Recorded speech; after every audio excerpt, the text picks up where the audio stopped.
Reaping everything I stole, so my karma come in heaven, no preliminary hearings on my record. I'm a motherfucking gangster in silence for the record. Tell the world I know it's too late. Boys and girls, I think I've gone great. Trying to decide my vices all day. Won't you please believe when I say, when you know we've been hurt, been down before. Nigga, when our pride was low, looking at the world like, where do we go? Nigga, and we hate poor, when they kill us dead in the street for sure. Nigga, I'm at the preacher's door. My knees getting weak and my gun might blow, but we gon' be alright. Nigga, we gon' be alright. Nigga, we gon' be alright. We gon' be alright. Do you hear me? Do you feel me? We gon' be alright. Nigga, we gon' be alright. Huh? We gon' be alright. Nigga, we gon' be alright. Do you hear me? Do you feel me? We gon' be alright. What you want? You a house, you a car, 40 acres and a mule, a piano, a guitar, anything. See, my name is Lucy, I'm your dog. Motherfucker, you can live in the mall. I can see the evil, I can tell it. I know it's illegal. I don't think about it. I deposit every other zero. Thinking of my partner, put the candy, petting on the Rico. Digging in my pocket, ain't a profit. Big enough to feed you. Every day my logic, get another dollar just to keep you in the presence of the Chico. I don't talk about it, be about it. Every day I see you. If I got it, then you know you got it. Heaven, I can reach you. Pet dog, my dog, that's all. Big bag and chat, I trust it back for y'all. I rap, I'm black on track, so rest assured. My rights, my wrongs, I'm right till I'm right with God. When you know we've been hurt, been down before. Nigga, when our pride was low, looking at the world like, where do we go? Nigga, and we hate poor, when they kill us dead in the street for sure. Nigga, I'm at the preacher's door. My knees getting weak and my gun might blow, but we gon' be alright. Nigga, we gon' be alright. Nigga, we gon' be alright. We gon' be alright. Do you hear me? Do you feel me? We gon' be alright. Nigga, we gon' be alright. Huh? We gon' be alright. Nigga, we gon' be alright. Do you hear me? Do you feel me? We gon' be alright. I keep my head up high. I cross my heart. In the dark, love me is my fear. Too afraid of not changes. I'm alright in your favor. Dark nights in my prayers. Hey cousins, what's going on, y'all? I hope everybody is feeling good today. Hope you're having a good one on this good old Wednesday. If you have not already, please do me the favor and smash the like button for me. Today we got day 3 of the Tupac trial. So we're going to be tuned into that. It doesn't start until 4 o'clock on the East Coast. So we do got, some time to kill and all of that. What's up, Tweezo? What's going on? What's up, cousin? Touch is in the building. What's going on, Touch? Appreciate you pulling up. Shout out to JJ in the building. Appreciate you pulling up. My girl Tiff is in the building. What's going on? Shout out to the cousin. She said she just came to drop a like and say hey. Hey. But yeah, we're on day 3 of the trial. Not sure how the day gonna go. We starting a little later in the day. And I believe they started a little bit later in the day was to allow the defense, Keefe D's defense, they requested a morning block to address critical pretrial motions and to review newly emerged evidence and finalize lingering um, objections with the judge. So this delay in today allows both sides to settle any legal disputes outside of, the presence of the jury. So we start a little later in the day. Now, because we're starting a little later in the day, I don't know if this is going to be a full 7-8 hour court day or if it's going to be a half a day because they're starting so late. I'm not sure if court over there in Nevada lasts until 9 p.m., but they are starting at 1 o'clock. That would be kind of crazy if court doesn't end until 9 p.m. over there, which would mean it's not ending for us until like 12 o'clock in the morning. So that would be a little ridiculous. I don't know, but we'll see. We'll see as they go on. What up, Smooth? What's going on? How you feeling, Smooth? Renee is in the building. What's going on, Renee? Gentle Expressions pulled up. What's up? What's up? How you feeling? So yeah. I don't know how today's gonna go. Yesterday was interesting. When I got off, I thought a lot about day 1 and day 2.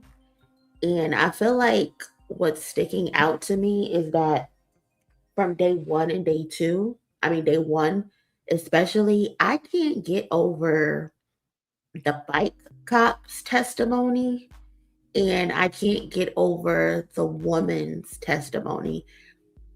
I don't know, for some reason, their testimony just feels off to me because I'm still not over the fact that, okay, the bike cop stopped Pac and Suge driving in their BMW, right?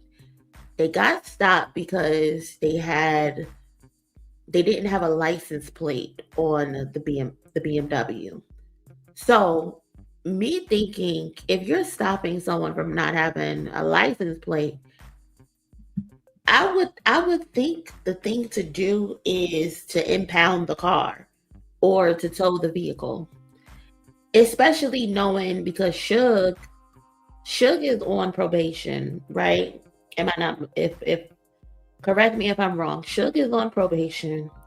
Pac is on probation. I think from 2 separate incidents. I think from the shooting with the cops and the SA situation. So I believe he had some type of stipulation on him as well. So you stopped them. They didn't have a license plate. They claimed they didn't have a license plate because they were filming music videos and they like to switch or take the plates off. So my thing is, if you don't have valid plate or valid registration, I'm not sure if they have valid registration, but you don't have valid plates, you don't have valid registration. The smart thing is to impound the vehicle or tow the car, right? Or am I just thinking too hard on this? But no, they decided to let them go on their merry way. They just sent them up the block. Just said, hey, keep going. I'm not even sure if they gave them a ticket or not.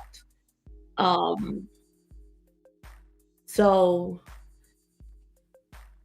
right. Okay. That's what I thought. Pac was on probation for his fight with Allen Hughes in 1993. Okay. I knew he was on probation for something. Shout out to Pepper. Hey Pepper. So it's like these 2 are on probation. They don't have a registered license plate, and you just let them go. You don't impound the car. You don't get them out of the car, question them, or anything like that. You just let them go their merry way. And then 10 minutes later, you hear gunshots. You ride up the street and you see the vehicle on the side of the curb or the median or wherever the fuck it was. And you say you're having a conversation with Pac. You're asking Pac, okay, who did this to you? And Pac tells you, not to worry about it. Basically, he's not going to snitch. Don't worry about it. We will get our get back. I don't know. Something about that story is just off. And then the woman who testified on day one, she says they went to LA, her and her girlfriends, it's four of them. They rented a car. Her girlfriend knew Suge. They couldn't get into the fight because they were too late, so they were just at the let out. Then they left to go see what was going on in the area. So they end up linking up with Suge. They spot Suge. The girlfriend who's driving the car knew Suge, so she's having a conversation. They're side by side at this point in their cars with Suge and Pac. And the girl in the driver's seat is having a conversation with Suge. And Ingrid, who's telling this story, who was on the witness stand, is claiming Pac is just sitting there. Pac is not saying anything. So you want me to believe that y'all just having a conversation over Pac and he's just not saying anything. He's just sitting there zoning out, not present. That just seems off to me. And then there's been a few accounts of people either on the street spotting Pac and trying to get his attention and saying, "Hey, Pac, what's up, Pac?" Blah blah blah blah. Keefe D even said that. He's recanted, but he's also said that that's how he recognized Pac, because Pac was hanging out the window. Pac was turned. Pac was lit. And Pac was communicating with whoever he was communicating with. The girl is trying to tell me that nobody in the car is trying to tell us, that nobody in the car was saying anything aside from the girl who's sitting in the front. So the girl sitting in the front is having a whole conversation with Suge, and everybody's just sitting back on their P's and Q's. Nobody's saying nothing. That just doesn't make sense to me. The bike cop and that lady's testimony is iffy to me. It's very iffy to me. Like this, I ain't trying to be like no conspiracy theorist or anything like that. And plus, like, this is my first time, like, really sitting with the information of what could have allegedly happened to Pac. So a lot of this stuff I'm taking in for the first time, outside of, like, the little bit of stuff that you just hear over the years or whatever. But listening to these testimonies back, and something just seems off with the witnesses from day one. Another thing that I find interesting is that we know the defense is hanging their hat on Keefe D is a pathological liar. He exaggerates. He just likes attention. He just wants attention. He will lie and he will say anything, despite the fact that Keefe D has been self-snitching on himself, right? Keefe is in interviews. Keefe had a book written. He wrote the book, or someone wrote the book for him, where he's saying all of these things about his involvement with the death of Tupac Shakur, his connections to Biggie, his connections to Diddy, him being a member, and all of that bullshit, right? So they're harping on the fact that this nigga is just a complete liar. And they're also harping on the fact that a lot of the investigation, they did a horrible job with the investigation. A lot of the information is missing. There were not reports created right then in the moment. A lot of the reports were completed months, years later. Like, I think we have one detective who, because there was 3 detectives on this case, one of the detectives recently, like 5 weeks ago, filled out paperwork. So it's like they're harping on enhanced due diligence as well. And so far, with the back and forth of if Keefe was there, if Keefe wasn't there, the prosecution hasn't proved that Keefe D was actually in Vegas. And I think that would be something that they needed to prove, right? That's a big piece in all of this. There was 4 people in the vehicle: Keefe D, Orlando, and the other 2 people. I forgot the guy's name that they say pulled the trigger, but the guy who allegedly was in the back of the drive behind the driver, he's the one who allegedly pulled the trigger. And then there's another guy. So 4 people in the vehicle, all 3 of them are dead except for Keefe D. So they're trying to put the murder on him because he was associated with it allegedly. But prosecution has yet to prove that Keefe D was actually in Vegas. That's a big thing that they have to prove, and they have yet to do that.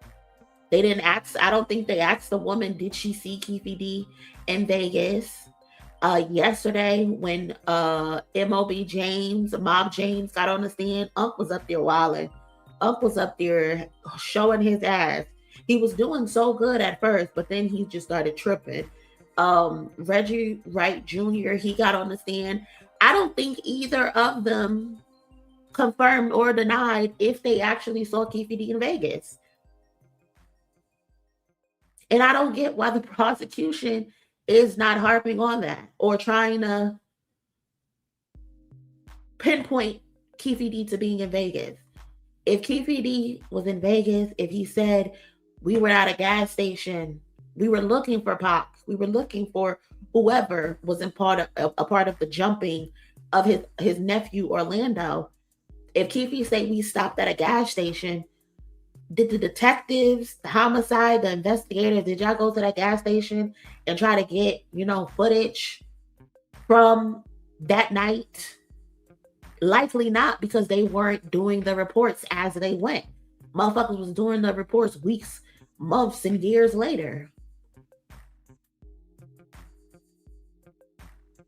So it very well, Keefe D very well could get off. He could very well get off. If you believe he actually was a part of the killing of Tupac Shakur. You know what I'm saying? So it's just a lot that I was just thinking of last night. Like, this is crazy. This is crazy. Shit is weird. I don't know. What's up, Nikki? What's going on? What's up, Purse Phone 06? What's up? What's going on? Pepper said feels very off. Why would Pac be that chatty after being shot? Q said, and there was a shooting outside of the court yesterday. There was? I didn't see anything. Wow, I didn't hear nothing. The fuck going on? Was it regarding the case or what? Trying to cover their tracks. Yeah, she's a liar. Yeah, she's lying. Pac and Suge literally got pulled over for loud music prior to old girl and friend running into Suge. And I believe a lot of the folks from Cali are trying to sabotage this case. That's I don't know if that's what Mob James was trying to do, but he obviously didn't want to answer any questions. A lot of them seemed like they didn't want to answer any questions. He's like, you're trying to make me relive something that basically happened 30 years ago that he essentially put off into his mind. And it's like, it don't work like that. A motherfucker is dead. You don't get to put it off just because it happened 30 years later and because you changed your mind. I tweeted a little earlier how a lot of the people who are allegedly involved in this shit some way, somehow, a lot of them have the mindset that, oh, well, I'm older now. You need to just leave me alone and we don't need to unearth this. And it's like, no, that's not how this works. You got to live your life. You got to see have children, see your children grow, see your children have grandchildren. You got to live a full fucking life. Y'all didn't give Pac the chance to live a full life, regardless of how reckless he was. Regardless. I don't give a fuck that you're old now. I don't give a fuck that you have cancer now. Did you give a fuck about what Pac was going through in that moment? No, you didn't give a fuck. You didn't think about his family. You didn't think about his fans. Because at the end of the day, Pac was he was a superstar. You didn't give a fuck about any of that. And Keefe D wants to hang his hat on the, I'm old now, I got cancer, and all this other bullshit. Mob James, I done changed my life. I don't want to go back to being that same person that I was. No, Unc. It don't work like that. It don't work like that. If you are actually a changed person, you would get on the stand and say exactly what happened, knowing it will probably get us a little bit closer to figuring out what exactly happened to Tupac Shakur and why he's no longer here. Motherfuckers just want to skate by, do crimes, and then just turn the other cheek. Nah, you're wildin'. Absolutely the fuck not. Absolutely the fuck not. I think that is just so fucked up.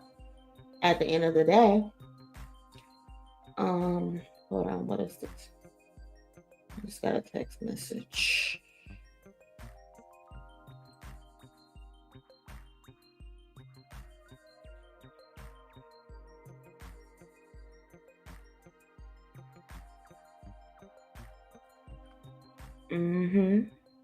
Yeah. Tupac had a disdain for police, so I'm not surprised at all. Even if he said, like, I don't agree or disagree regarding the fact that Pac probably said we gonna figure out, we gonna handle it ourselves. I don't agree or disagree that he actually said that. The cop still is sketchy to me. That bike cop is sketchy as fuck to me. Mob James really hates Tupac, but his old snaggletooth ass is only known for talking about Tupac. What's his beef with Tupac? Because on the stand, when they asked him, did you hang out with Pac? He was like, not me, my brother. And Reggie White lying ass went up there and snitched. Reggie's testimony was okay. I didn't find anything wrong with Reggie's testimony personally. It did get a little shaky on cross-examination by the defense because he kept harping on the fact that he would keep 2 security guards with Pac typically. I think the main one was Frank Alexander, was the main security guard that was with Pac. But for whatever reason, that night, one of the security guards that's always with Pac didn't show up. And it's just crazy how every time something happened, it's because there was a misstep. A routine wasn't followed. You know what I mean? Which can lead people to think, oh, this was intentional. You didn't go, you said that you showed up to the fight, but you didn't go inside of the building. You stayed in the parking lot and then you left and went back to Club 662, which is Suge's nightclub. So it's like that night specifically, everybody went against their normal routine. And everybody going against their normal routine ends with Pac getting killed or getting shot up. I can see why people are questioning shit. I can understand why people are questioning shit. Because the first time you go out of routine, a motherfucker gets shot the fuck up. That's just it's just a bunch of sketchy shit going on. And in the cross-examination, they were harping on that. Why all of a sudden that night of all nights, you don't have a second security officer or security guard with Pac? And Reggie was like, well, he was with a bunch of Suge and his friends. A lot of them were considered security as well. And those were allegedly the people that was following Pac around when they were in the casino, when they caught them on the camera on the casino. Pepper said, yeah, they have to prove that. I'm seeing clips. I'm seeing Sips make posts saying Keefe Dummy is being framed. Watch for these LA Crips being online. Oh, okay, Crips. There's a lot of politics going on of a sabotage for this case with Keefe Dummy. The report stuff baffles me. I am stunned. Never seen a more obvious guilt, but Las Vegas PD did so much of a terrible job that it looks like Keefe Dummy is being framed. I don't know if I feel like he's being framed, but they still have the burden of proof to prove that he was the orchestrator. He's not being accused of actually pulling the trigger. He's being accused of being the one to orchestrate the murder of Tupac because his nephew Orlando got jumped and got stomped out. Mind you, again, this all started with a quote unquote chain snatching at a mall. Somebody got their death row chain snatched allegedly. Then they just so happened to be in the same vicinity in Vegas during the Mike Tyson fight, and the nigga got stomped out. Keefe D retaliates with Pac ended up being deceased. But then there's also the rumor of Diddy playing a role. He was brought up yesterday. He was brought up the day before. He was brought up in both days. Yesterday, they brought him up as being associated with Keefe D, and I think it's the Southside Crips. I believe they said it was that Diddy would hang with them or hire them for security whenever he was out there. Allegedly, there was $1 million on Suge and Pac's head, allegedly, with Diddy's involvement. They haven't really gone into deep of Diddy's possible involvement, but they've started to inch closer to, oh, was there a beef between Death Row and Bad Boy? And Reggie Wright was on it, like Reggie and Mob James was on it, like we essentially inherited the beef because the beef is actually between Suge and Diddy. But because we was cool, we was loyal to our counterparts, we essentially inherited the beef. Pac inherited that beef. And it resulted in niggas' demises. And somewhere along the line, Keefe might have fell out with Diddy because of money owed for either services of security or a job. And they ended up falling out. Keefe is on record saying that nigga ruined his life. Diddy ruined his life. So it's a lot of pieces that need to come together essentially. So we'll see how it goes today. Day 3.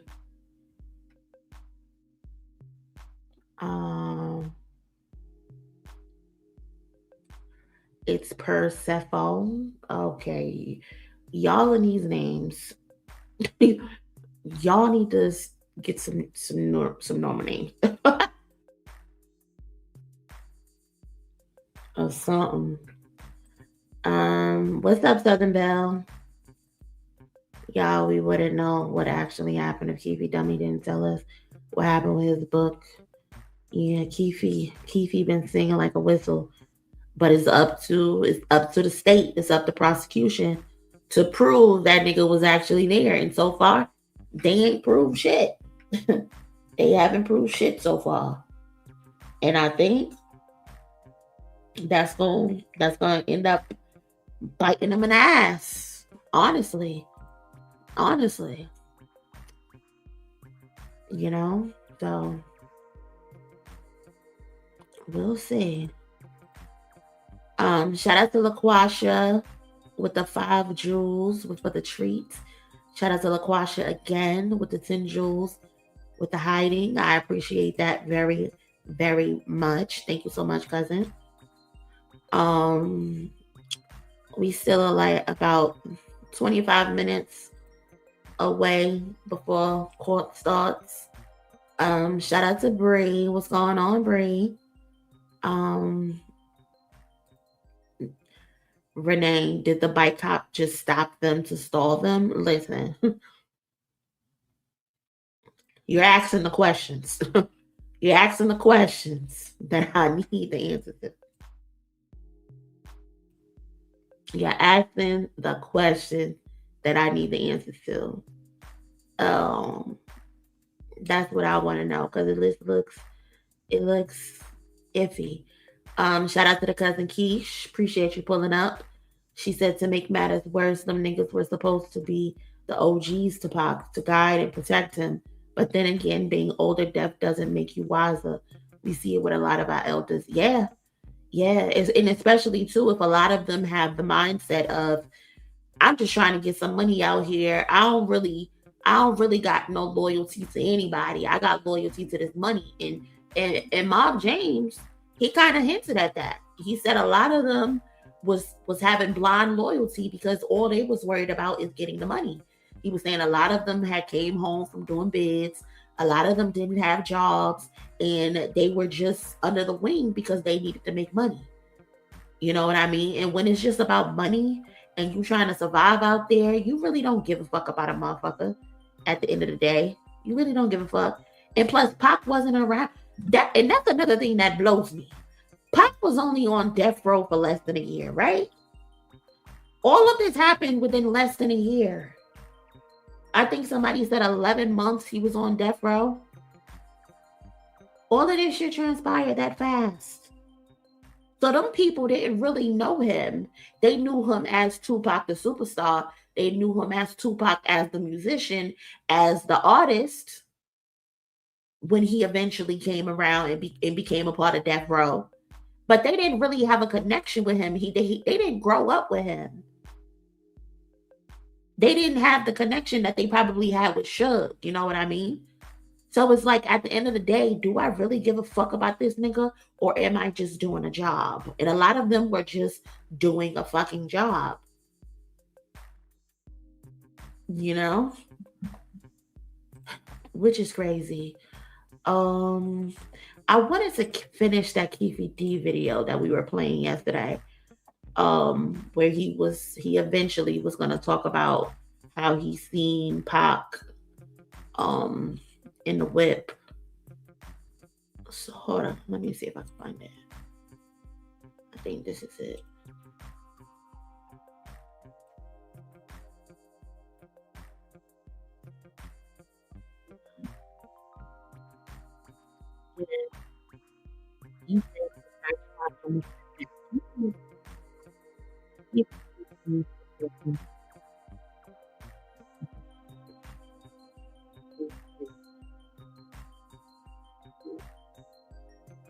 If you have not yet, please do me a favor and smash the like button if you are enjoying the stream so far. Again, we're like 20 minutes out from court starting for the day 3. So please smash the like button and share this stream so other people could come in and join us.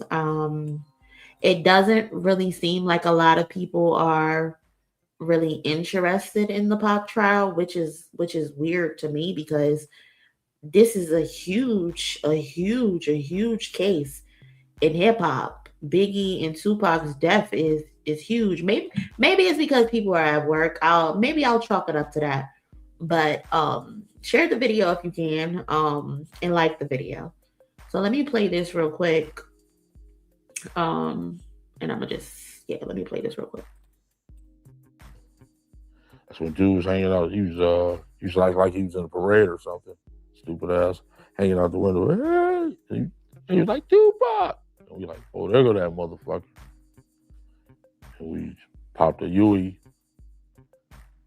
And that was it. So I want to backtrack a little. So y'all was waiting at 662. Tupac and Suge Knight didn't show up. But if I'm not mistaken, y'all was actually waiting at 662 for Tupac and Orlando can fight, right? Yeah. Tell me about that, because Orlando actually wanted to fight Tupac, right? Yeah, he's gonna get his ass knocked out. So Lane had hands, one punch. Oh, for real, he had hands? Oh, hell yeah, like God. Yeah. So tell me about that. Orlando saying he wanted to fight Tupac and have a heads up with him. We was just, I was gonna tell Suge, let him get down. That's all. He's just gonna beat his ass. So y'all was at 662, Tupac and Suge Knight didn't show up. So that's when y'all decided to retaliate, and that's when y'all was like, okay. Now we just left because they didn't show up. Okay. Von Zip is the one that provided y'all with the gun, right? I don't know nothing about that. I mean, it's in the book and everything, yeah. I don't know nothing about that. Ask Gabe Grade K, you believe most of his stories. You know? You do though. Yeah, Greg Caden said it. I mean, it said it in the book. I got your book, the audio book. See, he got the whole world fucked up. Like you, he got you fucked up. You know what I'm saying? Like that, like I said, that no, this is in your book. Unsolved is fucking Unsolved is a fabricated bunch of bullshit the way he wanted to portray me. You know what I'm saying? I'm sagging, khaki pants. Man, I ain't want no khaki pants in fucking junior high school. High school, I'm a player, dude. But here's the thing, I got the audio book, so. Yeah, so it's all in the book. So Von Zip is the one that provided, not you, but somebody that was in the white Cadillac with the gun. Yeah. Okay. All right, so tell me how that came about. You don't have to tell me the person he gave it to. Okay, so we're not trying to blame you for that, but just tell me how that came about, Von Zip offering somebody that was in the car with the gun. What'd you say? No, just tell me how it came about. Once again, you don't have to say who exactly he gave the gun to, but just say how it came about where Von Zip provided you and your crew with the gun.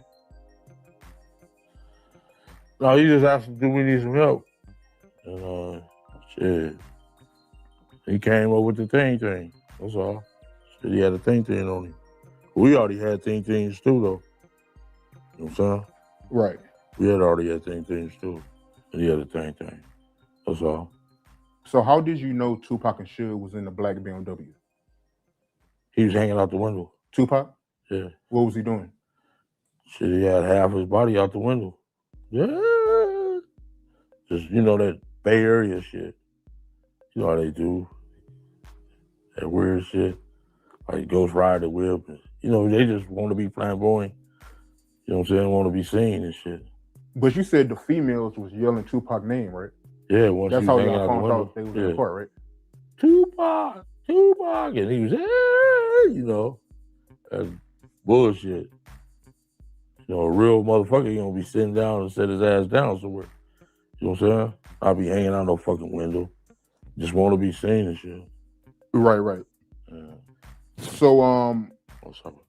So you and your crew, y'all on Flamingo and Koval, and y'all slowly pull up to Tupac and Suge in a black BMW. Tell me how that came about. We just took the gutter lane. Like we said, we pulled up to the stoplight, and they was making a right. It was about 17 cars. We just pulled up in the gutter lane and seen their ass. Yeah. And that first shot, it hit Big Boy in the head. I thought he was dead. Like, damn, he dead. And they didn't even give chase, make it so bad. Some brawls gave it chase. They got their little windshield shot out. It was over with after that. Dre, he was the one that was supposed to shoot. That right there, it's interesting because he mentions the women and their window shield being shot out. On the during Ingrid's testimony, she claimed she didn't chase after any cause. She said they just drove straight and then they turned. I think they said they turned right on a random street just to get away. And eventually they went back to the scene to see what happened. They also asked her, was her windshield, her car, were they hit by any bullets? And she said no. So again, this is helping the defense's case that Keefe D was just up that motherfucker lying. You know. They got their little windshield.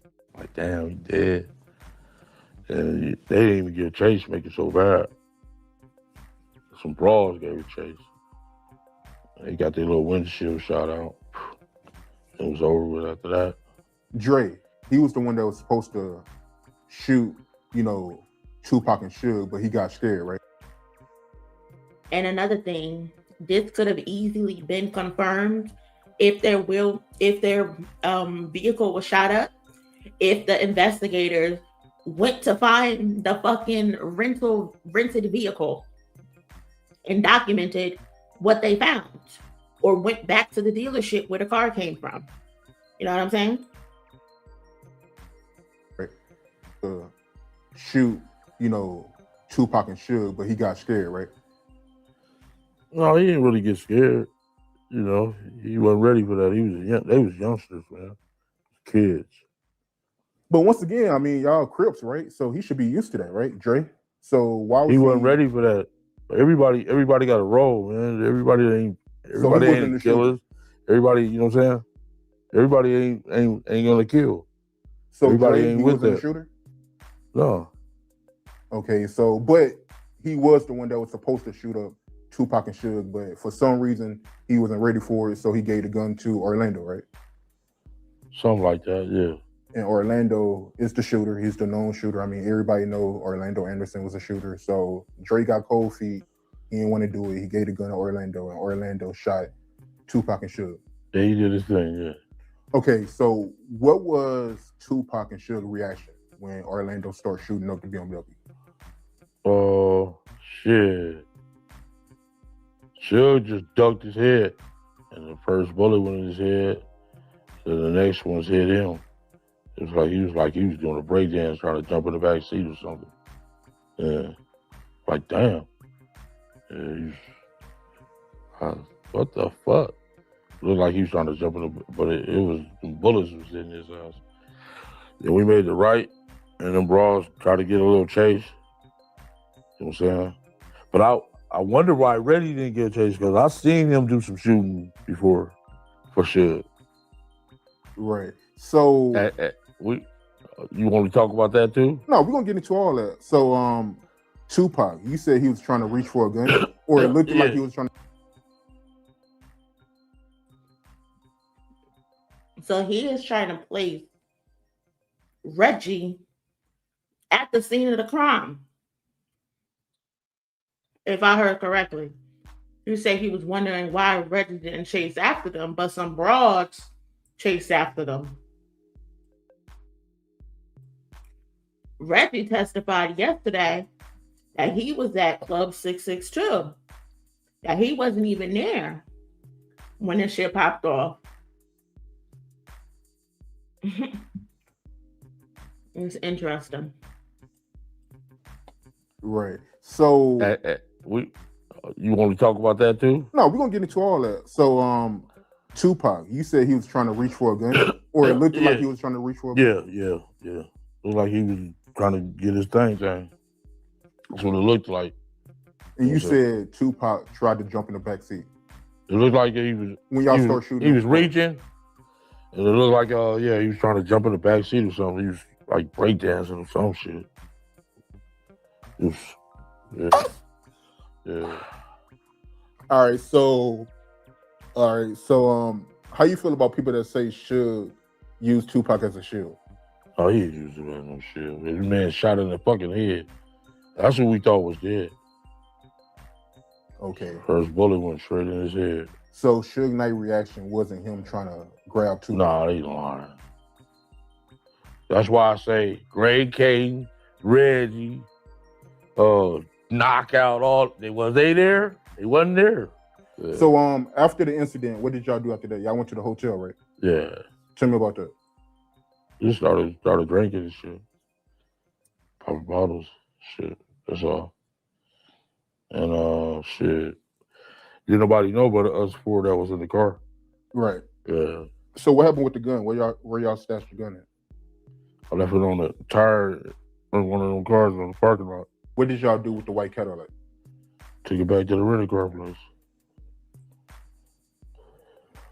How long did y'all stay in Vegas after that incident? We left the next day. And you told Orlando not to tell nobody, right? Yeah. Tell me about that. I said, on this type of shit, you can't be telling nobody shit.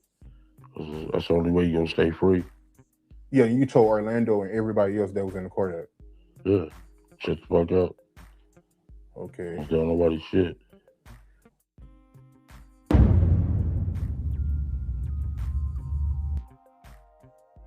At the time, it's still the time, but it was my best friend. The BMW, right? Yeah, it was 4 of us in our car that was part of the party. So take me through that. Give me a play-by-play. Why was y'all in Vegas? Of course. So I'm from LA, and being an LA girl, you go to Vegas a lot just because it's the playground of LA at the time. It's still the time.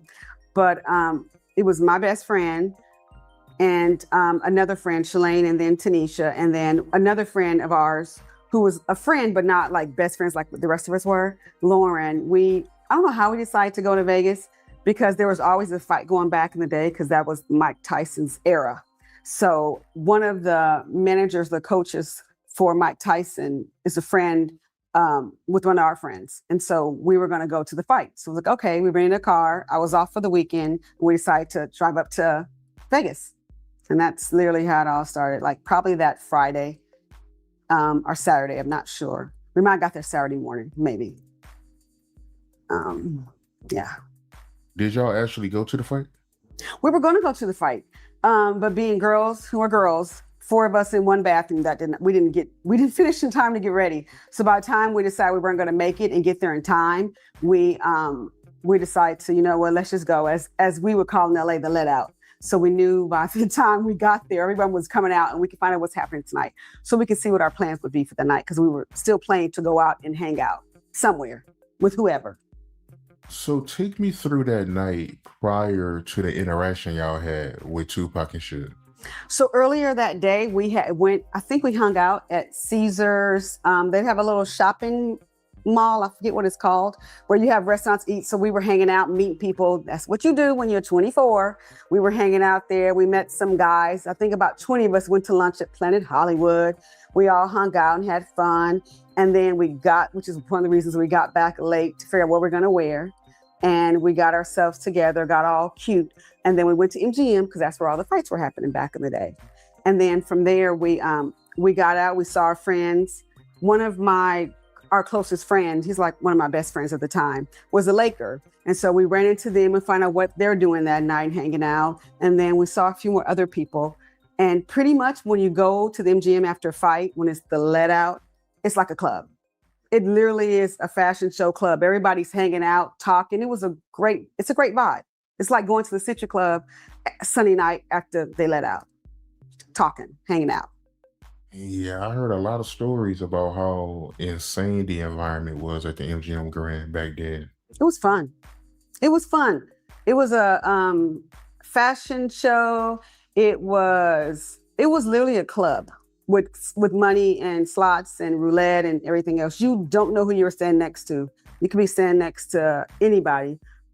It wasn't the kind of era we have now with like the Kardashians and all the reality stars. It was literally a lot of sports athletes. It was a lot of major movie stars and celebrities. It was just the normal kind of thing you saw all the time. Did you know that Pac and Suge was at the MGM Grand prior to the fight? No, like I know from now, after everything happened, there was a fight. I know all that stuff, but no, had no idea about any of that, to be honest. I didn't see them until later on that night. I did see them before the incident, but I didn't see them anywhere in the MGM that I know of. Tell me about the first time you seen Pac and Suge that night. So we got in the car. I mentioned earlier, one of my friends had mentioned the Lakers, they were all going to this other spot to hang out. So that's what the initial plan was. So we had got back in our car. We had rented a convertible Sabrine, being cute girls. We rented a convertible Sabrine, had the top down. And then we decided, to head up to where they were. Now, I could not tell you where we were going at that time, but I remember that's where we were going to where they were. And when we passed, I think it was close to where the MGM was, we see the famous BMW, Suge, and Tupac pulled over on the side of, I think could have been the MGM, by the cops. And I was I have different eras in my life. In that particular era, it was a couple of years past Malcolm X, and I was all into Malcolm X. I was on the police brutality and all the stuff that was going on in LA. And so I was, I'm not going to say what I would have said, but I was very angry. I was like, another black man put on the side of the street I was literally talking shit out the window. But not enough where they could hear me. But that was my own thing at the time.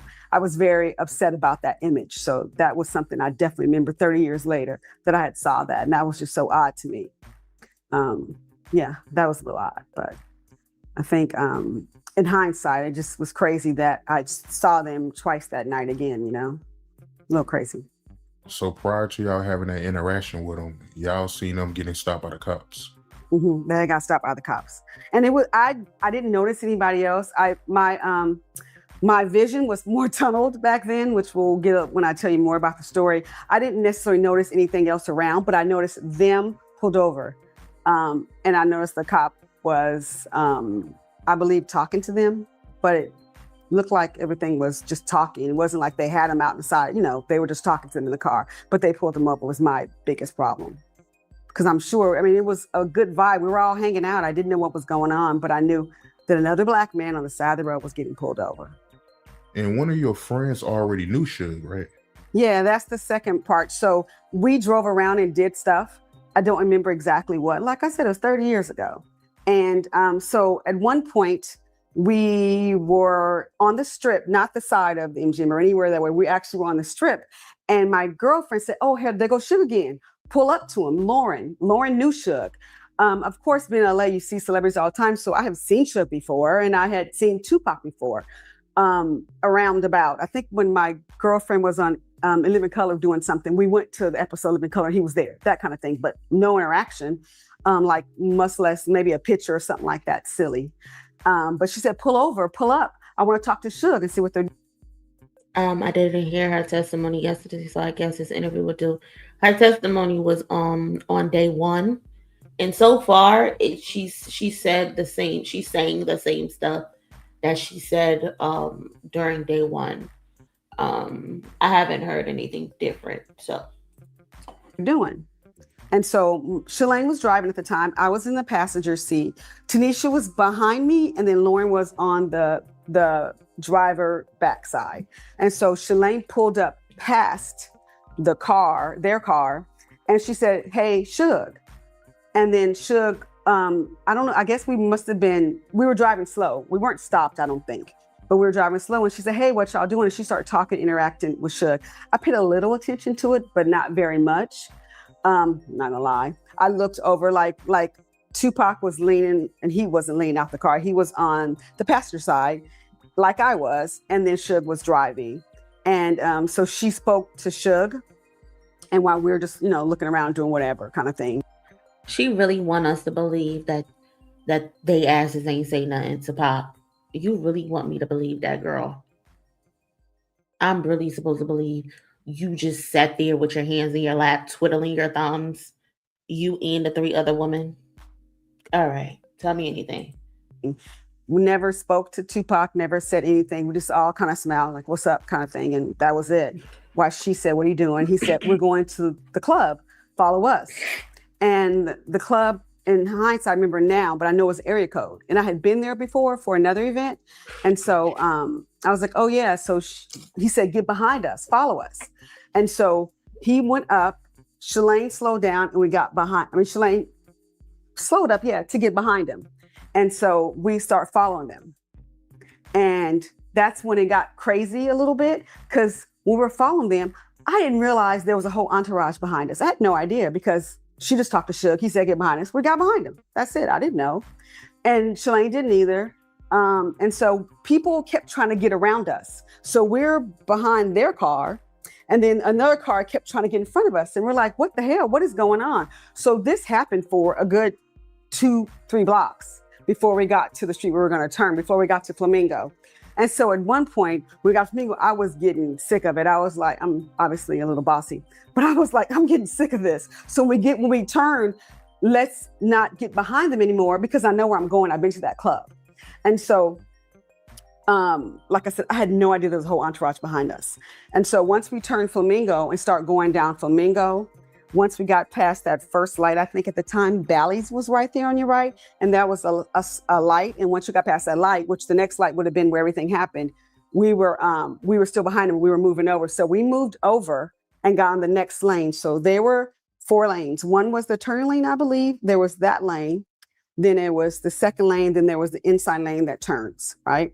And so we were behind them on that third lane. And so we moved around them to get to the second lane. And we were a little ahead of them. And at that time, I decided, you know what? I'm going to drive. I'm a better driver. Shalane is unsure how to do stuff. And I was sick of telling her, stop, let people go. So I said, pull up, let me drive, and then I'll drive. I have a good sense of direction. So it would have been normal for me to take over that kind of thing. And I'm a more defensive driver.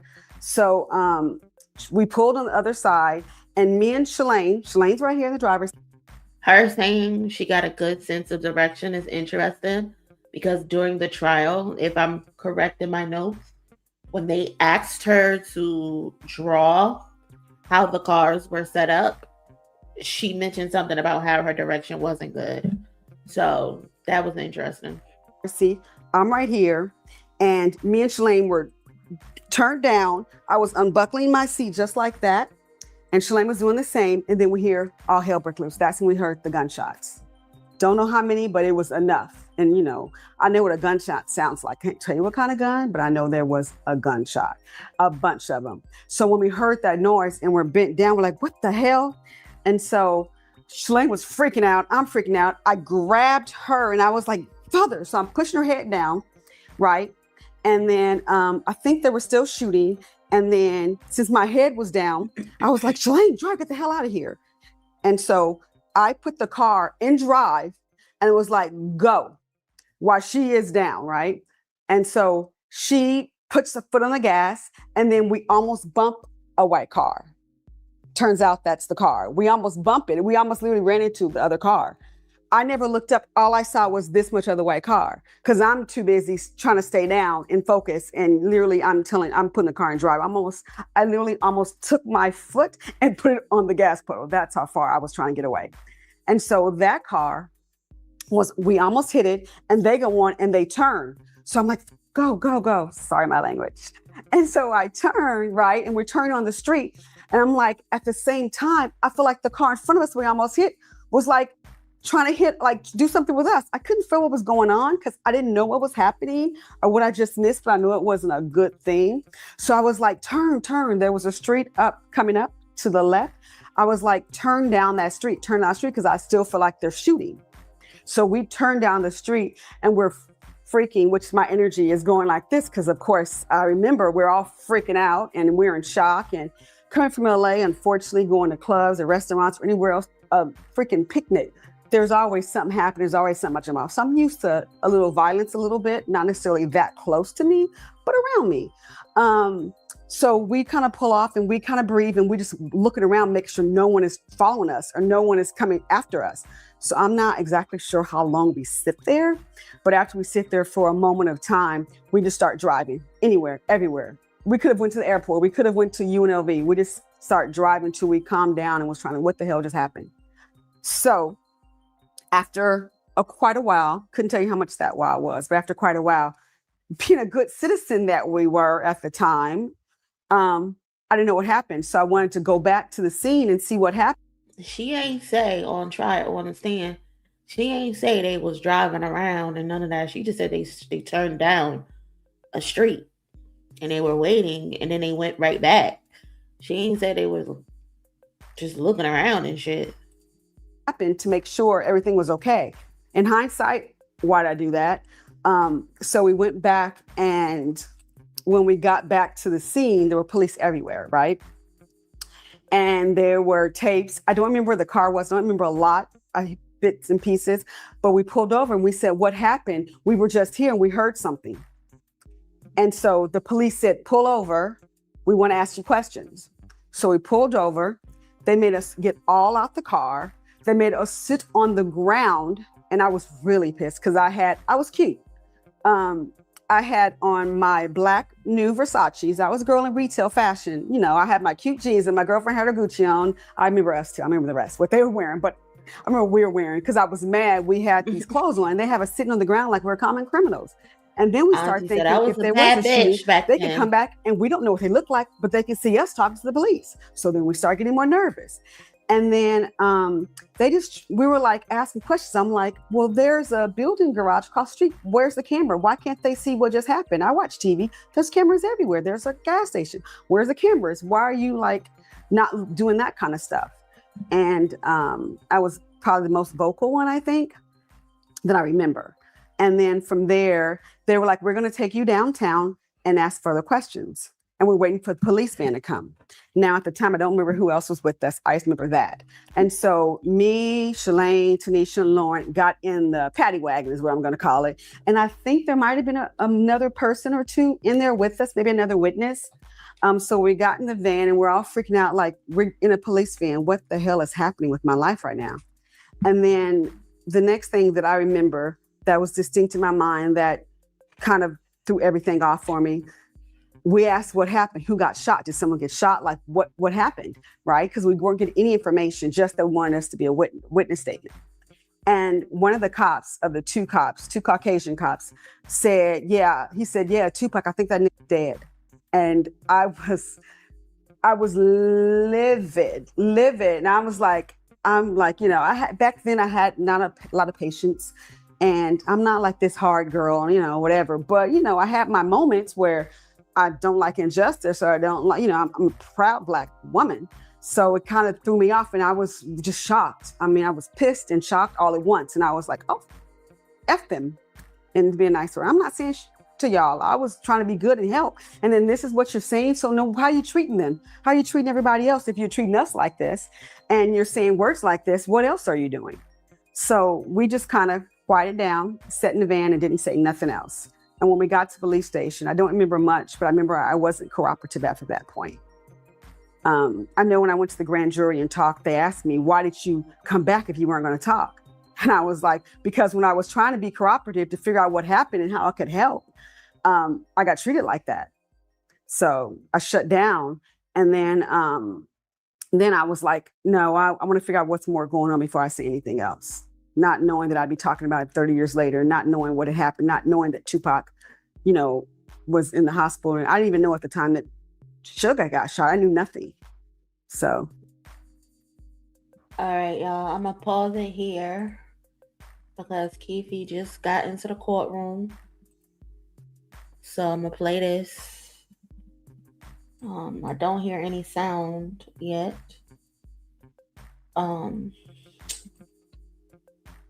Let me see something.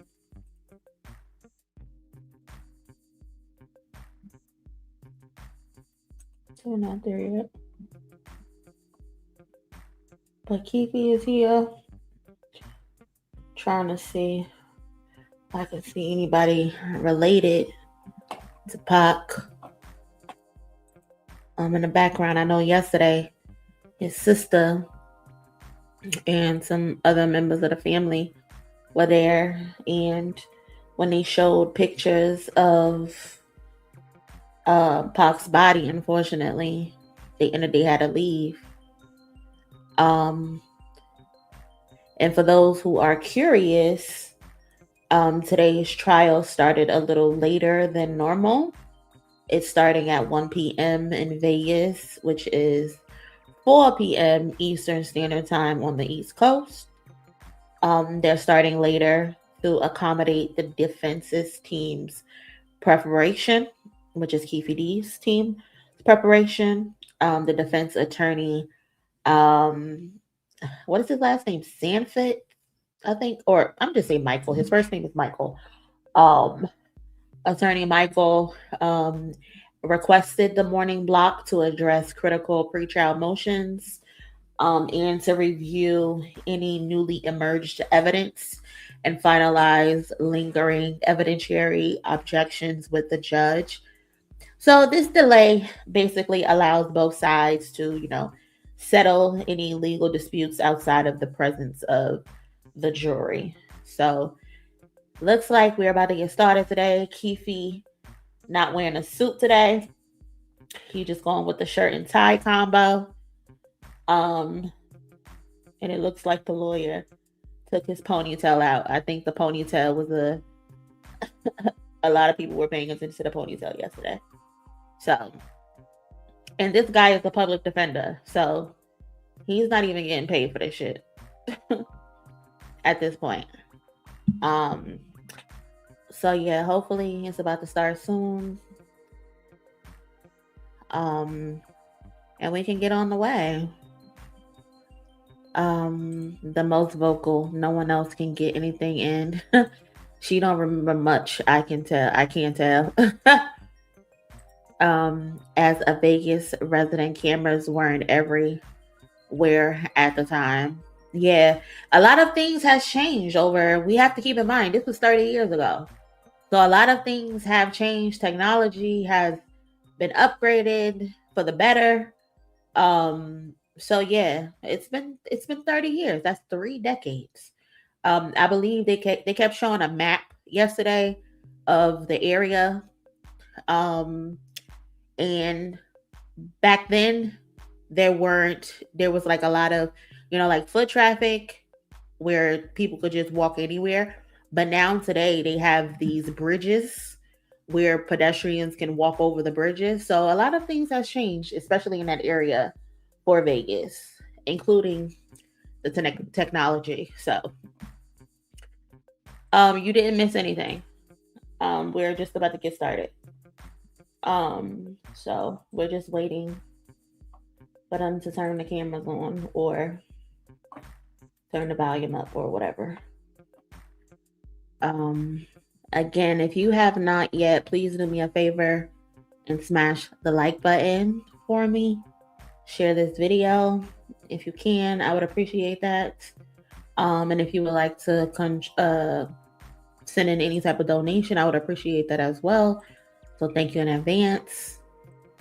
But other than that, let's get started. Let's get started. I'm ready to get this show on the road. I don't know how long today gonna last, since we starting at 4 fucking o'clock on the East Coast. That's crazy, but understandable. And what's up? That's debatable. I don't even think I said your name. Appreciate you pulling up and tuning in with us. Shout out to Tweezo. Exactly. It was September 1996. That's 30 years ago, when it wasn't surveillance cameras around Vegas like it was 20 years ago. Exactly. a lot of us were literally babies back then. Babies. You know what I'm saying? So 1996. A lot of us were babies. I know I was a baby back then in 1996. So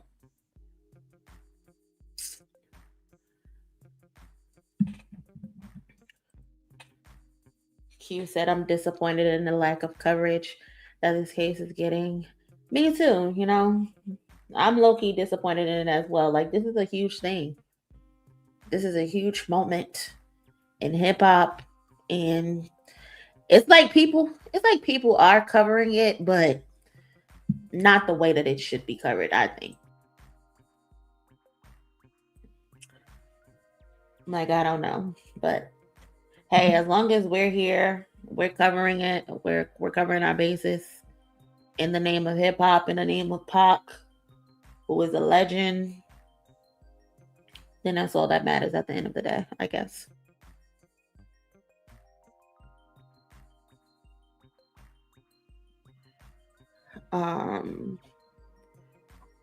Let's see. They talking, they still got the audio off though. Okay, back on record, State versus Davis, C377407. Looks like Let me know if y'all can hear. It looks like they're starting now. Not from the state. Mr. Sam? Yeah, we do have one request of the court. I understand that the state will be putting on a witness that actually has a medical appointment back in California tomorrow. Okay. And so as a result, I would like to be able to do my cross after they present all of their direct evidence, which would include the recording that will be played regards to an interview with Mr. Davis. But I'd like to do that at the end instead of in the middle, like we did yesterday or the other day with Detective Miller. There were questions I wanted to ask Detective Miller that I just couldn't do after the recording had been played, and so I understand that this Detective Dupree, would be in California tomorrow for the appointment. I just So you understand that he's going to be back in California, but you still want to do it via Zoom. Sure, yeah, because I don't want to miss with this appointment on. So no objection to him doing it via Zoom, but you want the state to present all of the information that they're presenting through him, and then you do your cross. Yes. Okay. I think we can accommodate that, right, State? Well, I mean, there is approximately 5 hours worth of recordings with him. Once it's into evidence, our choice to play it, whether he's on the stand or not, is when we decide to play it. Okay. During the trial. I explained to Detective Dupree that I planned to do my direct and his cross-examination today because I knew that he had to be out of here. Okay. I don't think he'd be opposed to subject to recall with Mr. Sant if he wants to go and would come back on by Zoom. But I am opposed to the idea that they're going to control the way we present our evidence. We'll do direct, we'll do cross. If there's anything he wants to additionally have from Detective Dupree, I don't think that he'd necessarily be opposed to getting on a Zoom in his recalled. case. All right. Do you guys want to talk to him real quick to see if he can be recalled? If there's something that needs to be done after everything's presented? Okay, I just want to jump right. I heard the state basically say that they don't want me to dictate how they want to present the case. I'm perfectly fine with that. I'm just saying. You're not stipulating that they can play it outside. Look, I mean, Like, it's with the this other is a witness. matter of professional courtesy. I would definitely allow him to go back to California to do what he's doing. But he's on the stand. Technically, he's not supposed to be released until after the court releases him from the subpoena. And so as a result, if you want to play that game, then I would want him to stay here overnight so he can at least be cross-examined by me. I just was trying to be nice about it by doing it the other way, but it seems now like I have to recall this person. I don't trust anyone disappearing to win. I don't care if he's a detective. Like, in my opinion, I got a problem with that. Well, yeah, but once a piece of evidence is admitted, it's our choice as to when to play it and how to play it. So, like, I'm not getting dictated how we do that. If he's done with cross, if he's going to delay cross and keep him on the stand long enough, he's free to play it during this cross-examination if he wants to. Once a piece of evidence is admitted, it's admitted, right? Right. So I'm going to if lay you're the going foundation. to have him verify it and then not play it until closings or something, that's your prerogative. Or I could just, on Friday decide we're going to play, because we have hours and hours and hours of audio to play, and just having somebody sitting on the stand for audio is not necessary. I can present it in any manner I want to. It just doesn't require the witness to be here to listen to it. And once so it it's sounds admitted. like what Mr. Samp is saying is he has no objection to you doing your direct and then playing it without him being here, and then he would like to do his cross tomorrow. So I was just going to see if I just don't think we'll be through it by tomorrow. I think it may be, because we have a witness coming tomorrow, so we may be breaking up 2008 and then later on playing 2009. So I don't know when that's going to happen in our presentation of the evidence. I understand that. Kind of the issue that we're having, because we're really juggling a lot of out-of-state witnesses because nobody was in Vegas when this crime occurred. So, Mr. Samp, what I'll do is after you listen to when the state is done with their direct, and they've admitted what they want to admit, and they say that they're done, I'll turn to you, and you can let me know if you want to cross-examine now, or if you want to ultimately recall him on your own for your presentation. And There's a little bit of a regret with regards to Detective Miller, and I do understand there were some audio-visual problems with this connection, right? In terms of his, there were questions that I look back and listening to this video or this audio that I should have asked him that I didn't ask him. I do not want to fall into that same regret with regards to Detective Dupree. So I just know that there will be questions. do you want me to ask then? I guess I was just trying to get somebody to figure out if he would be available at a later time for recall. That's all I'm trying to do at this point, so that I can see what my options are. I'd be happy to go out and talk. I think he's in the back. So if you guys want to talk to him and see if he has a time afterwards, I understand your concern. I understand your point that we can just admit it and play it at closings, essentially. We don't, once something's admitted, you can play it whenever you want. That is true.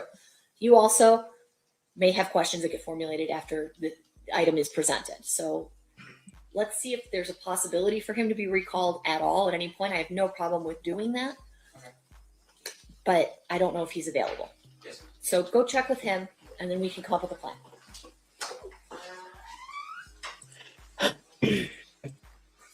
Child, the girls are fighting.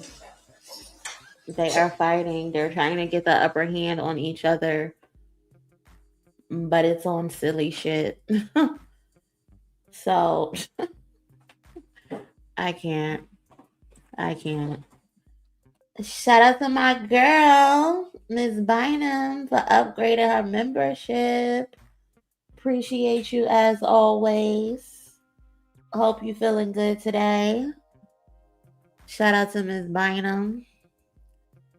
Touch said, kind of missing the ponytail now. He's switching it up. He don't want you guessing what he coming with next. Tomorrow he might have some braids. You never know.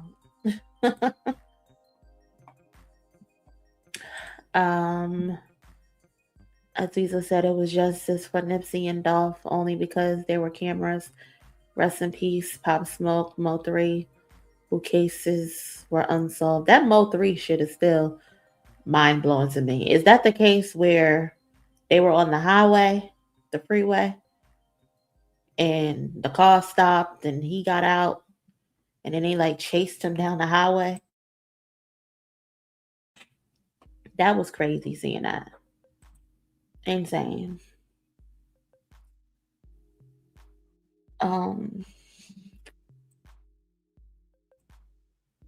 What they waiting for? Are we gonna get started or what? What are we waiting for? Yeah, that was wild. I'm still not understanding why he got out the car. Here goes Tupac's sister, y'all. And I believe that's his brother, if I remember correctly.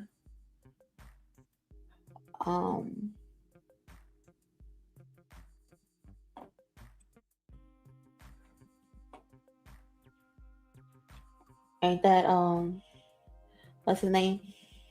Mopreen.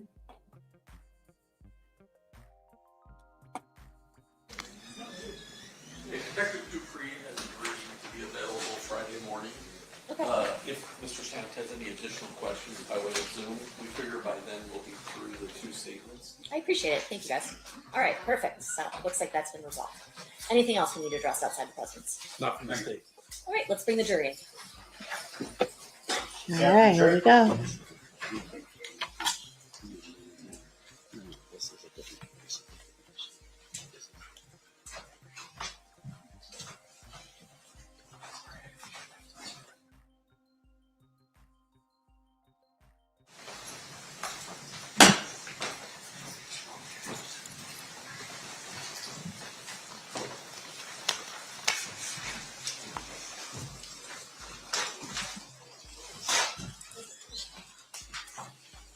Do the parties sit with the presence of the jury?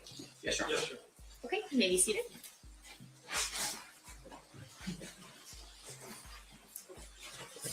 A lot more people in the courtroom today than it was yesterday. Me as we started a little bit later. I appreciate your time.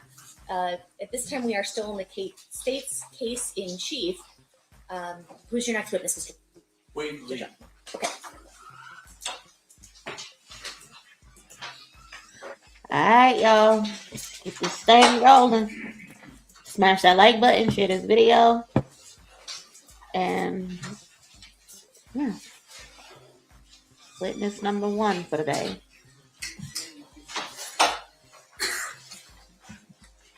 You do solemnly swear the testimony you're about to give in this section shall be the truth, the whole truth, and nothing but the truth, so help you God? Yes, sir. You may be seated. May I please have you state and spell your first and last name for the record? My name is Wade Lee, W-A-G-E-L-E-E. Thank you, Mr. Lee, for being here. Mr. DeJoco, whenever you're ready, you may proceed. Thank you. Let me just get the first things.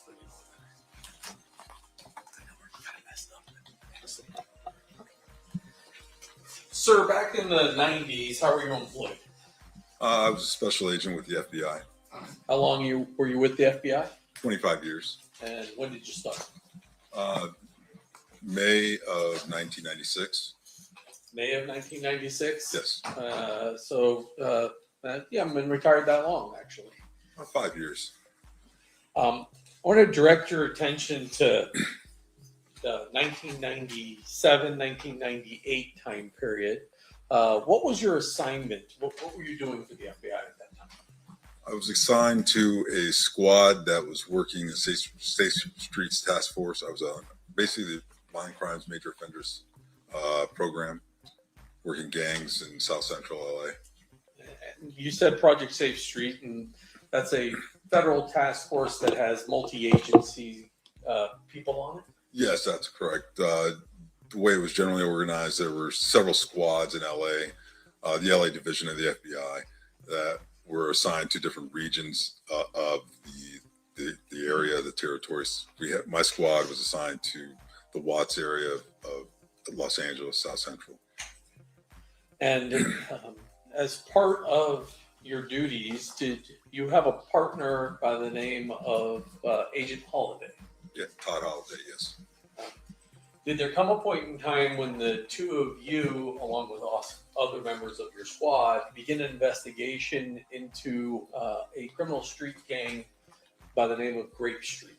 Yes, it was. Can you explain to the ladies and gentlemen of the jury what Grape Street is? Grape Street, the Grape Street Crips was a large gang organization that operated out of the Jordan Downs housing projects in Watts. It was basically believed to be the largest Crip set in all of America. Our squad was working the violent aspects and drug dealing and aspects of that organization.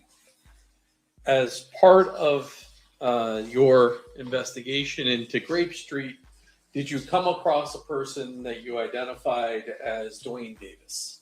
Yes. And do you see Mr. Davis here in court today? Yes, I do. Can you point him out to describe something he's wearing?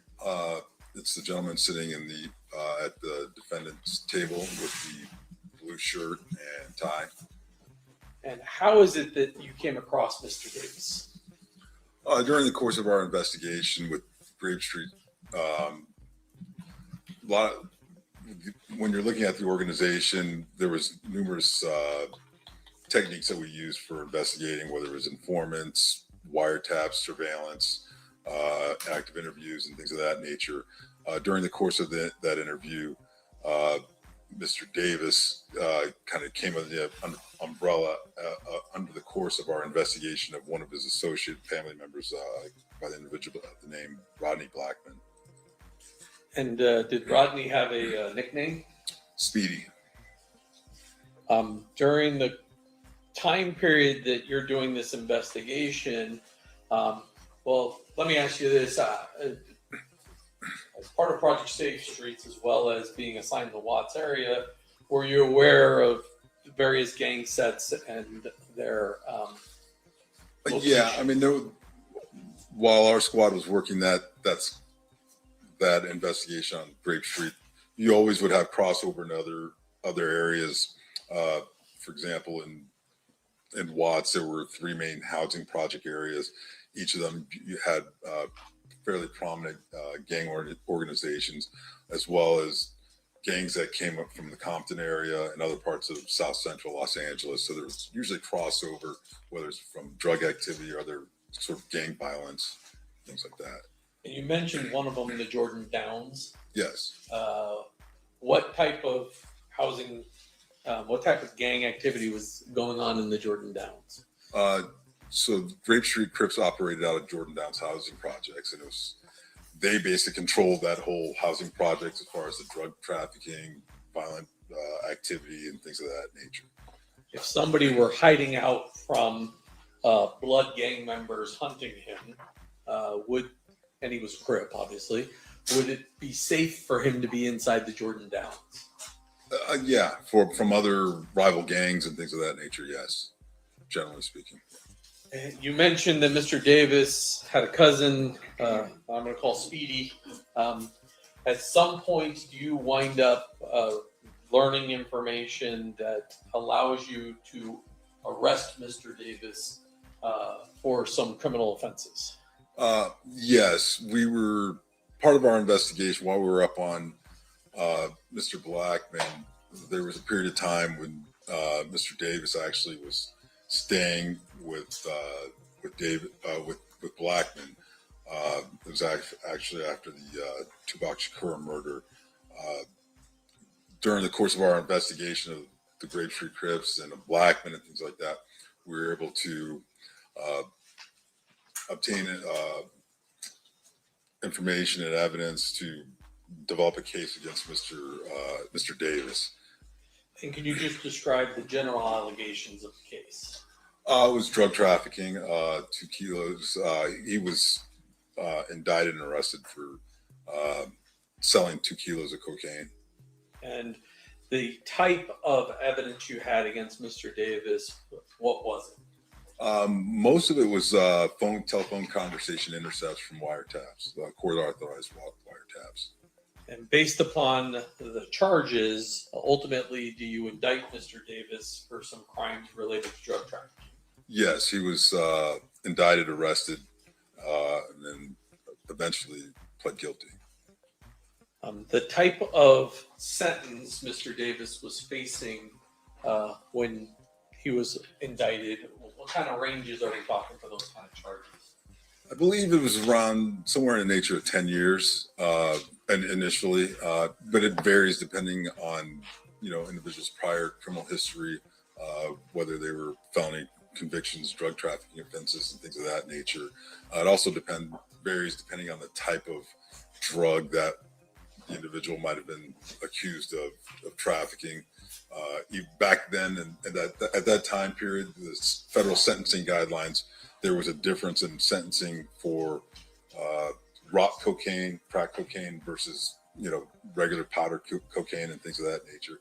And he was indicted for trafficking 2 kilos of powder cocaine. As part of that investigation, does there come a point in time when you do what's known as a proffer with Mr. Davis? Yes, we did. And describe for the ladies and gentlemen of the jury what a proffer is.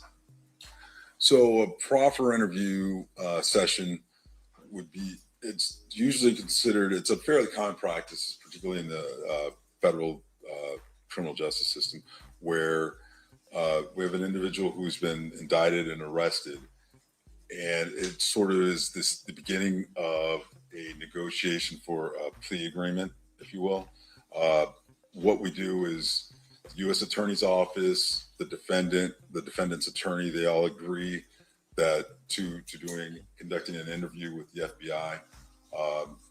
The terms of that agreement are such that the defendant has to be open and candor, tell the truth regarding the questions that we ask him. In return, the FBI, Department of Justice, will not use what the defendant says in that proffer session against him in this case, in chief that we have him charged with. There's a couple little caveats. One being that if during trial the defendant goes on to make statements that contradict what he said in that proffer session, at that point it violates it, and we can use his statements against him. Those are generally in nature, and we agree to keep the nature of the interview confidential. Your Honor, may we approach? Yeah.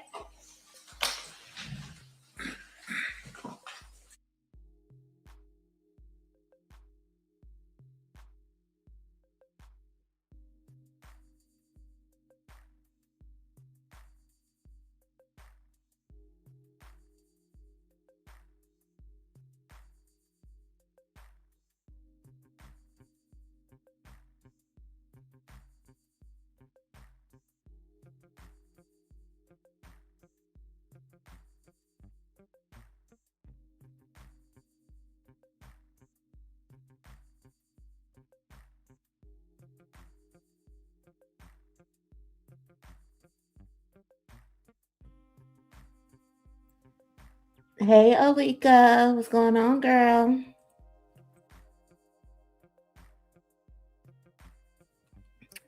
What's up, J&H? What's up? What up, T&E? Don't he? He look up to no good. I look up to no fucking good. Okay? What's up, TM? What's going on, girl?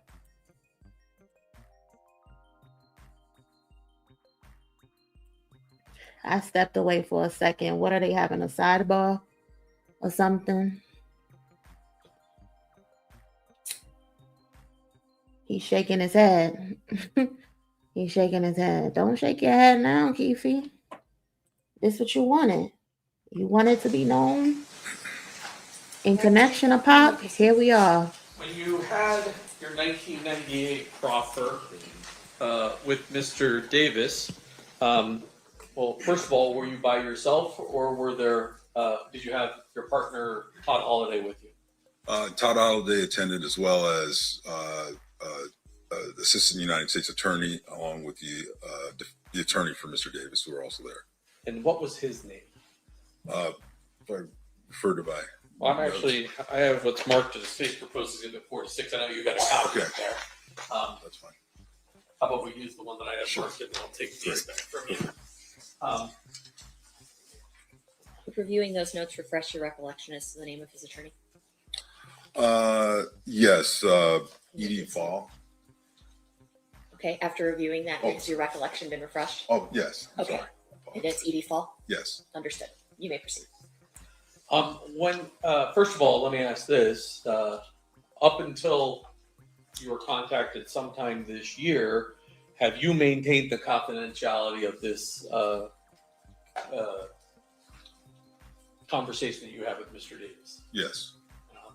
And as far as you're aware, your partner Todd Holliday also maintained the confidentiality of it. Yes, as far as I know. And before you hit the stand today, or sometime last week or the week before, or at some point, the United States or the U.S. Attorney's Office issued a letter authorizing you to testify to these two conversations you had with Mr. Davis. Yes, referring to the TUI letter, yes. And that's a requirement that state prosecutors have to get permission from the federal government to allow you as an agent or former agent to testify to actions you took in your official capacity as a federal law enforcement officer. Yes, regarding those two interviews, yes. How is your proffer with Mr. Davis documented? Usually we use the standard FBI reporting mechanism, which is a FD 302 report. And that is essentially a report that lays out the information you received. There's no audio recording of that particular conversation. That's correct. And is there a FBI 302? Well, what's in front of you? And I forgot the number. Is it 146?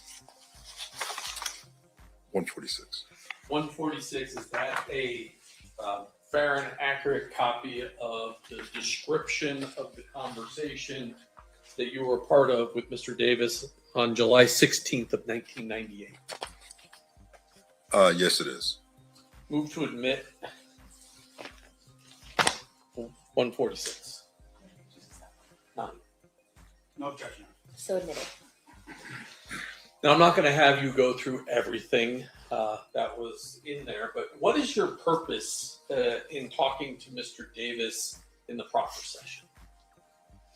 Well, the purpose is to glean as much information as we can regarding what he knew or knew at the time regarding gang, drug, violent activity going on within the Watts and Compton areas. Were you investigating directly, at least, the Tupac Shakur murder? Not directly, like it wasn't. We weren't assigned. We were working our normal gang activity investigations.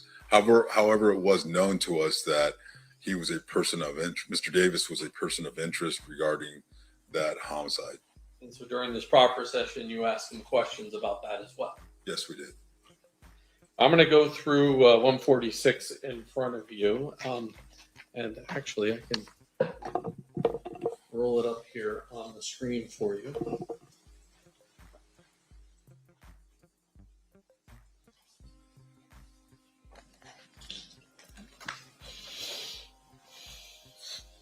Oh, it would help if I plugged the computer in.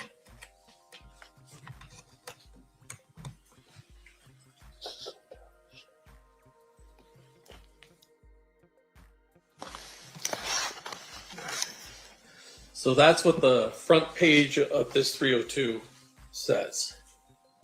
Is confidential and it has the date and a description of who the people that are present for this particular proffer are. That's correct.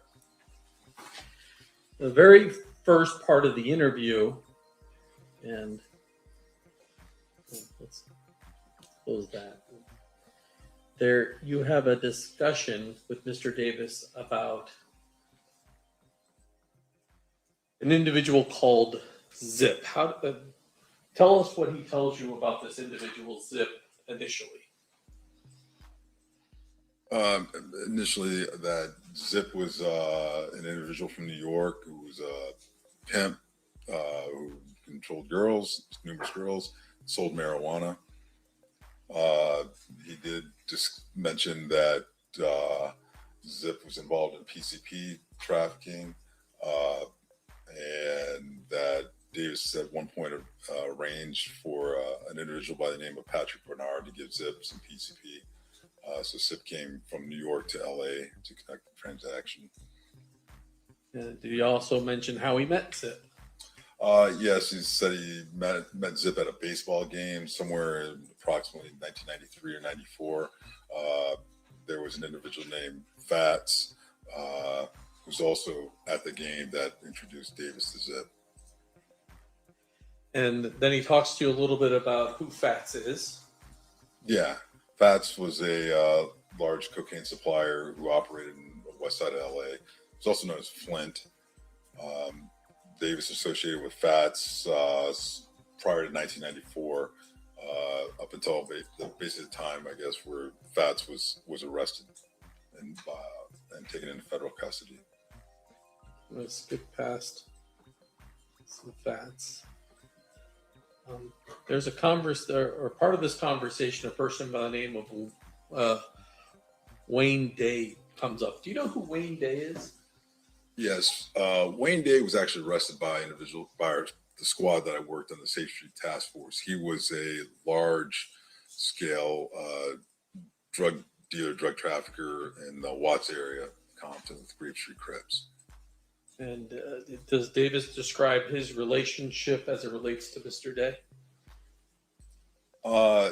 Yes, there was. He mentioned that they were related. That Davis had an uncle who was the uncle of Wayne Day. So how he described it. And then there's a conversation in this next paragraph where Mr. Davis makes mention of Mr. Day having Compton sewn up. What does sewn up mean? Well, in terms of having control of all the drug trafficking in that specific area, and actually, there was agents mentioned to him. It said that Wayne Day had Compton sewn up, and Mr. Davis said actually that he had part of Compton sewn up, that he didn't have the south side part that Davis operated in. And then does he tell you what his role is in the south side part of Compton as it relates to drug trafficking? When you say he, you're referring to Mr. Davis, sorry. That Mr. Davis had that side of Compton handled as far as the drugs. And did he talk to you about who handled the north side of Compton? Yes, he did. It was an individual who was a former Compton PD officer by the name of Reggie Wright Jr. I'm gonna drop down a little bit here. That Reggie was moving To the part where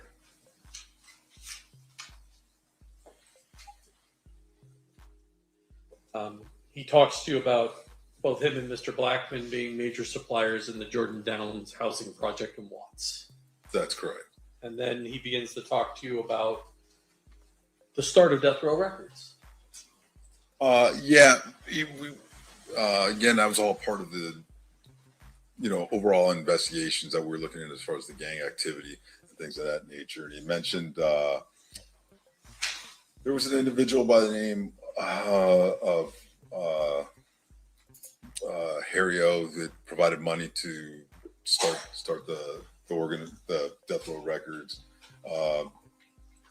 Also, what's his name? I believe Patrick Johnson provided approximately $80,000.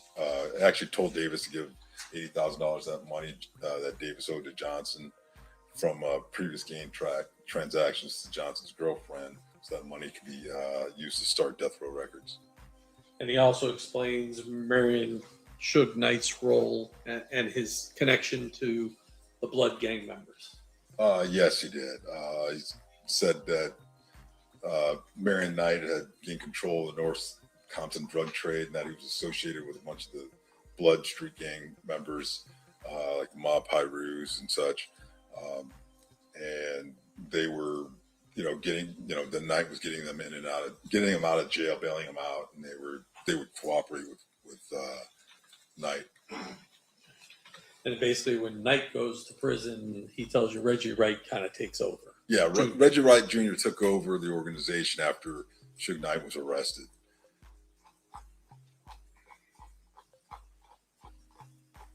You already mentioned Harry O, but Davis claims to actually be involved in the delivery of some of the money associated with the startup of Death Row Records. Yes.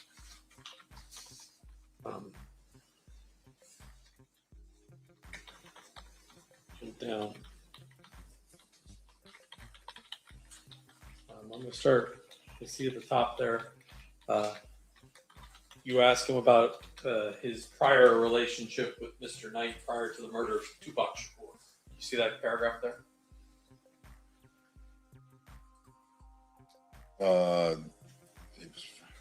Yeah. I mean, Davis said that he told us that he never had any issues with Suge Knight or any of those individuals prior to the incident in Vegas with the killing of Mr. Shakur.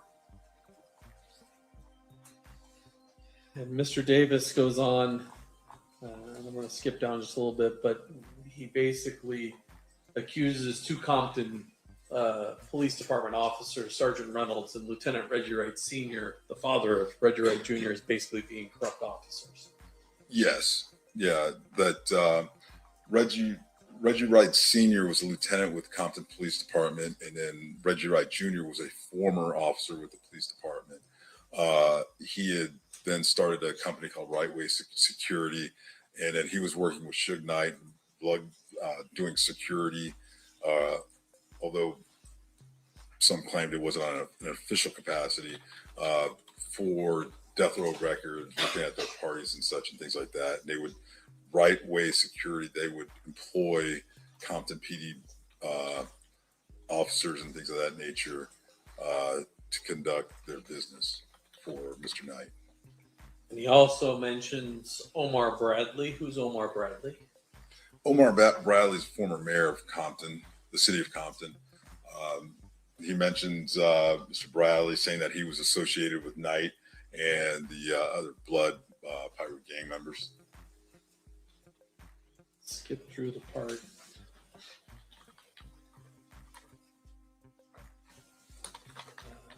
Top of page 4, he provides information, or at least asserts that Reggie Wright Jr. is distributing drugs out of a particular location, and even names some people that are helping with that. Yes, he stated that Reggie Wright Jr. Had a drug distribution location, an auto body shop called Untouchables, that was located at the corner of Alondra and Washington in the city of Compton. There was the shop was owned by an individual by the name of Melvin Hurd, and then heard a guy by the name of G. Ray and Jim helped distribute cocaine from the shop. He also mentions some people that work for Reggie Wright Jr. and assisting in the cocaine distribution.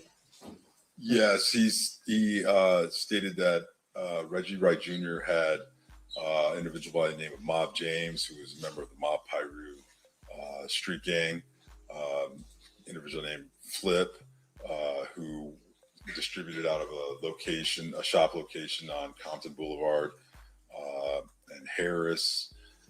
There was an individual known as Buntry, but we at the time we wrote it out as Bumptree, but we believe that actually was an individual known as Buntry Al, or Alton McDonald. Yes, Buntry, Buntry. Yes, Alton McDonald, who was the brother of Mob James, which is James McDonald. Also another individual named Trayvon Lane, who was a Mob Piru gang member, and then Kevin Woods. And then they can kind of read this themselves, but at some point he talks about an incident that occurs at a neighborhood mall involving a person named Marcus. What does he tell you about that? Yeah, this was a few weeks before the murder of Tupac Shakur. This individual, Marcus, who was a Southside Crip, was at a mall by himself. Several blood street gang members attacked him and started beating him up. Then an individual, Mr. Orlando Anderson, who was the cousin or nephew of Mr. Davis, observed what was happening and went in to help Marcus, and they beat up and fended off the other gang members. And then he moves on to describe the incident at the MGM casino the night of Mr. Shakur's murder. Yes, he did. And what did he tell you? He told us the day of the murder of Tupac Shakur that the blood street members, some blood street gang members saw at night. They saw Orlando Anderson. They attacked him because of the previous incident at the mall. After the attack, Mr. Davis, Anderson, Orlando Anderson, and their girlfriends went back up to their hotel room at the Excalibur Hotel. And he said that was it. They didn't have any involvement. They stayed in the room the rest of the night. He tells you that the room was in Anderson's name. Yeah, the room was in Anderson's name. That they'd driven up to Vegas from the LA area in a Land Cruiser, and that they had some other associates, Corey Edwards, Kevin Davis, Terry Brown, aka Bubble Up, Big Dre, and Wynn also traveled to Las Vegas. They stayed at the MGM. And he repeatedly denies to you knowing who killed Tupac Shakur. Yeah, he said they didn't have any knowledge of what happened, that they weren't involved. He did later speculate that maybe it was some Compton police officers that were working for Suge Knight, and that maybe it was because he had heard that Tupac was talking about possibly leaving Death Row Records or something to that effect. But his suggestion was that perhaps Knight, who's driving the car, had Compton police officers shoot Tupac in the car, showed us driving. Yes, something like that effect. I'm gonna keep rolling down here. Y'all believe in that? Y'all believe in that? He gets back at page 5 to talking about Zip. So how does he tell you? Well, he talks about Zip and how he becomes associated with the Notorious B.I.G. Yeah, he said that back in 93, 94, Zip introduced Davis to Notorious B.I.G. at Summer Jam concert. And Davis would associate with Notorious B.I.G. when he was in LA area, but they never had any like drug connections or anything like that. He tells you that he was actually at the Peterson Automotive Museum the night Mr. Wallace was killed. That's correct, yes. And that he saw some at least people associated with Death Row Records at that location. Yeah, he told us that prior to that, the night of the murder, Davis observed some females associated with Death Row Records at the party. He said like Jewel, a singer, Lachelle, a comedian for Death Row, and Davis believes that they saw Mr. Wallace at the event, and then called Blood gang members to come. Davis did say he observed Reggie Wright Jr., DJ Quick, who was a performer for Death Row, Theo, a local disc jockey, and about 10 or 11 other Treetop and Fruitown Blood gang members arrived at the event. Davis told Mr. Wallace that they were to watch, that they were there and they should watch out. And then shortly thereafter, Mr. Wallace was shot. But Davis wasn't there; he didn't see who actually shot him. But once again, he tells you that he believes that Reggie Wright Jr. and Blood gang members are the people that killed Mr. Wallace. Yes, he said he believed that Reggie Wright Jr. and the Blood gang members associated with him were the ones responsible for killing Notorious B.I.G. When asked who the individual was who actually killed him, based off of there was a composite drawing that was that had been provided and was kind of passed around, so we showed him that. Davis responded that the composite looked just like Reggie Wright Jr.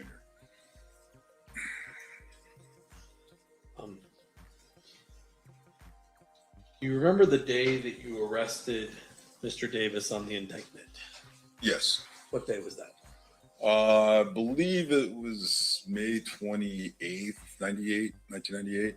Was it the day before the Orlando Anderson's killed in his own shootout Yes. in California? Yes.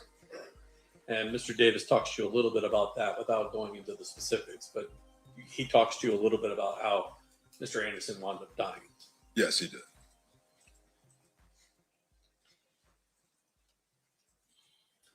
And thereafter, and I'm not going to go through all of these,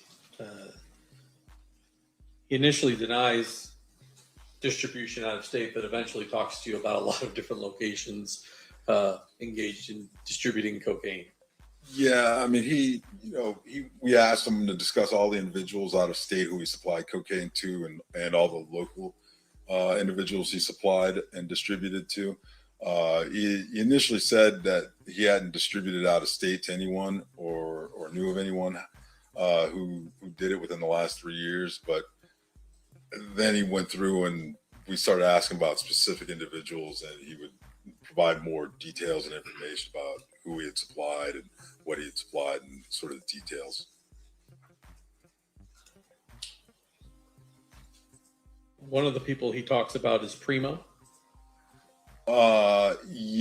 Yes. Primo was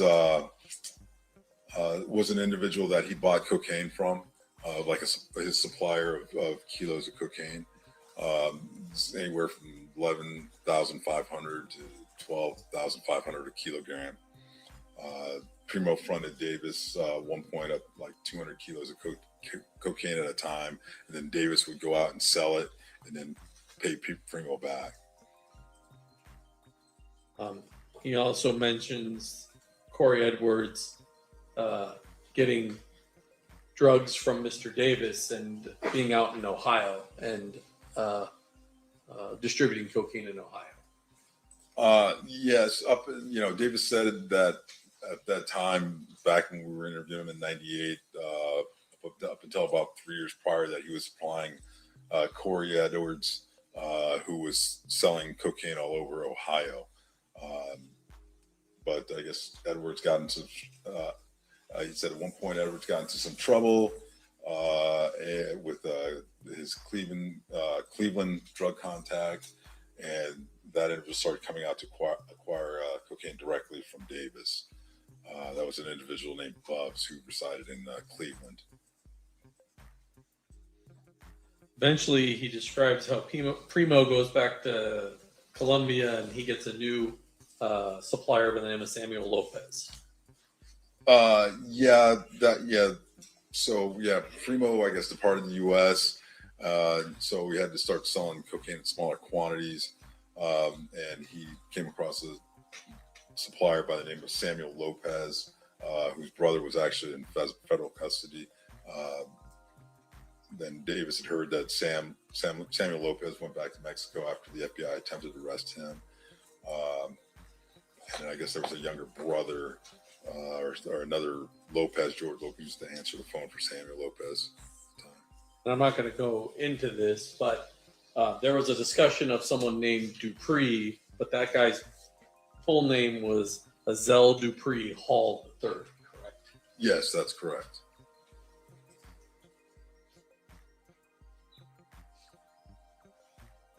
He talks specifically about the phone calls that you were playing for him, that you had captured him on the wire. That's correct.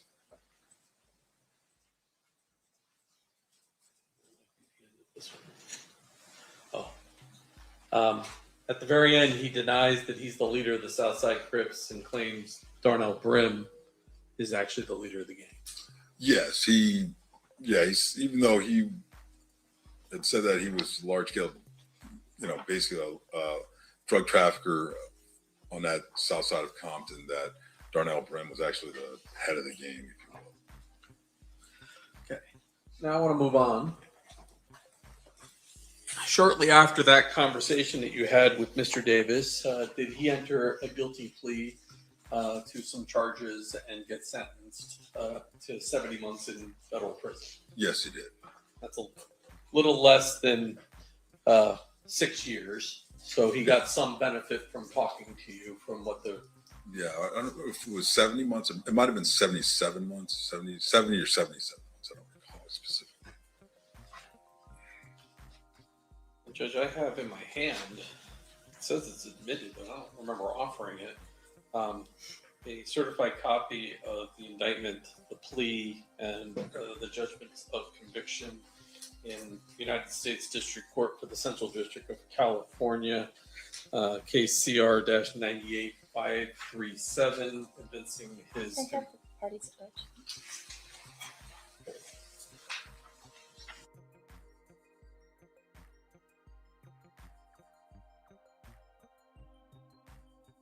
Child, there's a lot going on right now. TMZ is also sharing an article right now where Suge Knight claims that he paid $1.2 million for Pop to get cremated. I feel like this is an old story that I've heard before, but TMZ claims they recently spoke to Suge about it again, and he reiterated that they paid $1.2 million to get Pac cremated, and then the ashes were brought to Pac's mother's hotel room in Vegas, Afeni's hotel room in Vegas, and they rolled his ashes in a blunt and they smoked it. Him and his close friends.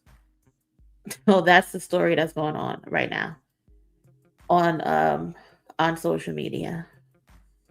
I swear, this shit just keeps getting weirder and weirder and weirder. This FBI agent seems very precise. He seems very matter of fact.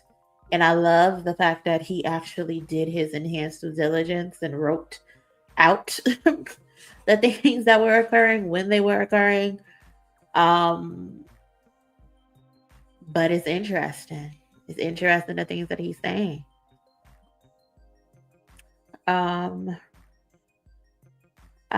He's stuttering a bit too much. I don't put that past people because some people just have a stuttering impediment. So I don't know.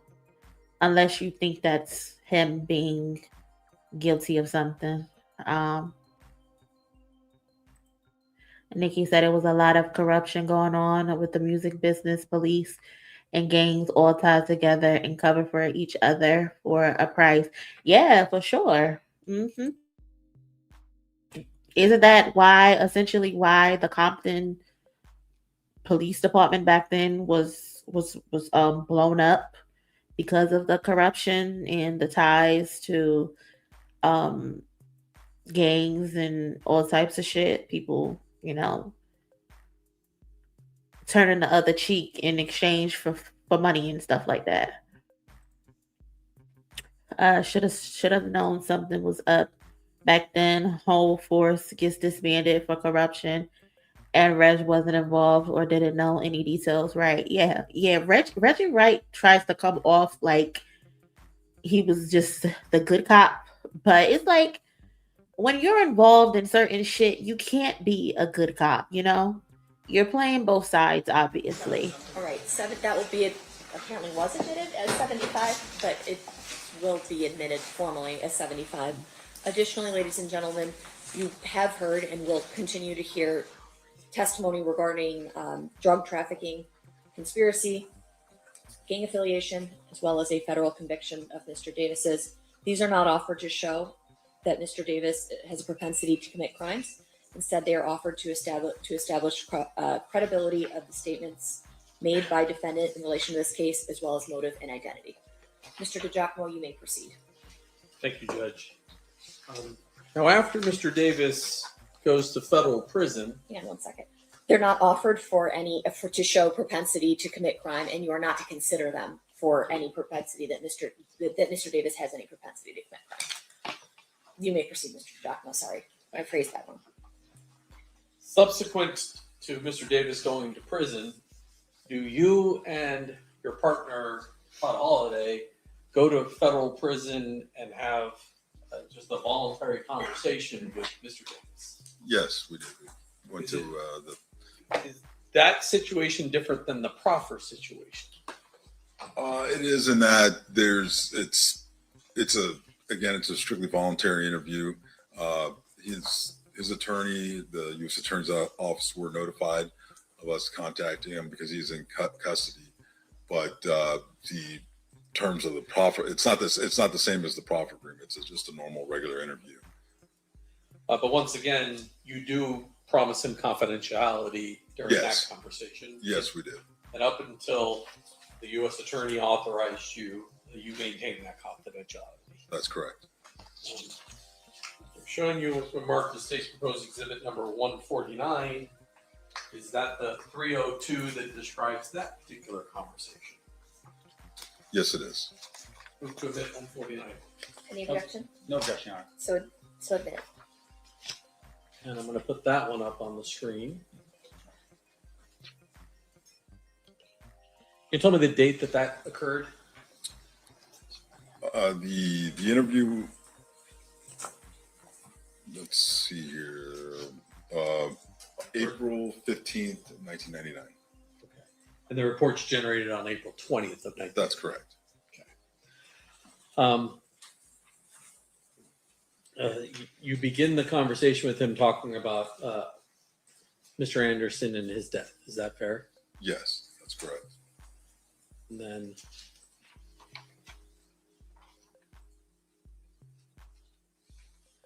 Mr. Davis tells you he's not aware of any motive for why blood gang members or individuals associated with death row records would have wanted to kill Anderson. That's correct.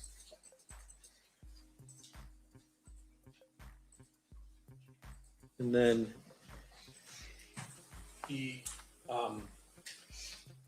repeats that he had nothing to do with either Tupac Shakur or Christopher Wallace's murder. Yes, he said that himself and Mr. Orlando Anderson were not involved in the shooting death of Tupac Shakur, and as well as anybody else that he was associated with, and with Tupac or Mr. Christopher Wallace, Notorious B.I.G.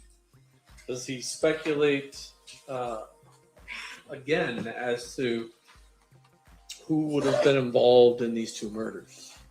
He said, he told us he didn't know who killed the two rap stars, but that he believed individuals from New York associated with Puffy Combs or individuals associated with Death Row Records could have killed Shakur, and that individuals associated with Death Row Records killed Mr. Wallace.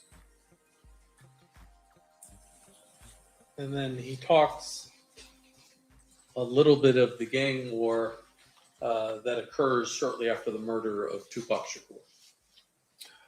Yes. Basically, he said that there was a conflict between Davis and Mr. Marion Knight that resulted as a result of the shootings. That the conflict, there was basically a war going on between Southside Compton Crips and Compton Blood Pirate Gang members, stemming from the mall altercation with Marcus Nunn and Orlando Anderson, other members of Southside Compton Crips, along with the Compton Blood Gang members. And he claims the reason that people believe that Orlando Anderson is the killer is that he asserts the Compton police is telling people that. That's correct. He made comments that he believed that Compton PD members were putting out rumors that Orlando Anderson and them were involved. Do you confront him about Mr. Anderson, the attack, and him being upset about that particular attack? Well, I mean, we asked him about that, about the whole escalation of incidents because of the gang activity, the incident at the mall, then at the MGM Grand, then obviously the shooting of Tupac and things of that nature. Mr. Davis said that Davis and Anderson were upset after the casino's attack on Anderson, but they weren't going to strike back with so many police officers around that they would have struck back once they returned to Compton. So he indicates to you that he's angry enough to do it. It's just he planned on doing it back in Compton, which instead of in Las Vegas. Yeah, if they were, apparently it was because of police presence in the area, something of that nature. I'm not going to go through all the rest of this. The jury can read sort of the rest of this. Let me just check the very bottom.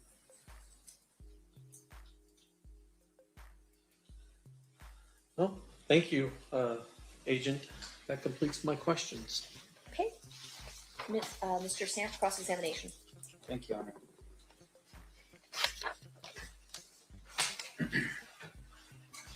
It's no longer special agent, or it's still special agent? Either way is fine. All right.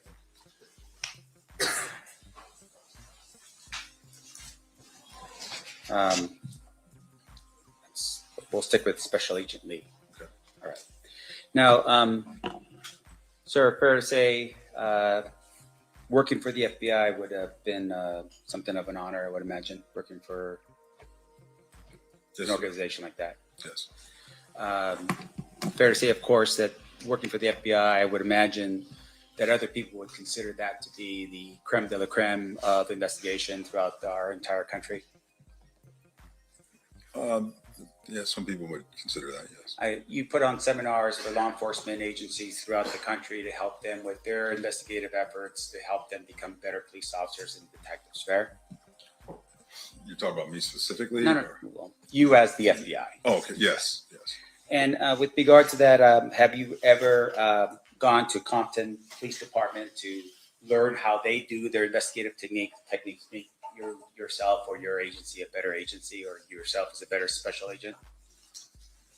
I'm sorry, could you repeat? Have you ever gone to Compton Police Department to see how they do their investigations to become a better agent yourself? No, I did not. All right. And once again, with regards to what you do as the FBI, you're very specific in your task, right? Your task is whenever there's a violation of federal law, for instance, you're the agency that would be tasked. I'm sorry. That's right. Yeah.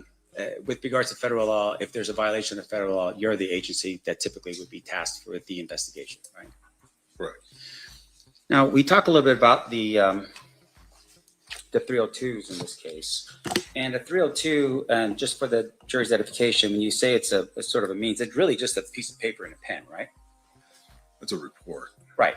And so you are writing out what your impressions or recollection was of a specific event or time, right?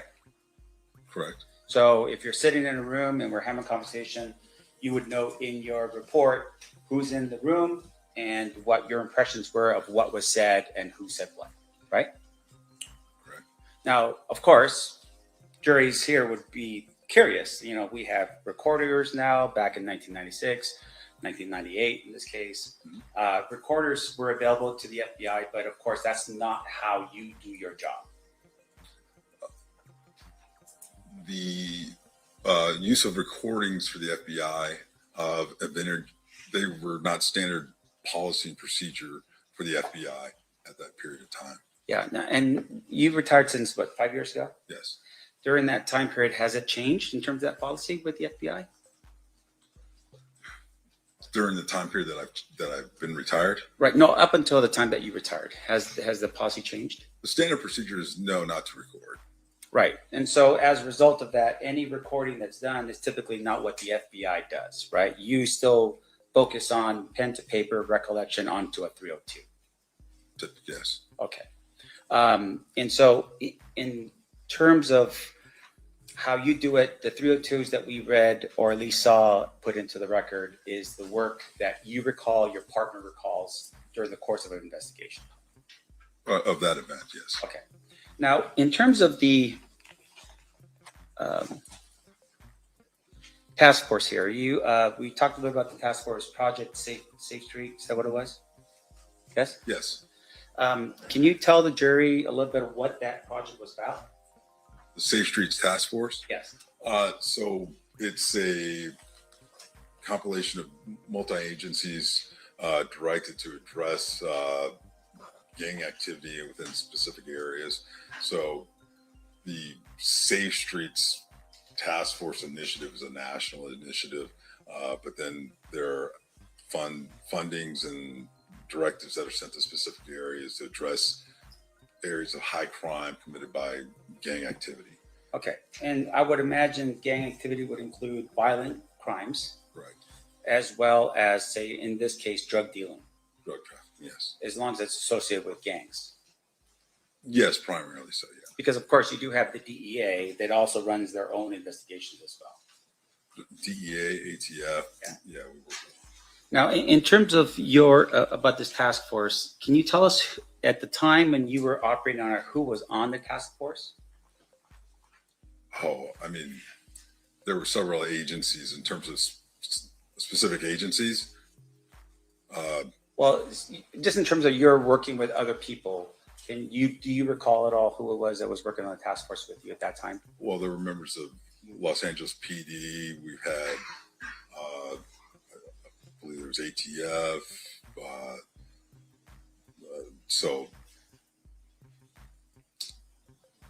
So there was multiple aspects of the task force.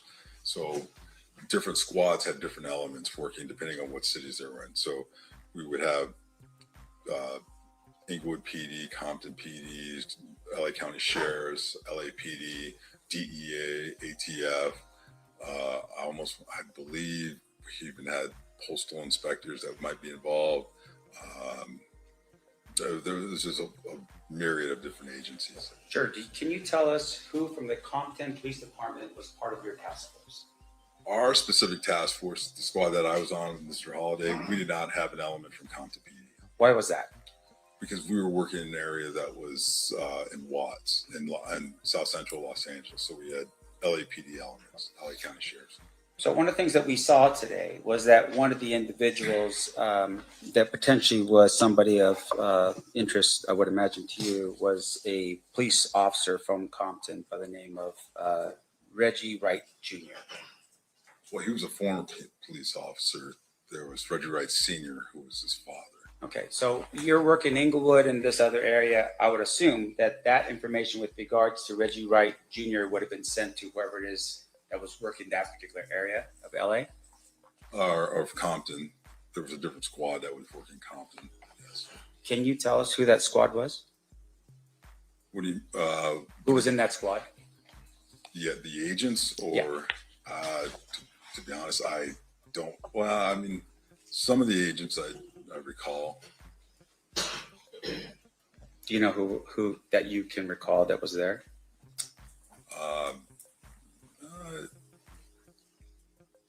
At that specific time, I'm not sure. There was an agent, Elliott.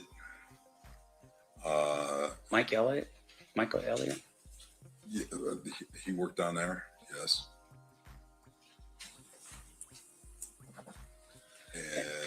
and I don't want to strain you a little bit here. Yeah, I mean, it's yeah. So, and the reason, well, for clarification, because over that time period, H's will change squads and things of that nature. Like I left the gang task force in 2003, and squads would move and change objectives. So who was working at that specific time?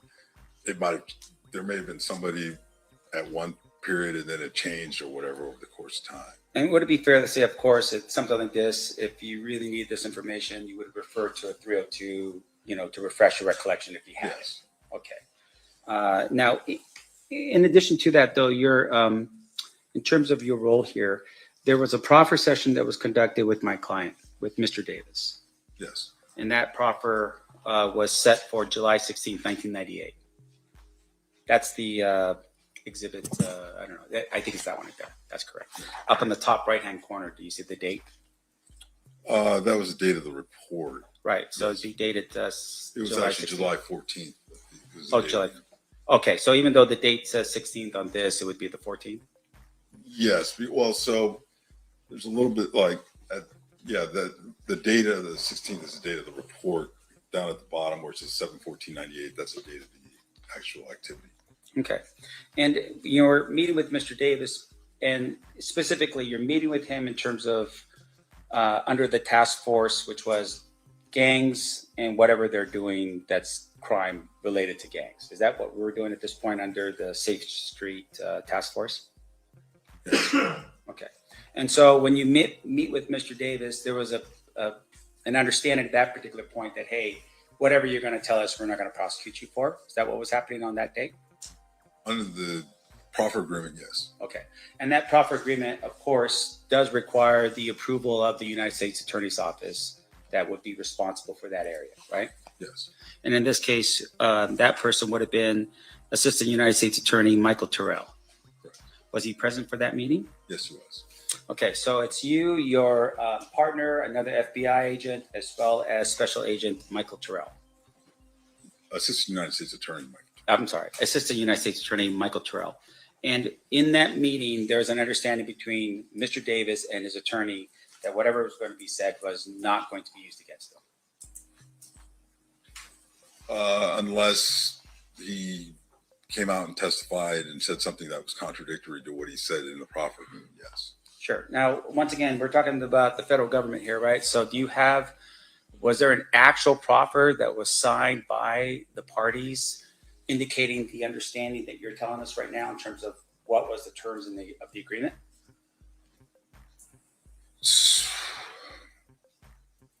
My recollection is that there is, but that's maintained by the United States Attorney's Office. Okay. And since we're talking about that particular proffer here today, fair to say that would be relevant information that we should be considering?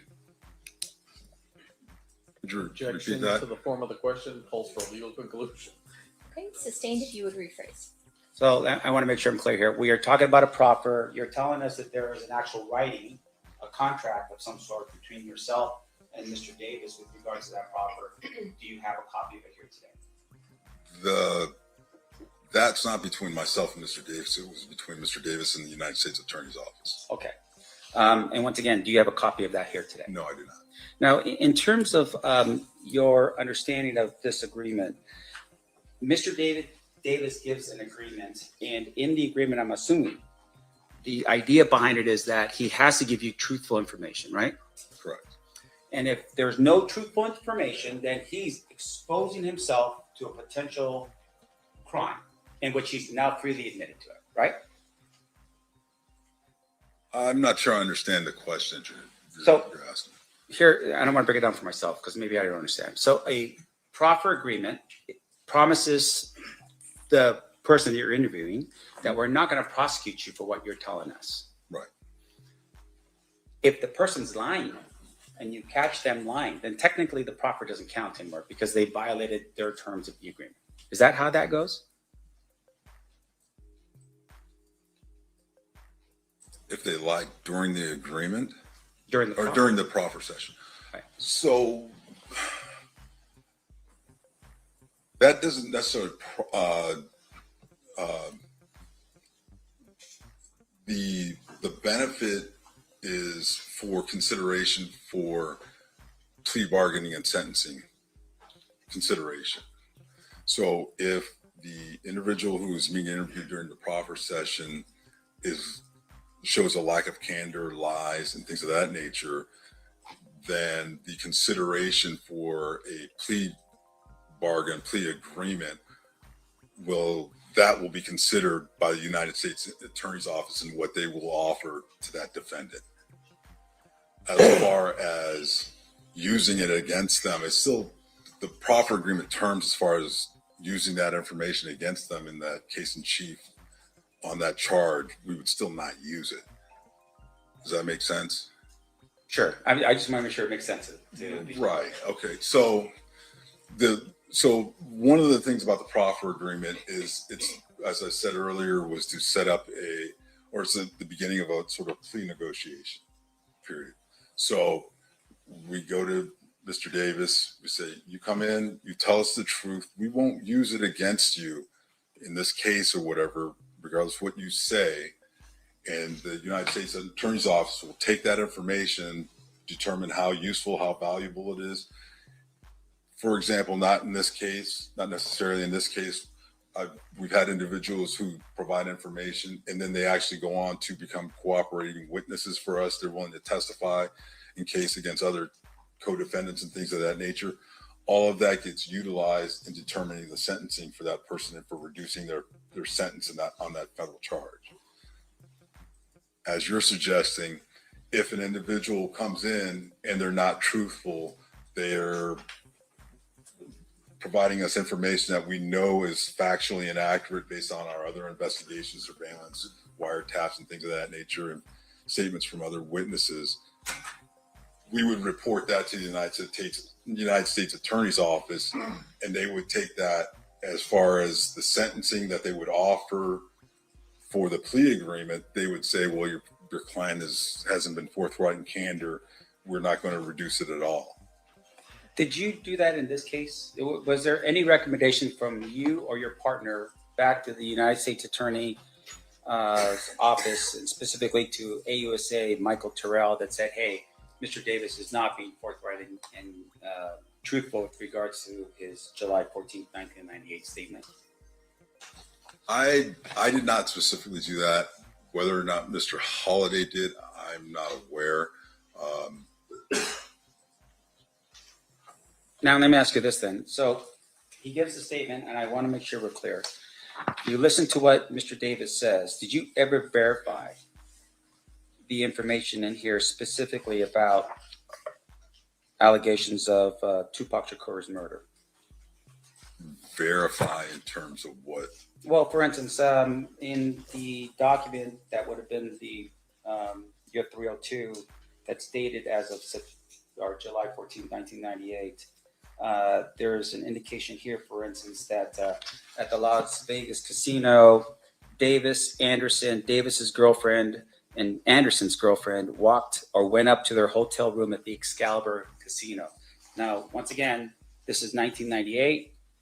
The death of Tupac Shakur was in September of 1996. Right. Did you ever verify that information with Las Vegas to see if either, and in this case, what the 302 indicates is that the room was in Anderson's name.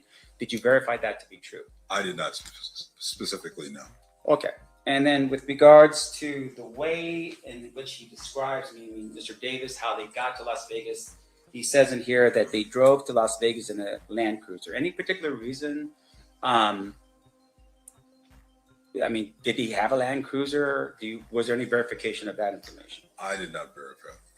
Now, in addition to that, he had indicated that Corey Edwards, Kevin Davis, Terry Brown, and Big Dre, or AKA Big Dre, and Wynn had also traveled to Las Vegas. Did you ever verify if any of those individuals went to Las Vegas? No, I did not. And whether or not they stayed at the MGM Casino? No, I did not. Okay, so once again, for the jury's edification, shooting takes place in September of 1996. You're getting this information from Mr. Davis on July 1998, right? Yes. About a year and, right.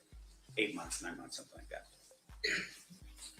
Now, in addition to that, he had made mention, at least with that first interview, that he believed that Compton police officers had been the one ones to have committed that particular act, the crime in Las Vegas, in terms of the shooting of Tupac Shakur. Mhm. Is that a yes? Yes. And once again, that's just for the I'm sorry. record. Yeah, Okay. you're sorry. And with regards to that, though, sir, did you ever look into the possibility that Compton police officers may have been involved in the shooting of Tupac Shakur? I did not specifically know.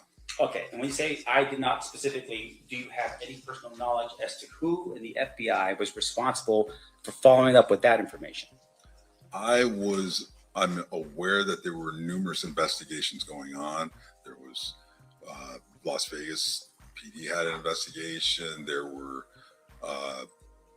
Compton PD, LAPD. There were numerous elements of investigation going on regarding the murder of Tupac Shakur, regarding Mr. Davis, our squad, and what we were investigating regarding the gang activity and the drug trafficking and the charge that he was on. I was not specifically tasked to follow up and track that down. Who did? I'm not aware of. Now, fair to say, though, of course, if you become aware of a crime like that, you would report the information that you have to whoever the responsible investigative agency would be, right? Correct. You're not just going to hold on to that information and just keep it to yourself, Correct. right? Or ignore it. Correct. So in this case, for instance, you share with us that there were wiretaps that were being done of Mr. Davis's phone during the time period that you were investigating. Do you recall that line of questioning? Yes. Now, wiretap is not the same as a pen register, right? Correct. And just for the ladies and gentlemen of the jury, pen register is just numbers that you just that you keep recording in terms of what number is calling out, what number is being received. Correct. And then an actual wiretap is when you listen to phone calls where people are talking on the phone without you telling them that you're doing so, right? Correct. So with regards to the information that you received and the phone calls that you had, were there any phone calls at all in which this guy over here, Mr. Davis, somehow admitted or said anything along the lines of that he was either involved in the murder of Tupac Shakur or that he was even in Las Vegas on the day it happened?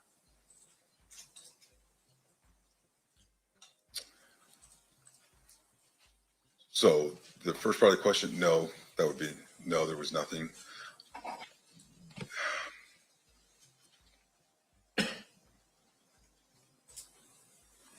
Regarding the second part, being in Las Vegas, I believe my recollection is that there was conversation about being in Vegas and coming back to Vegas after the incident, the incident being the murder of Tupac Shakur, but that was it. Okay, and once again, I don't want to put any real pressure on you. This is 30 years ago. Right. So in terms of that kind of information, that would have been at least given to somebody that would have been interested in knowing whether or not, Duane Davis was in Las Vegas at the time of the shooting of Tupac Shakur, fair? Yes. And as far as you can recall, without looking at any notes to refresh your recollection here, that was never done. Can you repeat that? Sure. Did you personally ever make any calls to either Las Vegas Metro, LAPD, or Compton PD specifically about, hey, there's information here that Keefe was in Las Vegas at the time of the shooting? Was there anything like that?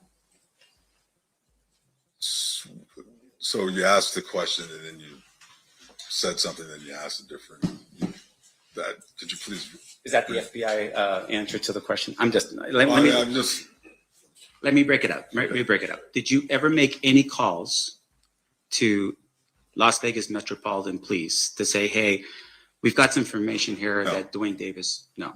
Did you ever make any calls specifically to LAPD to say, hey, I've got this guy on the phone, or he's making some discussions here that he was in Las Vegas at the time of the shooting of Tupac Shakur? No, I didn't make any calls like that. And then I'm assuming with regards to Compton PD, did you ever call Compton to talk to somebody like, I don't know, Reggie Wright Sr., the gang guy over there, to say, hey, by the way, one of the guys from your community is saying that he was in Las Vegas at the time of the shooting of Tupac Shakur?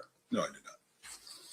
And I appreciate you breaking that down because I didn't want the jury as well to be confused. Now, in addition to that, you had made mention about the type of volume here, or what the type of volume that Mr. Davis was moving in terms of drugs? I want to make sure I'm clear. What kind of drugs are we talking about? Cocaine. Okay. And can you tell us just in volume, what kind of volume that Mr. Davis was moving at that time? I can't. I mean, it would be total speculation. I'll based off of what was said in his statements to us. Yeah. I mean, there was one where he said something, I believe, to the effect of like 70 kilos at one time, or that he was blunted large amount. I'd have to look. May I refer back to the report? Sure. Let's see here.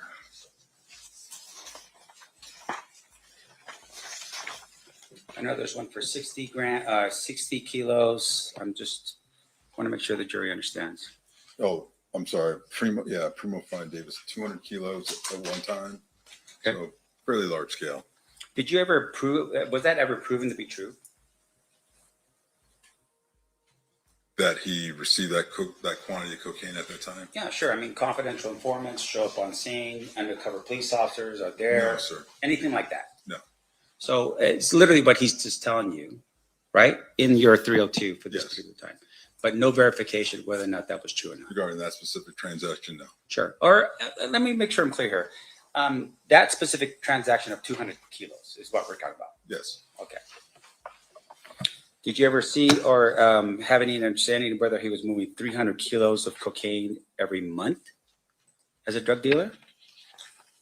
Did you ever get any information indicating that he was moving 300 kilograms of cocaine every month? I did not have that kind of specific information. No.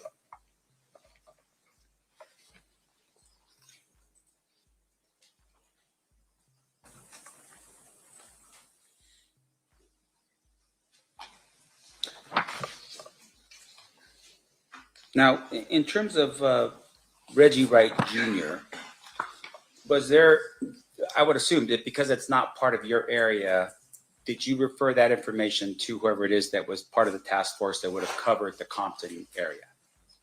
That would be most likely, yes. Okay. And in terms of the Compton Police Department, fair to say that at some point they actually disbanded or they were shut down? Yes, that's accurate. And that would have been at what year? I don't remember specifically. It was somewhere in the late 90s, I believe, or early 2000. Okay.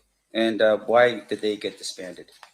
I don't know these specifics. I know there was numerous allegations of corruption and such and things like that in the department. Organizational, structural problem deficiencies. Okay. Your Honor, may I have a brief moment? Yeah.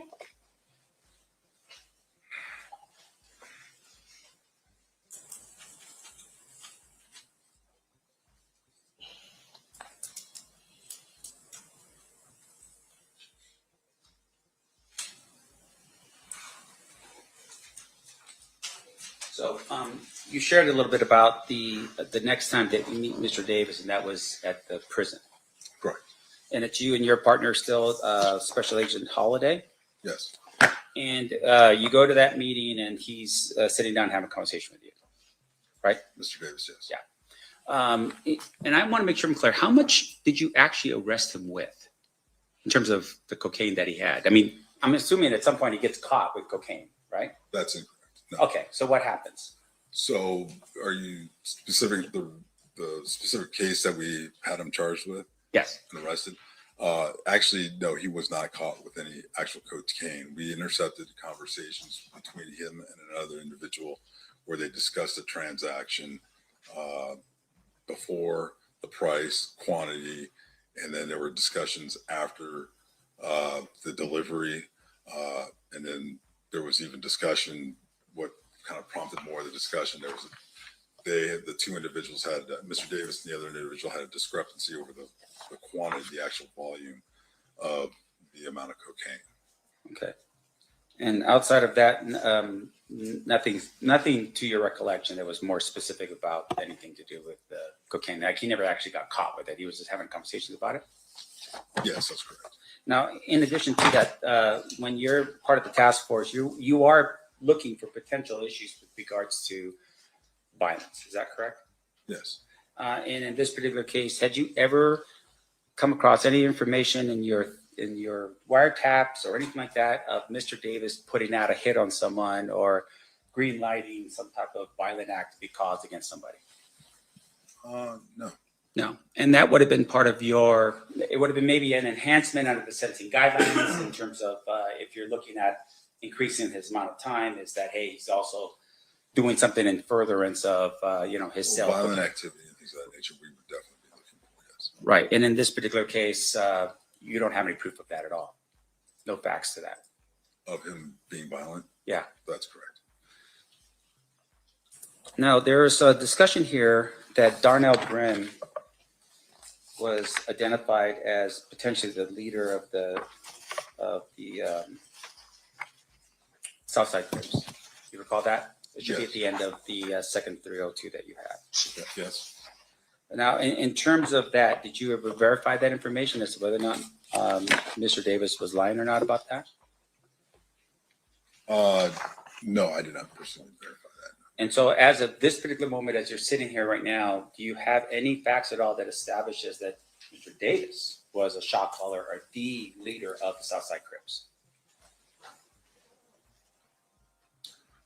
Could you repeat that way you phrased Meaning, it? do you have any facts? Do you have something that says he said out on the phone? I don't know what they do. They attended a meeting. I mean, it's like. No, so I mean, with these gang organizations, there's not like membership cards and things of that nature. It's not like you they've got a organized org chart of who is the president, vice president, and this and that nature for the most part. A lot of times it is just word on the street, who runs this area, who's in charge. And it was the way we assessed that Mr. Davis was one of the leaders of the Southside Compton Crips was the totality of information we'd received from numerous informants, witness statements, and things of that nature, wiretaps and things like that. I'm sorry to interrupt. Go ahead. You done? Yeah. Yeah, and I would imagine that because Mr. Davis was a drug dealer, that the money that he was bringing in was probably the reason why he was considered to be a leader in the Southside Crips.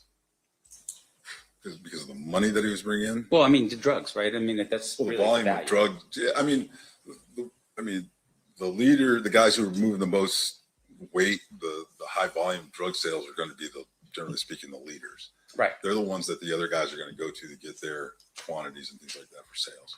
Sure. And in this particular case, that's the presumption, right? It's because Mr. Davis was a drug dealer, he would be considered with some status within the Southside Crips. Well, I wouldn't call it a presumption. Again, it's a totality of statements from other individuals and the information that we got. I mean, it wasn't the fact that he was a drug dealer that all of a sudden alerted us and said he must be a high-level Southside Compton Crip. It was a totality of information from our investigation. Sure. Now, the word presumption, what does that mean, by the way? Presumption that you presume, you're making an assumption. But it's a little bit better than that, right? There are some facts that support whatever it is that you are throwing out there as the. That can be the case, yes. Now, in this particular regard, you talk a little bit about the Lakewood incident, right? It's in your report, I think, and I want to make sure on your 302, this would be, and so if you run across it before I do, this would be page 4 of your 302, the date 7/14/98.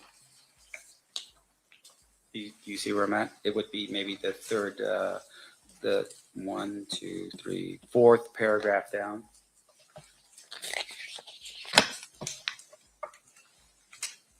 The Lakewood, are you referring to at the mall? Yes, sir. Okay, I'm sorry. Yeah. That's right. Okay. In terms of your presumption, the idea of the presumption, you're telling us that there is some facts that help you to have that presumption, right? Some facts. Can you tell us what facts you have to support that there was even a Lakewood incident that occurred? I'm sorry. You're asking what facts? Sure. We have several witness statements. Okay, so you have several witness statements. you are aware that there's allegedly, and according to what you write yourself, this was a couple weeks before the murder of Tupac Shakur. Marcus, who lived at the Southside Crip neighborhood, was in a mall by himself. A number of Blood Street gang members attacked Marcus and began beating him. Orlando Anderson and then others approached the situation, observed what was happening, and then went to the aid of Marcus. They beat up the Blood gang members. That's what you wrote in your 302, right? That's for true, man. Yeah. Now, in terms of that information, did you ever go to the mall to verify that there was this thing that happened a couple of weeks before the murder of Tupac Shakur, which would have been sometime in August of 1996? Did you ever do that? No, I did not. Now, in fairness to you, sir, Lakewood Mall and that area is governed by a police department. I don't know, is it Compton or is it the next one over? I'm not sure. Yeah, it wouldn't have been Compton. Okay. So where was the next one? Did you ever at any point reach out to that police department to say, hey, can you get us the information on this so we can verify it before we put it into our 302? That the, a couple of weeks before the murder of Tupac Shakur, there was a beating that took place. Did you ever do that? Okay, so your statement regarding doing it before we put in that was information that was provided to us by Mr. Davis. So at that time, we're just recording what Mr. Davis is telling us. Sure. So this is a follow-up investigation upon that. Sure, but the state has now introduced this document in as an exhibit for the jury to consider. So you're telling us that you can't verify the information in it? I'm telling you what Mr. Davis told us. Okay, but you cannot verify that information. You're telling us right now you didn't verify the information that he told you. I didn't verify that specific event. Okay.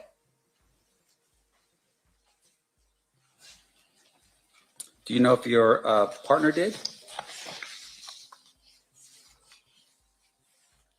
I'm not sure.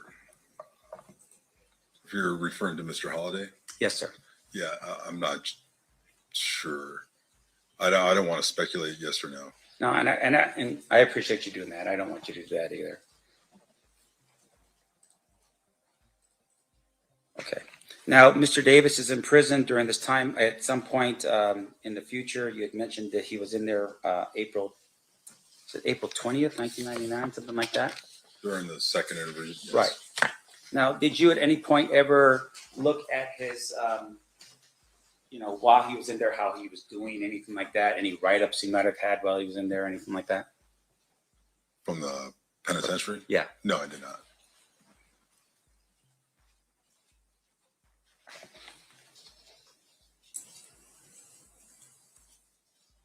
And then finally, just one final thing here. There was some mention in your 302, and I apologize for bouncing you back, but I'm taking you back to the July 14th, 1998 302. But in that 302, there was an allegation, or at least some information that you documented that stated that Reggie Wright Jr. Was dealing drugs out of a auto shop called the Untouchables Auto Shop, owned by Melvin Hurd. Do you recall that? That's actually on the top of page 4. Yes. Do you know why that's important and why you included that in your 302?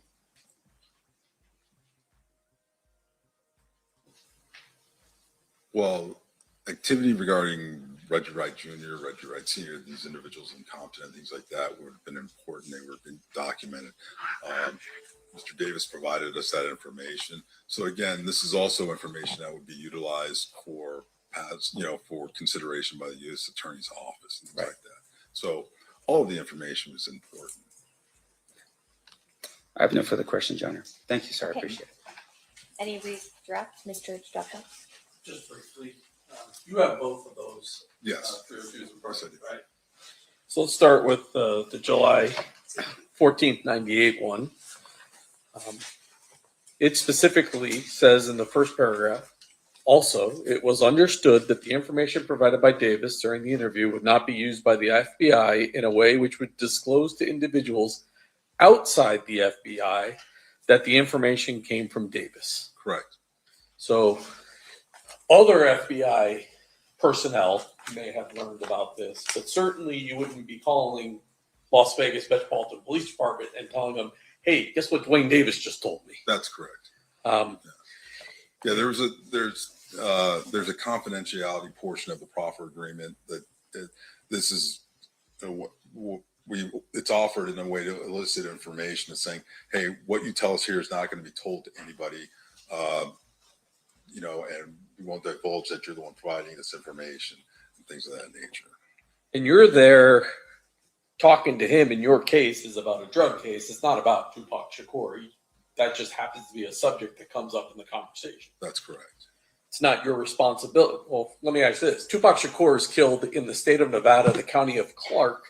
Who prosecutes murder cases usually for street level shootings in Clark County? That would be like Las Vegas Metro PD, the DA's office here in Las Vegas. The state of Nevada. It's not a federal correct. crime to commit a murder in Las Vegas in most situations. That's correct.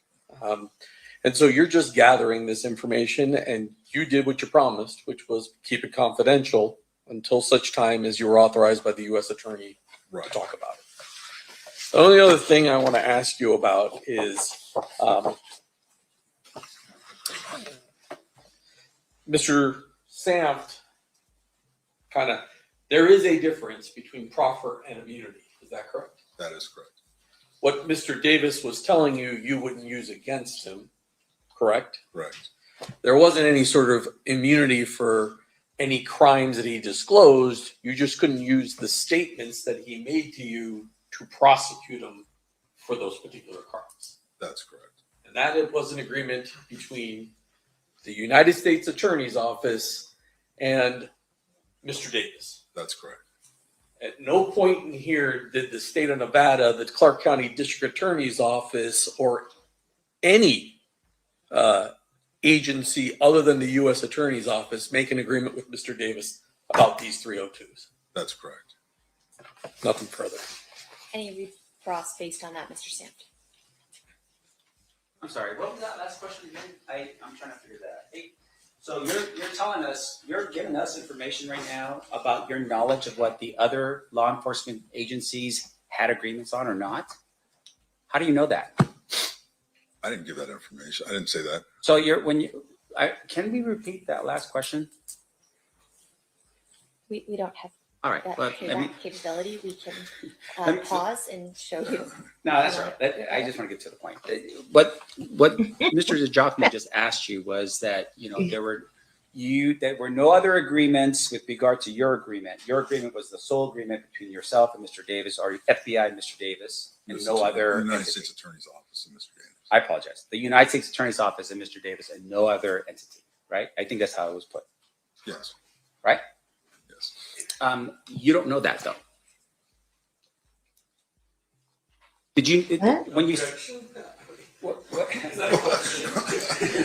Oh my God. Sustained stricken. You can ask a question. You are not aware of any agreements between with other agencies because you just don't know. You are just here on behalf of the federal government and the FBI, right?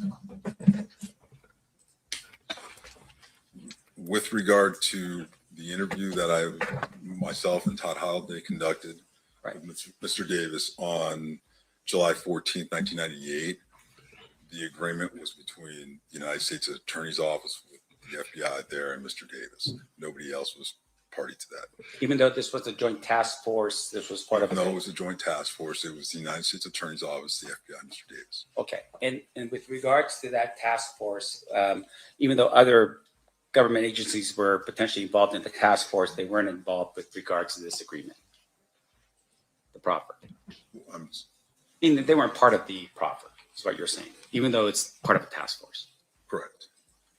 Okay. No further questions. Thank you. Anything further, Mr. Jackman? No. Ladies and gentlemen of the jury, any questions for this witness? We do have some. We got a jury question, y'all.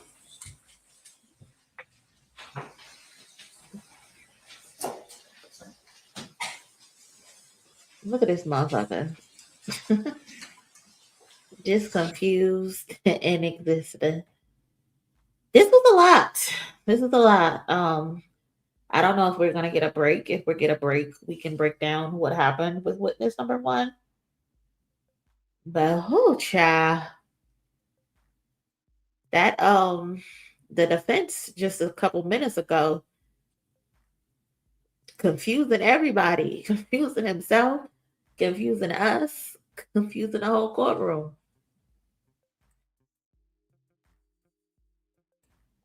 Because this is a hot mess. Amateur hour. I mean, he is a public defender. So we shall see. So what's happening right now is typically if the jury has, after prosecution goes, defense goes, recross, A couple questions from our jurors. and the jury If gets to proper ask the information question. was never followed up on, what was the motivation behind the interview in jail or prison? Hold on. Let me run it back a little bit.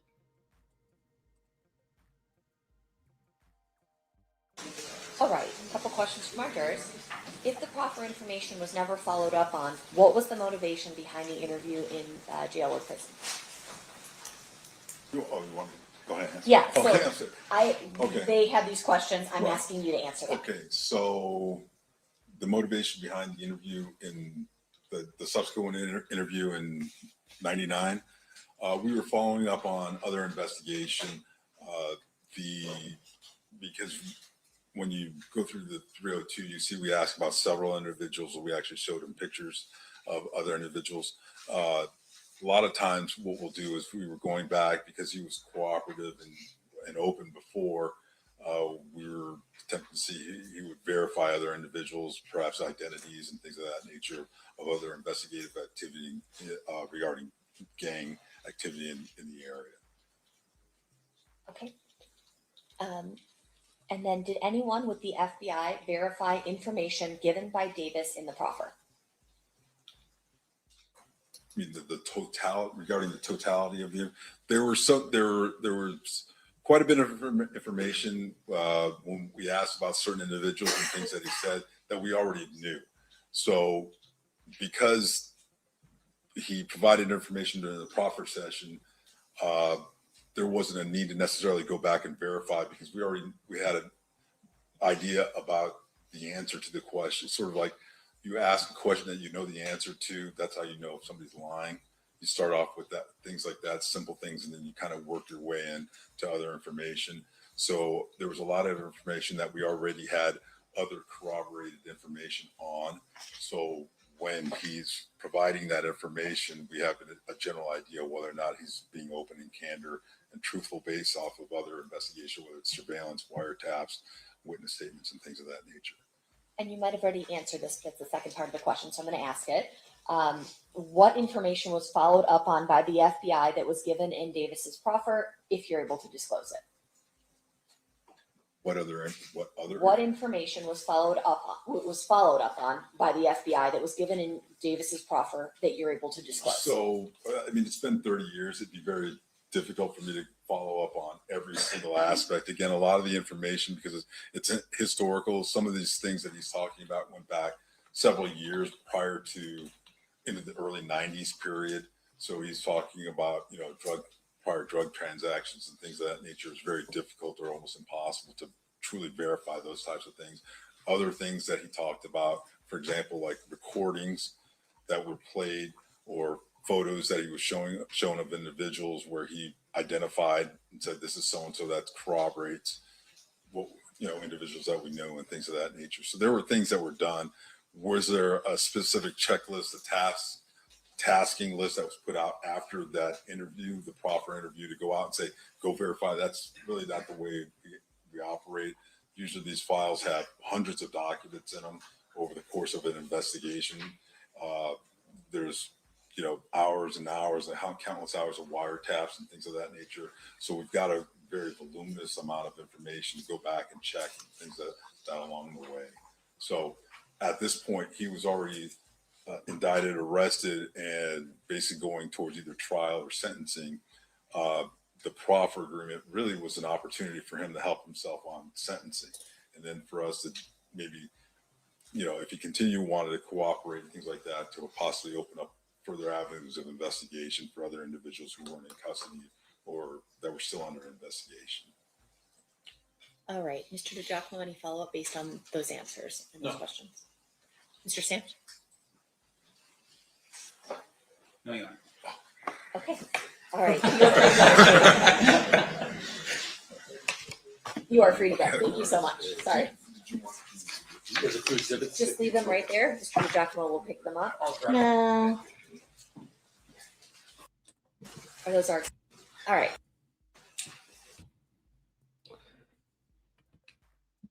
We having a sidebar. I don't know. Not why the fuck we laughing. Because All right, ain't at this shit time, we're funny. going to take a restroom break for 15 minutes. During this recess, you are admonished not to talk or converse amongst yourselves with anyone else on any subject connected to the trial, or read, watch, or listen to any report for commentary on the trial of any person connected with this case by any medium of information, including without limitation, newspaper, television, internet, and radio, or form or express any opinion on any subject connected with the trial until the case is submitted to you. We'll have you guys back here at 3:15. Please rise for the jury. All right.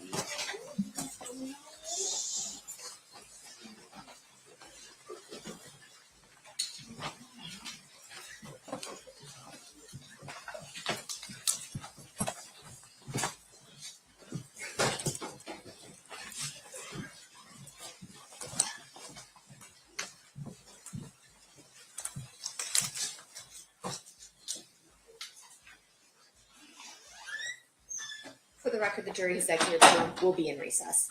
Thank you. All right, y'all. So they taking a 15-minute break. Gonna be back at 3:15 Nevada time and 6:15 our time. Okay, so a lot was going on with witness number 1, which is Wade Lee, a special agent with the FBI. Let me look at my notes real quick. So retired FBI agent Wade Lee, he worked the gangs in South Central Los Angeles. He worked in Watts, where the Grape Street, I think it's at Grape Street, right? Excuse me. Grape Street Crips were essentially, they were the large gang out there. They controlled the Jordan Downs housing project, and he came across Mr. Davis, which is Keefe D, because he obtained info to develop a case regarding drug trafficking. Keefe D was indicted for selling 2 kilos of cocaine, and they ended up catching him because of wiretaps. Because of wirecracks. I know a crackhead when I see one. Well, Reggie Wright called him a crackhead yesterday. He said he went from a crackhead to selling drugs yesterday. So, what else? He also mentioned something about Rodney Blackman, which I think is a family member of Keefe D. He was an FBI target. The Grape Street Watts Crips formed in the 70s. Blah, blah, blah, blah. Keefe D was known as a drug dealer, but apparently he joined the feds built the case on him. He was facing at least 10 years in prison. What else? For the 2 kilos of cocaine, he does a proffer with Davis. Keefe D does a proffer, a common practice in the federal justice system, beginning of negotiation for a plea agreement of the 2 kilos that he was caught with. So from there, federal prosecutors and a defense agreed. In return, the feds won't use the info to charge him, and but it could be violated if he did something stupid. A partner was with him. Oh, he had like a someone else was with him, but it was confidential. He is authorized to talk about it today. Federal government gave him permission after state. So Mr. Lee, basically. He had a partner, and I think the defense asked him about his partner, but he kept saying he doesn't remember what his partner was doing, but he's there to represent for him and the partner, essentially. What else happened? They talked about someone named Fats. They discussed Wayne Day, a large scale drug trafficker. Davis said they were related. Davis said he had a side handled as far as drugs, but Reggie Wright, that's when they brought up Reggie Wright Jr., saying that he handled the north side while Davis had the other side. They also started to talk about death row. Now, this is where they come in and they say Reggie was on some bullshit. Reggie wasn't just a cop. Reggie was a dirty motherfucker. This is what they're saying. Okay. Davis told the officers that Suge Knight was associated with the Mob Piru. When Suge Knight was arrested, Reggie Wright took over death row. Davis said he had never had issues with Suge Knight and the other individuals prior to the killing of Tupac Shakur. They accused Reggie Wright Sr. of being a corrupt cop. So they done jumped to the killing of Tupac. What else do I have? There was a mention of the former mayor of Compton said he was associated with crime. So everybody over there in Compton up to some bullshit, essentially. That's what they trying to say. They said Bradley, the former mayor of Compton, he was with the shits too. Said Reggie Wright Jr. had drug distribution location at an auto body shop, and he had MOB James distributing out of the shop location. They talked about a mall incident a few weeks before the murder of Tupac, which is the I guess the chain snatching with Trayvon Lane and Baby Lane. Everybody, Keish, everybody was up to bullshit out there in Compton. God damn. Keefe D told FBI he was at a museum where Biggie Smalls was killed, but denied involvement. Now, this is all in the proffer, y'all. This is all in the proffer that they're talking about. What else? Keefe D said a sketch of a possible suspect in that murder looked just like Reggie Wright. So Keefe D said Reggie killed Biggie. Talked about how Orlando Anderson died, denied distribution initially, then discussed locations that he had. Keefe D said original supplier left the country, then worked with a new supplier. They're talking about drugs now. Denied he was a leader of the Southside Crips. Keefe D entered a guilty plea, sentenced to prison. They talked with him in prison. Keefe D said he was not aware of any motive for death row members to kill Anderson. Keefe talked about a gang war after the murder of Tupac Shakur. Claims the reason people believe that Orlando Anderson is the killer because the Compton PD told people that Orlando Anderson was the one who killed Tupac. But how I remember is the dude Dre was the one who was supposed to be in the back who killed Tupac. But then again, they said Dre got scared and Orlando took over. Tweezo, confirm or deny that for me. Did I hear that correct? Did I hear that correct before? Because the Keefe D been saying Reggie Wright killed Biggie for years. They both hate each other. They both hate each other so much that he put him on to doing the YouTube stuff. I don't get it. I don't get it. I don't get it at all. I don't get it. And what's funny is in this proffer, Keefe D is ratting on MOB James when yesterday MOB James got on the stand and said, well, I don't want to send this nigga to jail, so I'm not saying nothing. This is just crazy. This is foolishness, to be honest. This is foolishness.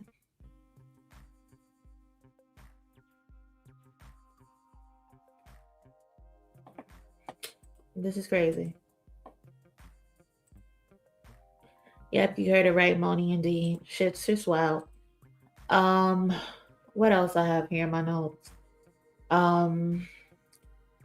Keefe talked about the gang war after the murder of Tupac Shakur. Claims the reason people believe that Orlando is the killers because Compton PD said so. I said that already.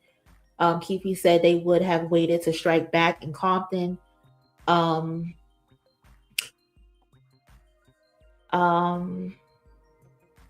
Keefe said he and Anderson were upset about the MGM incident, but wouldn't do it with so many people around. So in the proffer, he claims that they weren't trying to get at Tupac back then because there was too many cops around, which is kind of something MLB James said when he was on the stand as well. He said it was too many people, too many police moving around, so they couldn't, really do anything that they wanted to do. As far as like retaliation goes. So Keefe is also saying that they would have waited to get Pac or Death Row back once they got to Compton. Then we got the cross-examination from the defense, asking him, did you ever visit Compton PD to see how they do their work? This is, again, him harping on paperwork, them harping on enhanced due diligence, harping on quality control.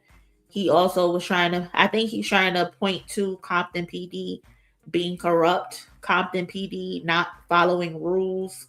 Again, they are trying to hammer that home. That's their narrative, and they're trying to get it across the finish line. The defense point out that records were available during the interview with Davis. The documentation is from a report, not a recording.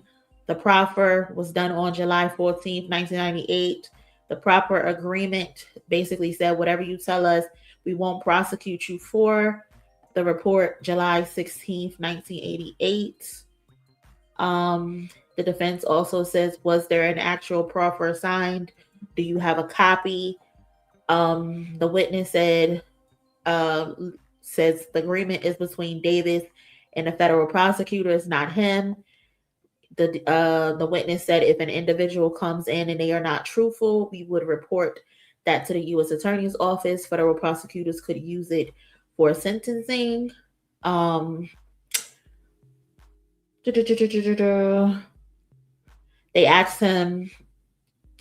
defense asked Lee, did he verify the information that was in the proffer? Lee said he didn't.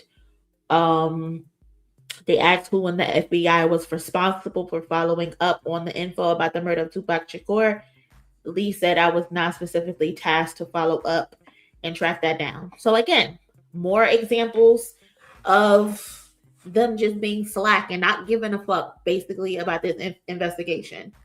It is beyond clear that the police, LAPD, Las Vegas PD, the FBI, it is clear that nobody gave a fuck about doing the right thing in regards to this case. They just threw all proper channels out the window and just said, whatever. If we solve it, we solve it. If we don't solve it, we don't fucking care. That's what it basically feels like. That's what it feels like at this point. What else do I have here? What's up, Unapologetic and D2B2? What's going on, y'all? And this is why we're sitting here 30 years later, finally trying to make sense of this shit. And even now, 30 years later, we still don't have the answer, Sway. You don't got the answer, Sway. Now the defense asks a good question to Lee, the FBI agent. Did you ever call Las Vegas Metro Police Department or Compton PD to say we have info about Keefe D being in Las Vegas at the time of the Tupac Shakur murder? Lee said no. The defense said in terms of Reggie Wright Jr., did you pass that along to those covering Compton area? Lee said yes. Lee said yes. That's interesting. So you didn't tell Las Vegas and the PD that you got info of Davis being in Vegas. But in terms of Reggie Wright, did you pass that info along? And he said, yeah. That's interesting.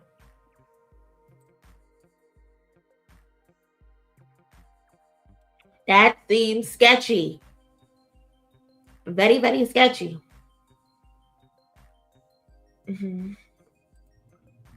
I think police don't care because he's black. No, I think police don't care because that shit is corruption. That's what I think this is. It's looking more and more like a plan set up by Todd to get niggas out the way. That's what it's looking like.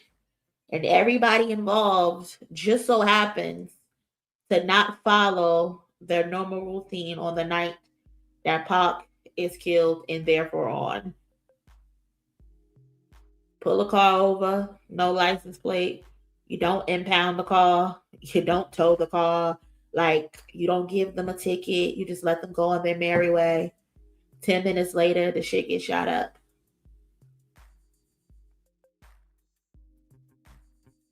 Reggie Wright talking about, oh, we always send Pac with 2 security guards.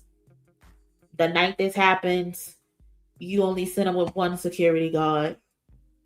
You supposed to go to the fight. Oh, we couldn't get in. We were just in the parking lot. Then we decided to leave and go back to Club 662. Everybody did their steps. They skipped steps that they normally do on the night that this man died.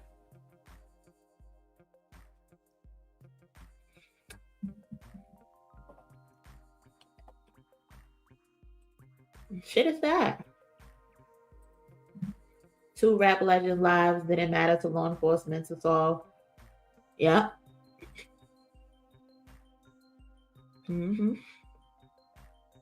They back in the courtroom.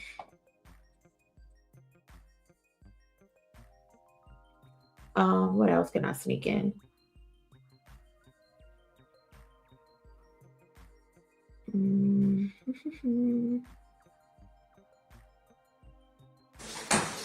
Back on record in State versus Davis, C-377-407. Anything we need to address before bringing the jury in?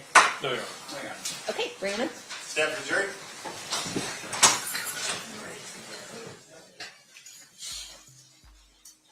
Did you line them up? We're waiting for them. Okay.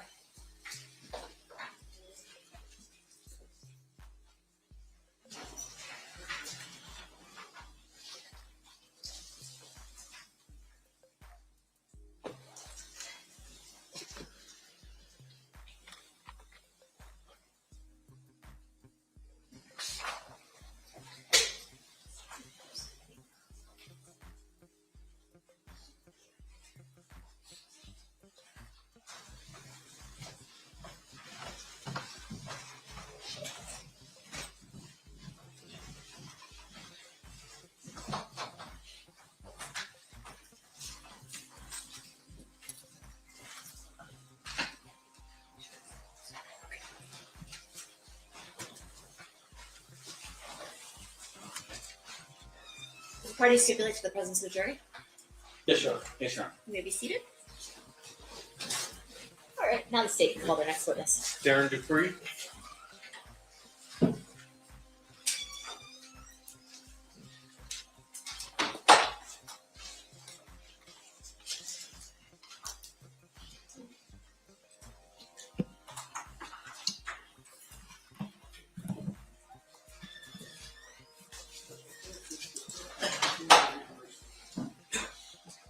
Good afternoon. You solemnly swear or affirm the testimony you're about to give in this action shall be the truth, the whole truth, and nothing but the truth, so help you God? I do. Thank you, sir. You may be seated. And if you please state your full name and then spell it for the record. Darren, D-A-R-Y-N, Dupree, D-U-P-R-E-E. Thank you, sir. Whenever you're ready, state, you may proceed. Thank you. Sir, how did you used to be employed? I was a detective for the Los Angeles Police Department. How long were you with the LAPD? 33 and a half years. And when did you start? In 1990. And through the majority of your career, what kind of crimes did you focus on? Homicides, gang homicides. I direct your attention to approximately 2006. Were you asked to be part of a task force related to the Christopher Wallace murder? Yes, I was. And can you describe that task force for us? Robbery homicide, homicide specials, Los Angeles Sheriff's Department, FBI, ATF, and DEA were all a part of the task force. And was there a precipitating event that caused the 2006 task force to be formed? Yeah, Christopher Wallace's mother filed a lawsuit against the Los Angeles Police Department. And what was the allegation in the lawsuit? That there was police officer involvement in his death. LA police officer involvement? Yes. And what was the purpose of the 2006 task force? To uncover, first of all, if there was any police officer involvement, and also to hopefully solve the Biggie Smalls murder case. Now, by 2008, this is 11 years after the homicide. I assume that there was records that the LAPD would have gathered initially in the investigation in the ensuing 11 years that you had access to. Yes. Did you guys, or did the task force formulate a plan as to how you were going to go about investigating the Christopher Wallace murder? Yeah. There was rumors that this was a war between Southside Compton Crips and Mob Piru. Puffy Combs label, Bad Boy, and Death Row Records. So we started there. And that consisted of coming to Vegas, getting all their files, getting up to speed on the Tupac murder. Although we weren't investigating it, we just wanted to get up to speed on it. And then starting there, everybody was a suspect at that time in the Biggie Smalls murder. At the time you come to Vegas and learn what information the Las Vegas Metropolitan Police Department is, who is the detective that you're having the contact with from Metro? Detective Dan Long. At some point, you go back, you begin investigating. Did you have any suspects that you identified and wanted to potentially look at? From the initial investigation, Southside Compton Crip possibly had something to do with the murder because they weren't paid for the Tupac murder.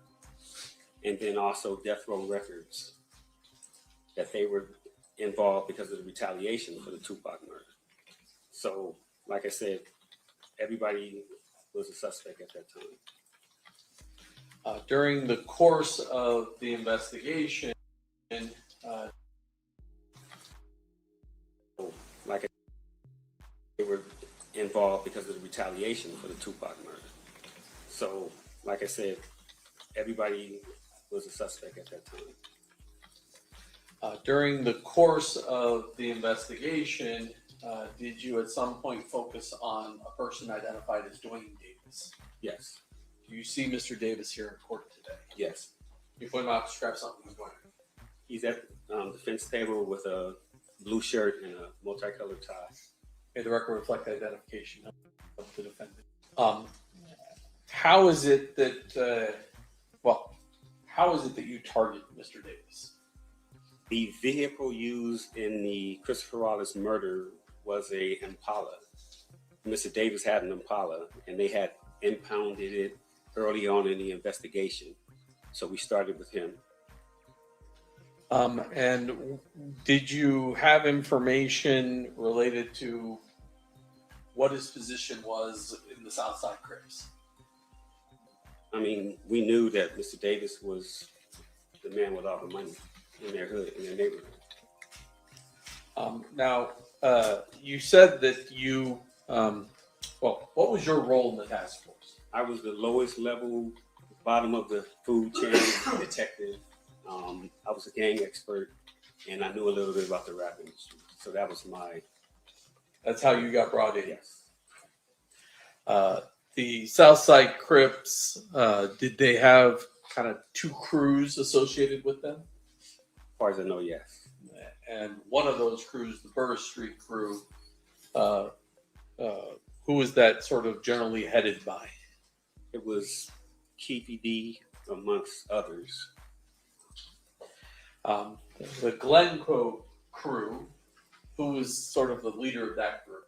From what we gathered, Duane. How is it that you're going to go about investigating Mr. Davis for the Biggie Smalls murder? What's your plan?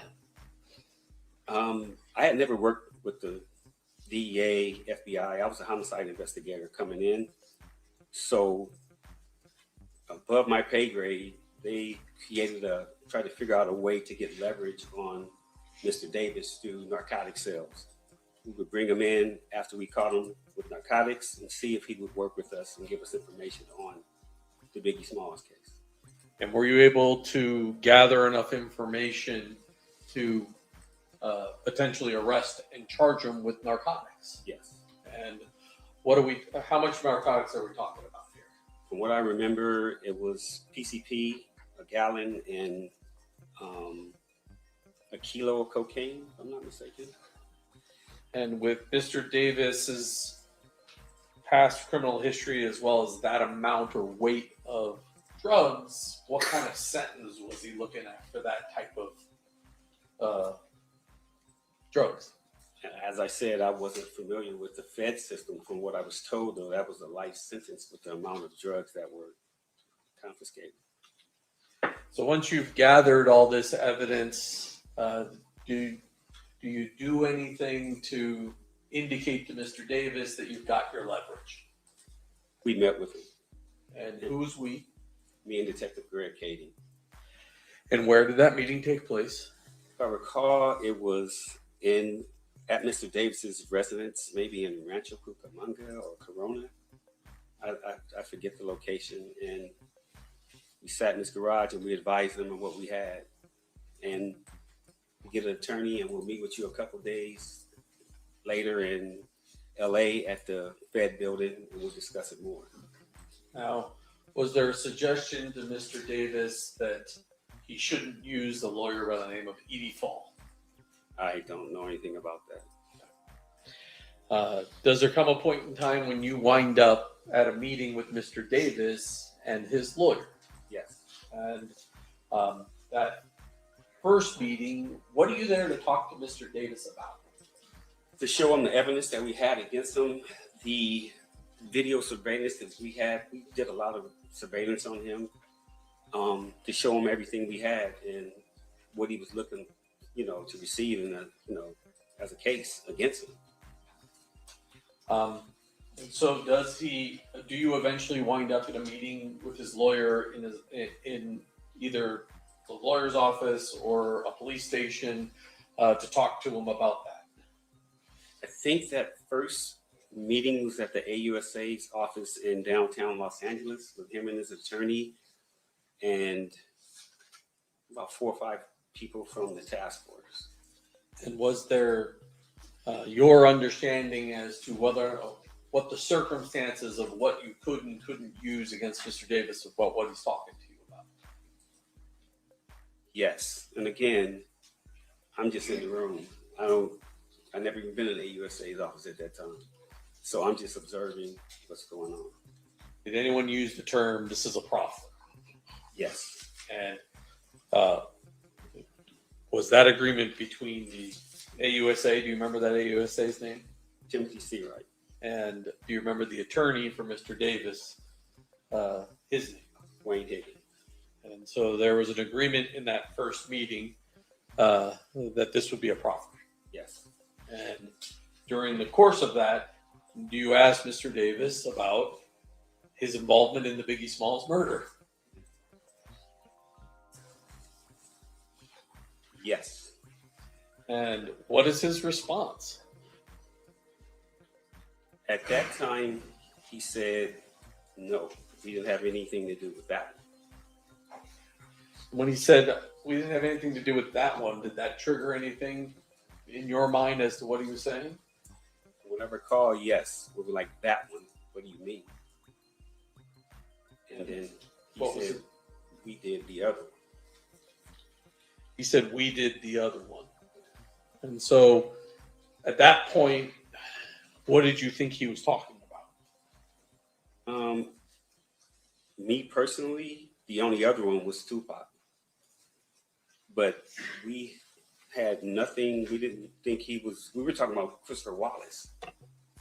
We didn't ask him any questions about Tupac. He offered that on his own. And so when he does that, is there some discussion then of maybe having a conversation about Tupac? It was a surprise to us. Number one, we were shook. We were surprised. Yes. I mean, I don't know if we shut that meeting down then to discuss what we were going to do. I don't remember, but we were surprised. Does there come a point in time when there's a meeting set for December 18th of 2008 to talk to Mr. Davis about the Tupac Shakur murder? Yes. In your understanding, was that still based upon the agreement between Wayne Higgins and the U.S. Attorney that it would be a proffer session? Yes. At that point, before having this conversation with Mr. Davis, has anybody notified Las Vegas that Mr. Davis is going to be talking about the Tupac Shakur murder? Unfortunately, no. Were you present on December 18th for an interview with Mr. Davis about the Tupac Shakur murder? Yes. And did you subsequently learn, or previously learn, but subsequently learn that that conversation was recorded? Yes. Do you know who recorded that statement? One of the members of the task force, Bill Holcomb.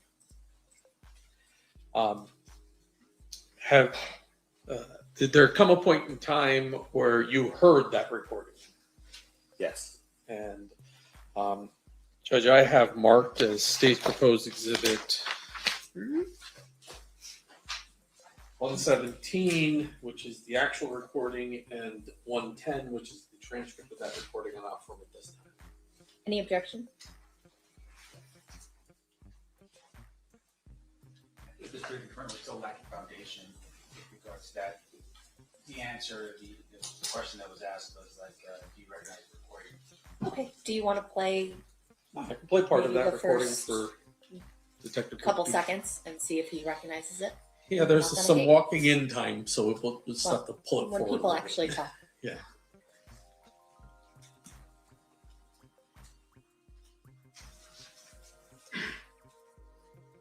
I'll just jump forward.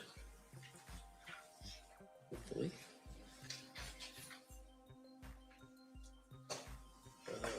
My volume off? People or his associates, that's not a concern to us. Yeah. If you hadn't told Mike, we would have talked to him. Okay, another. Does that sound like the conversation that was happening on December 18th, 2008 with Mr. Davis? Yes. And who was present at this besides yourself that you recall? The lead detective, Detective Greg Kagan. He was mostly in charge. Bill Holcomb and me. That's all I can remember. Was Wayne Higgins present as well? Wayne Higgins was there, and I'm sorry, so was Mr. Davis, of course. And do you recall where this conversation took place? It might have been at Wayne Higgins' office. Which I once again re-offer. 117 and 110. Did you want to show him 110 to verify that is the transcript of it? Oh, you want me to? Well, that was the objection, was that the foundation wasn't accurate. And we talked about the first item, but not the second. Take a look at that. You can read through as much as it is you need to. That appear to be a transcription of that particular meeting. Yeah, I remember. Yeah, makes sense. Move to admit 110 and 117. Any objection, Mr. Sampt? No, Your Honor. They will be admitted. The jury is going to hear the entire thing at some point. But generally speaking, what was Mr. Davis's version of events as it relates to what happened with Tupac Shakur? Mr. Davis stated that his nephew, Mr. Orlando Anderson, was jumped and beat up in a club or in a hotel in Las Vegas after the Tyson fight. He came and told Mr. Davis what happened. They went looking for Tupac, Suge, anybody who was involved, basically, in the beatdown of Mr. Anderson. And they couldn't find him at first.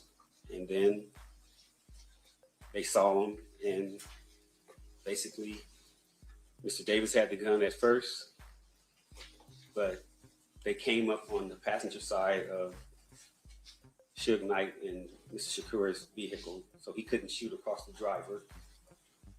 So he handed the gun to Dre in the back seat, Andre Smith.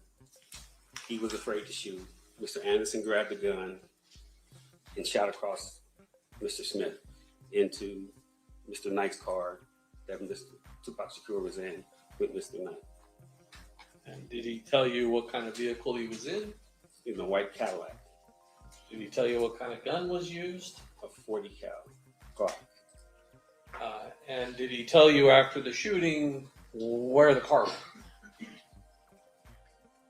If you recall. If you don't recall. I don't recall. After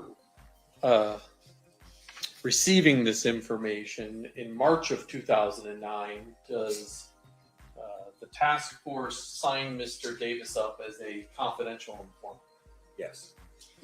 And once you sign him up as a confidential informant, what is it that you want to do with Mr. Davis? Figure out ways to see if he's telling the truth about his story, about what happened. And so what do you do? Mr. Davis had a narcotics friend in New York by the name of Equan Williams, Zip. He said he could, this is a lot deeper than that. Sean Puffy Combs was supposed to have given money to Zip Martin to give to Mr. Davis for payment of the Tupac murder. Fast forward, we go to Mr. Davis. He says he can rekindle that relationship with Mr. Zip Martin and get him to talk about the money that was given from Sean Puffy Combs to Mr. Martin that never got to Mr. Davis. And did you guys or Mr. Davis come up with a plan to get leverage on Mr. Williams, Zip? What was the idea?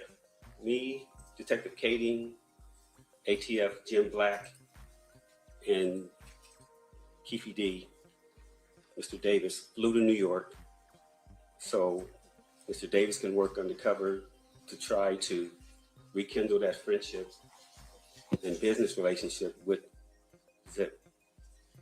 And when Mr. Davis goes in to, do you remember the name of the club? It's called the Zip Code in Harlem. Does he in fact meet with Zip? Zip, he did, but from what we gathered from Mr. Davis told us, he passed him off to his nephew, meaning Zip passed him off to his nephew to do business with him. Zip had cancer or something like that. He was sickly. He said he wasn't in the business no more, something like that. So it didn't work. So he was unable to reestablish a business relationship and do a drug deal with Zip so that you would have leverage to then talk to Zip about what Mr. Davis. I'm just confirming the information you just provided. What? You're just confirming that the information that you just were provided is what? I'm just confirming the information that he just testified to. So then, overruled. You may answer. Yes, he couldn't rekindle the relationship. And so you come back from New York. Yes. At some point, does the LAPD establish whether or not LAPD officers were involved in the murder of Mr. Wallace? We found out that there was not any police officer involved. And eventually, Mrs. Wallace's lawsuit is resolved. Yes, it does. At some point, are you directed to attend a meeting involving Wayne Higgins, Duane Davis, and Dan Long, the Las Vegas Metropolitan Police Department investigator on Tupac Shakur? Yes. And on September 9th of 2009, did you in fact attend that interview? Yes. And was that recorded? Yes. This morning, did you listen to portions of that to confirm that is in fact a copy of the 2009 audio recording? Yes. And if I approach you, I forgot this one.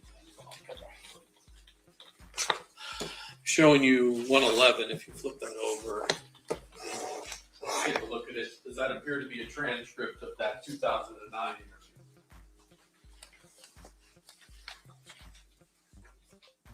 Yes. Move to admit 111 and 118. Any objection? No objection. So admitted.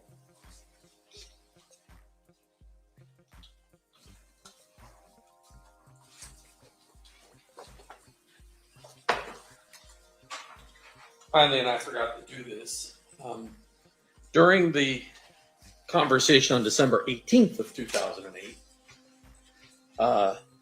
did you have some sort of chart that was put in front of Mr. Davis where he identified where people were in various vehicles? Yes. I'm showing you what's been marked as state's proposed exhibit number 147. That is a copy of the chart that you had prior to the December 18th, 2008. Yes. Move to admit. Any objection? No objection. So admitted.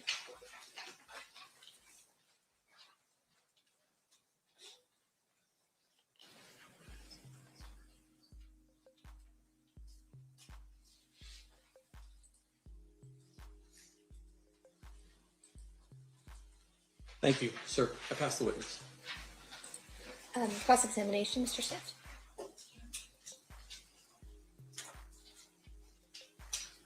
It's 2.5 hours. I don't play with him on the stand.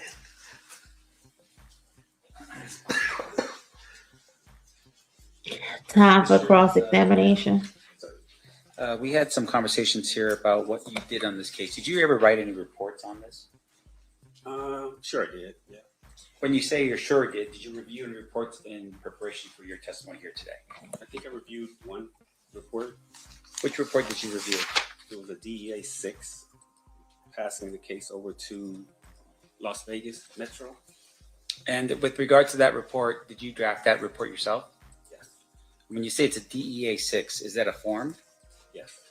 Is that a form used by the DEA agency, I guess would be the Drug Enforcement Agency? Yes. Did you write any reports on your own with regard to what you did within the LAPD, umbrella or report writing? I'm sure I did. When you say you sure did, are you telling us today that you don't know for sure what reports you wrote? I'm saying that when you have a cold case, a lot of reports are already written. So you interview people and you do a statement on it, but the majority, this was 2006 when we started, the murders happened in 1996 and 97. So a lot of the reports were already written. So with regards to, you're classifying this as a cold case? Yes. And what is a cold case to you? It's a case that takes a long time to solve. And with regard to the cold case, which are you talking specifically about the murder here, the murder investigation of Tupac Shakur? I'm talking about what we classified Christopher Wallace case. I don't know if they classified Tupac a cold case at that time. I see. So you were part of the task force specifically on Biggie Smalls, which is called Biggie Smalls. That's why we started the task force, because of the lawsuit. All right, and you are classifying that as the cold case. Yes. So all your work would have been under the Biggie Smalls investigation, not necessarily under the Tupac case that we're here for today. Yes. And so with regard to your actions on the Biggie Smalls case, a lot of what you're doing sort of blends into, at least some of it blends into the Tupac investigation, but that wasn't your investigation. No. That was Metro's investigation. Yes. Now, on the day that we're talking about here, and this would be under the recordings that you had from the 2008 proffer. Did you set those up? No. Who set them up? Probably the lead investigator, Greg Kading. Okay. And with regards to Greg Kading, you're his partner. In a task force configuration, you might peel off with one person more than the other. So I would say me and him did a lot of work together. And with regards to what he is that he's also a fellow LAPD detective. Yes. All right. And so with regards to your being, let's say not part of the task force, were you ever his partner outside of the task force? I met Detective Kading at Wilshire Homicide. Wilshire Homicide is the area that Christopher Wallace was actually killed in. Robbie Homicide inherited the case or took the case because they had more resources to work. Me and Greg worked together at Wilshire Homicide. Greg Kading started this task force, and he brought me over years later to this task force. I see. So up until that point when he brought you over, you guys weren't partners? No, he was working narcotics. Greg knows the narcotics FBI DEA system very well. I didn't. All right. And so in terms of your awareness about the Tupac investigation, when were you first made aware of the Tupac investigation? Through the media, as soon as it happened. Right. I mean, everybody knew about that. And in terms of though your involvement or the official, are you telling us it's at the time of the proffer that you become sort of more involved in the Tupac? At the time that Mr. Davis offered the information that he offered is when we even thought about doing anything with Tupac. But isn't it true though that you actually were more aware, that Detective Long was the Metro detective on this case as early as 2004?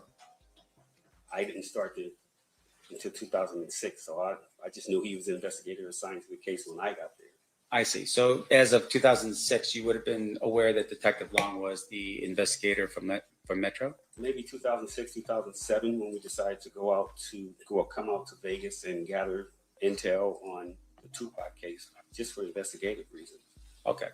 And with regards to your participation in the task force, was there a name for the task force?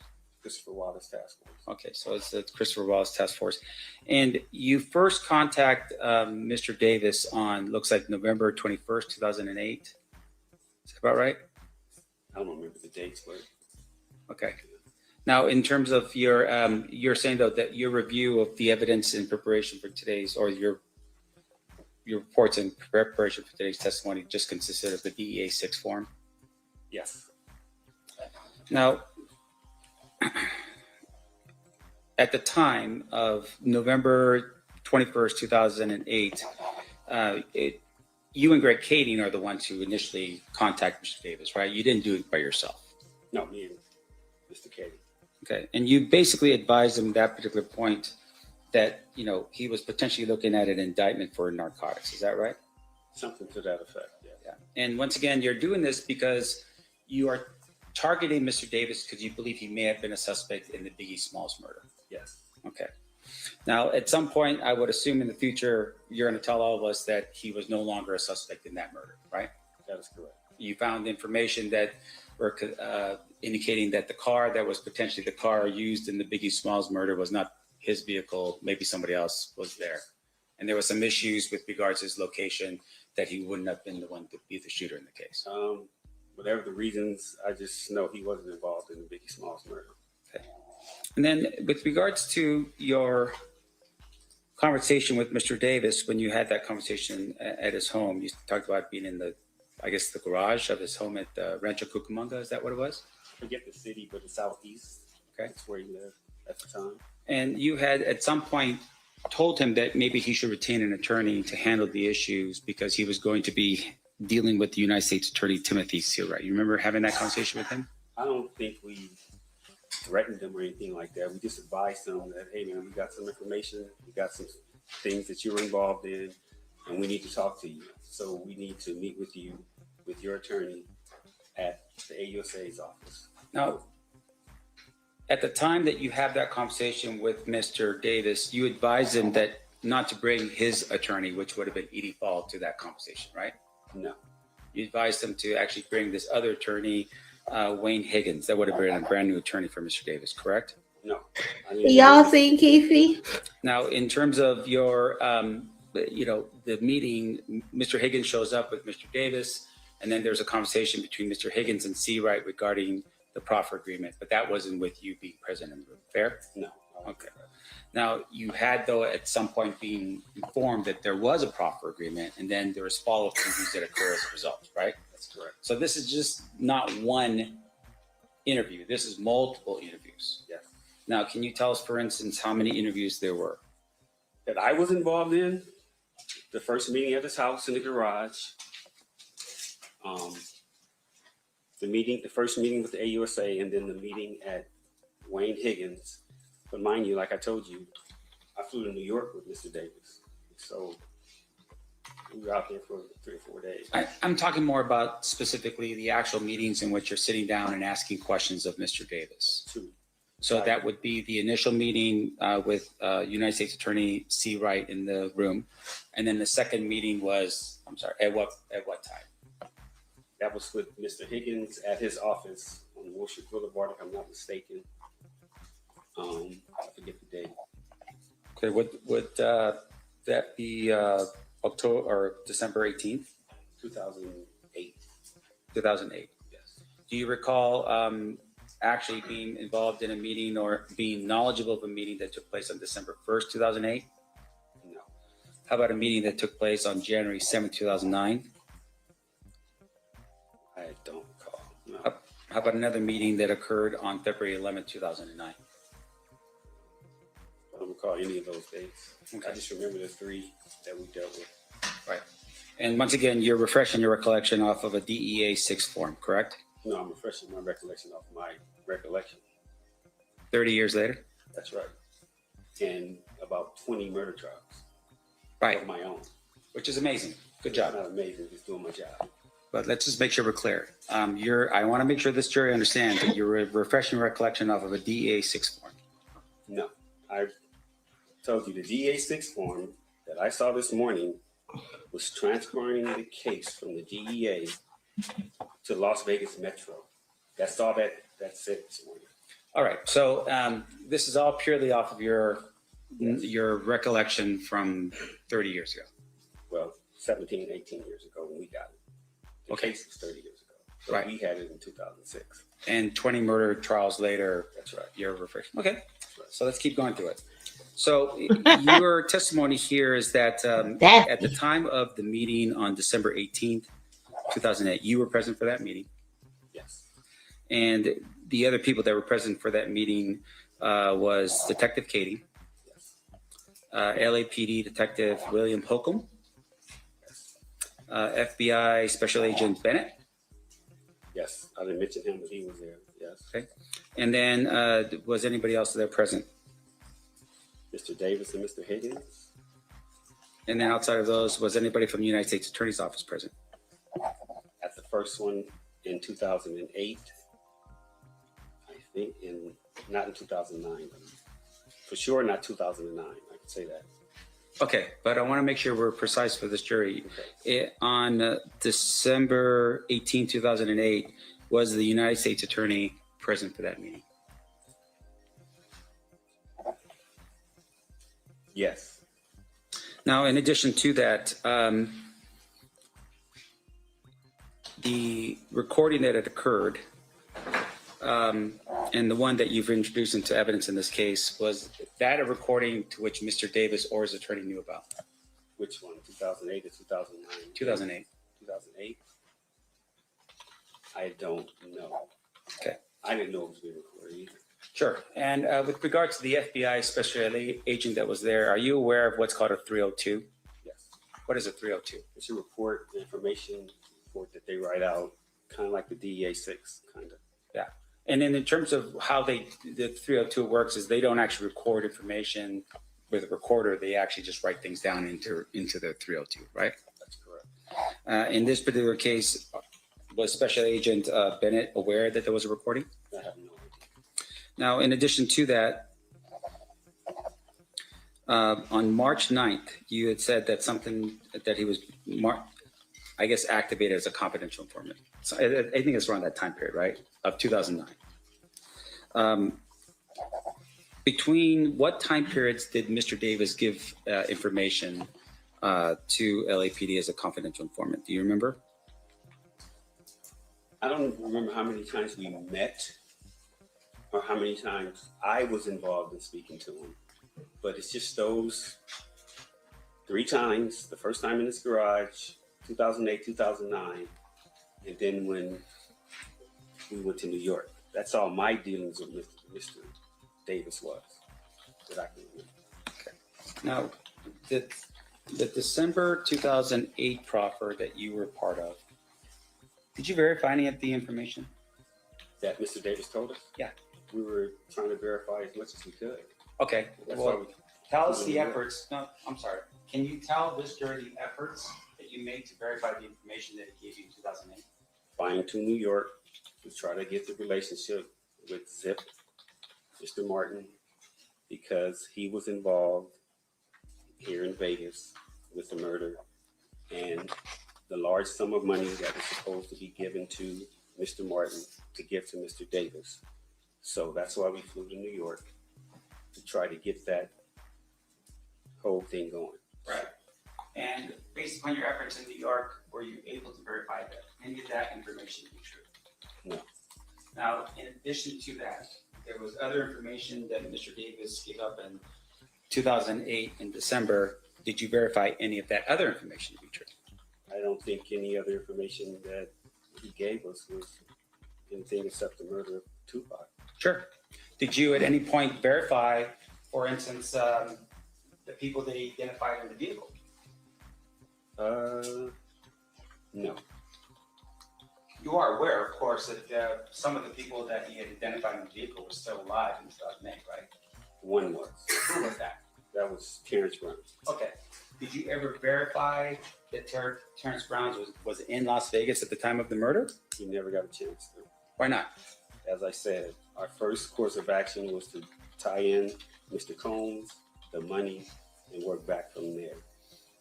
So you fly to New York, it's a bust, you fly back, and then you never follow up on what happens with regards to Mr. Brown?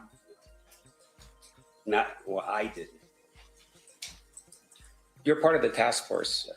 Do you know if anybody else on the task force verified that information that Mr. Brown was in Las Vegas at the time of the shooting? No. Now, in addition to that, we talked a little bit about the type of scenario that Mr. Davis is in, right? He's being targeted as a potential suspect in a Biggie Smalls murder. You develop information about him being a drug dealer, right? And you had said, I think there was how much time was he looking at? Life sentence? I think so, yes. Right, pretty heavy sentence, right? Yes. And so you had also targeted the idea, though, that it wasn't just him moving some large amount. It was people coming into his house, potentially his family. People could be arrested, his friends, for instance, that was part of that, and they all could go to prison, right? I will say this. Mr. Davis took the hit for a lot of people in his family and his kids, his wife, but that's why he did a lot of the stuff he did. I will say that. And I appreciate you saying that. And so in essence, he said, okay, this is all on me. I will take the hit for the family. Now, in terms of the way that you recall how he describes what happens and so forth, you had mentioned that he's in the car, he drives up next to the other car, and then he gives the gun to the back seat because he was going to do the shooting, and then he gives it to somebody else. And then I guess it was Dre. He said, no, I can't do it. And then Orlando fires the gun. Yes. Okay.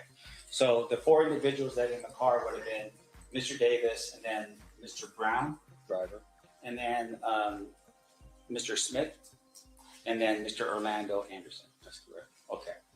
Do you, at some point, these people come back to Compton, right? Were there any, as far as you know, did anyone attempt to kill Orlando for being the shooter in the vehicle of Tupac Shakur? I don't know if anyone tried to kill Mr. Anderson, but a lot of other people got shot and killed. Sure. And so what other people that you recall were being shot and killed? I don't have the list of people who I know. Darnell Graham got shot, and then an 11-year-old girl got shot. Off the top of my head, I can remember those two. It was war. Compton's 10 square miles, and all of these people know each other from growing up. It was people standing, they were hiding out, walking the streets. But in terms of the four that's in the vehicle, was Mr. Smith shot? No, not that I know of. And what about the other person, Mr. Besides Mr. Davis? Mr. Brown? Yes. Not that I know of. And then with regards to Mr. Davis, was he shot at? No, not that I know of. And once again, this idea is we're talking about a very compact area of Las Vegas, 10 by 10 miles, multiple blood and Crip gangs just encroached upon one another, right? Basically like a powder keg. Street by street. Right. And in terms of retribution, pretty clear this would be an immediate thing because Tupac Shakur was shot and killed. Yes. And Death Row Records, as a member of the Mob Piru, would have been definitely out for blood on that. Yes. But none of those four individuals were shot at. No, not that I know of. Yeah. And in fact, just to make sure I'm clear, Orlando Anderson was actually shot and killed probably about a year and a half later, right? Unrelated, yes. Yes, and it was unrelated, meaning that people that he got into a gunfight with was actually other Crips. Yes. Right? And it was over money, as far as you can recall. Yes.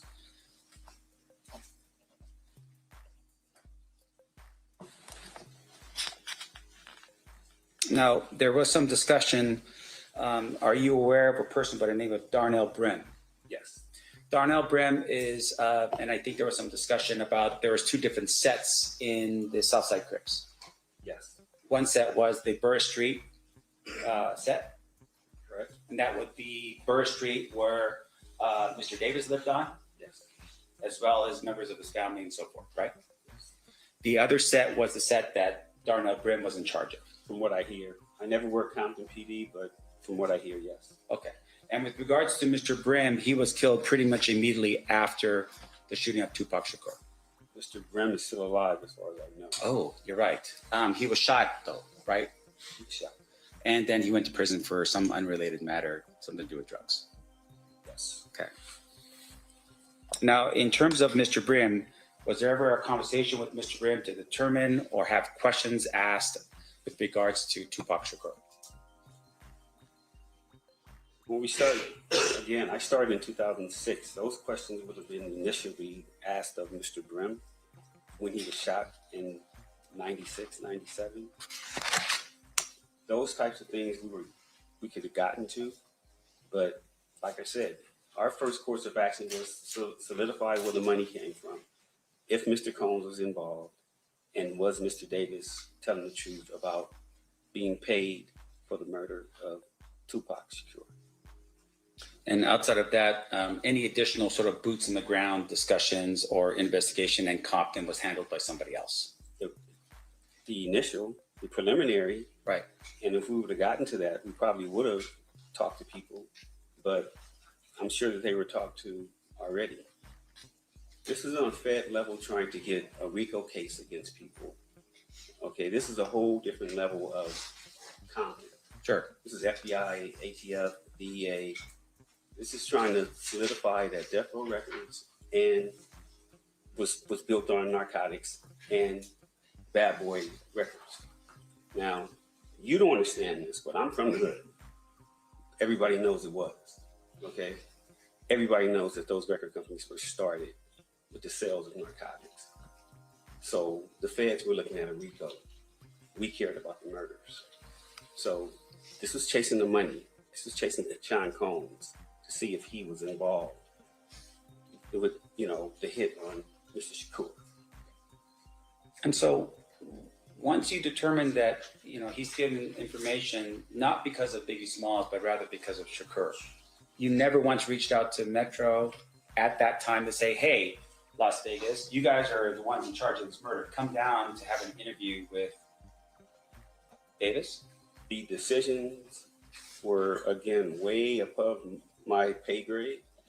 And our command staff, whoever made that decision to keep it in-house and for us to handle it on the Fed level, because it would have spread all the way to Las Vegas and not notify Las Vegas Metro at that time, wasn't my decision. I see. So had it been somebody up the chain, maybe even the United States Attorney. Whoever. Yeah. Okay. That's not your call to make. No, I'm just a soldier. Okay. Right. I appreciate that. Now, in addition to that, sir, your in terms of the information we're talking about here, at some point your other LAPD detective leaves the LAPD. Greg Keefe. Yes. In 2011, I think. And in 2011, I believe he publishes a book. Yes. And that book is called Murder Rap. Yes. Did you read that book? Parts of it. All right. And fair to say, of course, is that if you saw something in the book that was not accurate, you probably tell Greg Keefe, hey, this is not accurate, this is not right. I wouldn't tell him nothing. That's Oh, his version. He did what he wanted to do. Right. Okay, so it's his version of events. You would have been like, okay, this is not right about what I did. I'm just going to leave it alone because that's what Greg Keefe interpreted it to be. No, I'm saying I was on the Los Angeles Police Department, still in charge of the Biggie Smalls case by myself. And whatever came from any books that were written, it was my responsibility to make sure that everybody was okay if they were outed in that book. So I'm not going to tell another man what he should and shouldn't do before he writes a book. If you want to write a book, write a book. If it comes back my way and I got to investigate something you said, then I'll do that. So this individual, Greg Keefe, leaves LAPD and takes the Tupac file with him? From what I hear, something to that effect. Meaning he stole the file? Something to that effect. Now, in addition to that, he also took the Biggie file, right, with him when he left? From what I hear, I've never seen him, but that's what I hear. Okay. And with regards to the recording that we're talking about here, that recording was a recording that he published, at least brought it out to the public, not you. You will never see me on a podcast, a book, nothing like that. Yeah. So you never have. Now, in terms of though, just your understanding and being in LA and so forth, Greg Keefe has made appearances on podcasts and other things as well, right? Yes. And also that would be with documentaries. Yes. But at least you're still abiding by the rules and that kind of thing. You would never do that. I stick to the code. Okay, I'm abide by the streets. You're not gonna see me on there telling about what somebody else did. This is the only time you're gonna see me talking about what somebody did, sitting in this chair. And I appreciate that, sir. Other than that, you'll never see me doing that. Okay. And with regards to your participation, though, in the interviews, during the time period that you're hearing Mr. Davis talk about these things. I'm sorry, but hearing a police officer say he stick by the code of the streets is crazy. Were you aware at all that he was recommended that this other attorney step in for his attorney, Edie Falls, and basically have this conversation? No, to my knowledge from the media, I thought Edie Falls would have been his attorney. So I don't know anything about that. Again, that was way above my, whatever I was doing there. I don't know who made that decision. I never talked to Mr. Davis. I didn't know Mr. Higgins at that point. Okay. So Were you aware that when Metro was finally notified? Yes. When was that? The 2009 interview. Yes, sir. Did you make that call to Metro? Chain of command. Somebody upstairs called Vegas when we disbanded our unit. Our case was going back to our DA. Las Vegas Metro, they were going to take over their case. So somebody in our chain of command reached out to somebody in Metro, I guess, and said, hey, we got some information for you. Somebody needs to talk to you about Tupac. I knew Detective Dan Long. It trickled all the way down to us. Either he called me or I called him and set up the interview. Did you tell Detective Long when he appeared here in LA for the interview with Mr. Davis that he had given a proffer in 2008? Yes, I think he was aware of what we had. Unfortunately, he was aware of what we had done to that point, yes. Meaning that if you had a conversation with him, say, hey, by the way, there was a proffer in place in 2008. Here's the information. I'm sure I did. I don't recall if I told him immediately or whatever, but he was aware that we had been dealing with Mr. Davis. So, and once again, that proffer agreement between you, the government, or the various people of the task force plus Mr. Davis, up until that point, there was no violation of that agreement, right? Not to my knowledge, I don't. Right, meaning that, for instance, Mr. Davis didn't do anything that would say, hey, you violate the terms of this agreement. No, I never used that term with him. No. Right, but at the same time, your higher-ups felt at this particular point, yeah, give the information that you just learned about Mr. Davis from 2008, give that to Metro, right? Yes.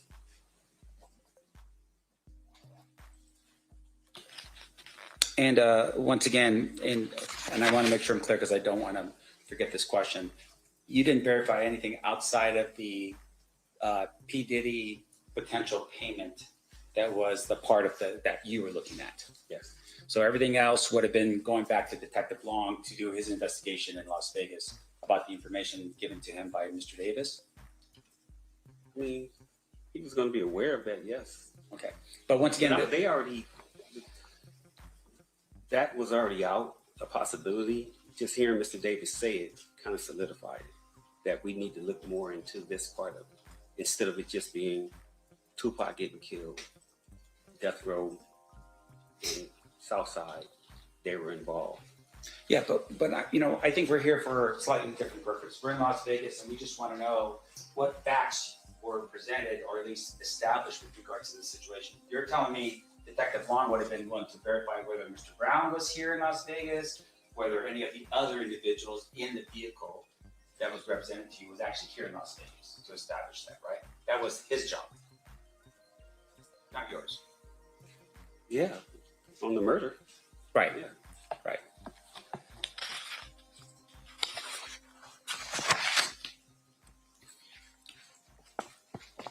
Now there was some activity that happened in Compton. I just want to make sure I'm clear. You weren't part of any of the investigations in Compton with regards to the gang issues and so forth. You weren't part of that. No. That would have been somebody else from Compton. Compton and Metro and whoever else. Okay. I just have one. Yeah. Hold some indulgence, sure.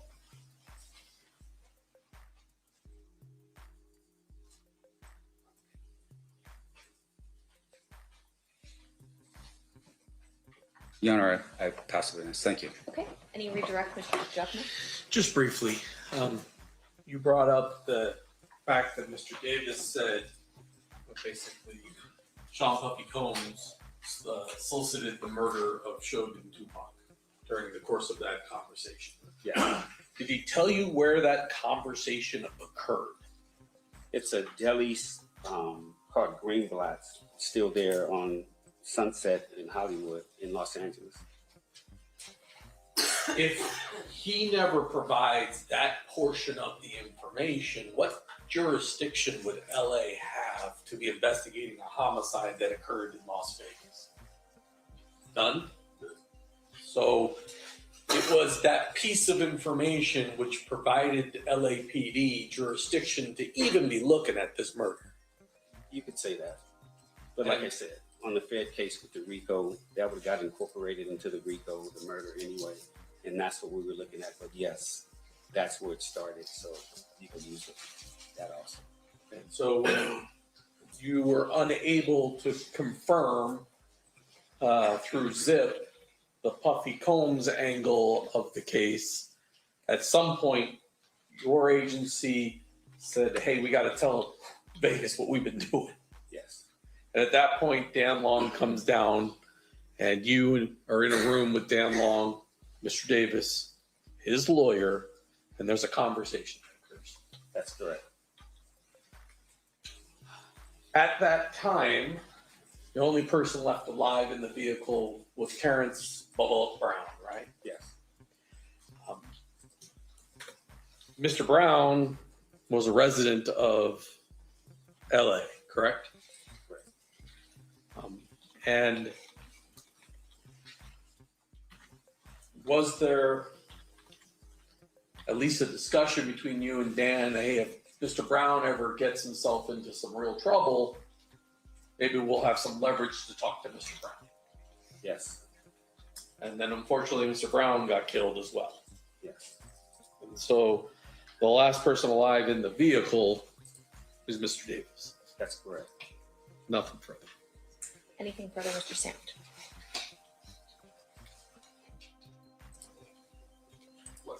Okay, so what investigation with Mr. Brown have we talked about? You wouldn't be able to verify information about where he was, whether or not he was in Las Vegas, right?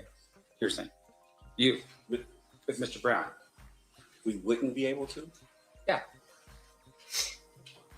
We could have, I guess. Right. We would have got to that, yeah. Sure. And with regard to that, you didn't make that effort while he was still alive. No. And would it be fair to say, of course, that even if someone had passed, that you would still need to verify what Mr. Davis said to you, regardless of whether or not the person was passed or not? We would have to verify everything. Right. And like I said, the start of it was Sean Puffy Combs. So that's where we started. Sure. And your focus is a little different, but in terms of the actual murder of Tupac Shakur, information with regards to, you know, these other individuals in the car, that would have been given to Metro to handle here in Las Vegas. Yes. Okay. No further questions. State, anything further? Of course you do.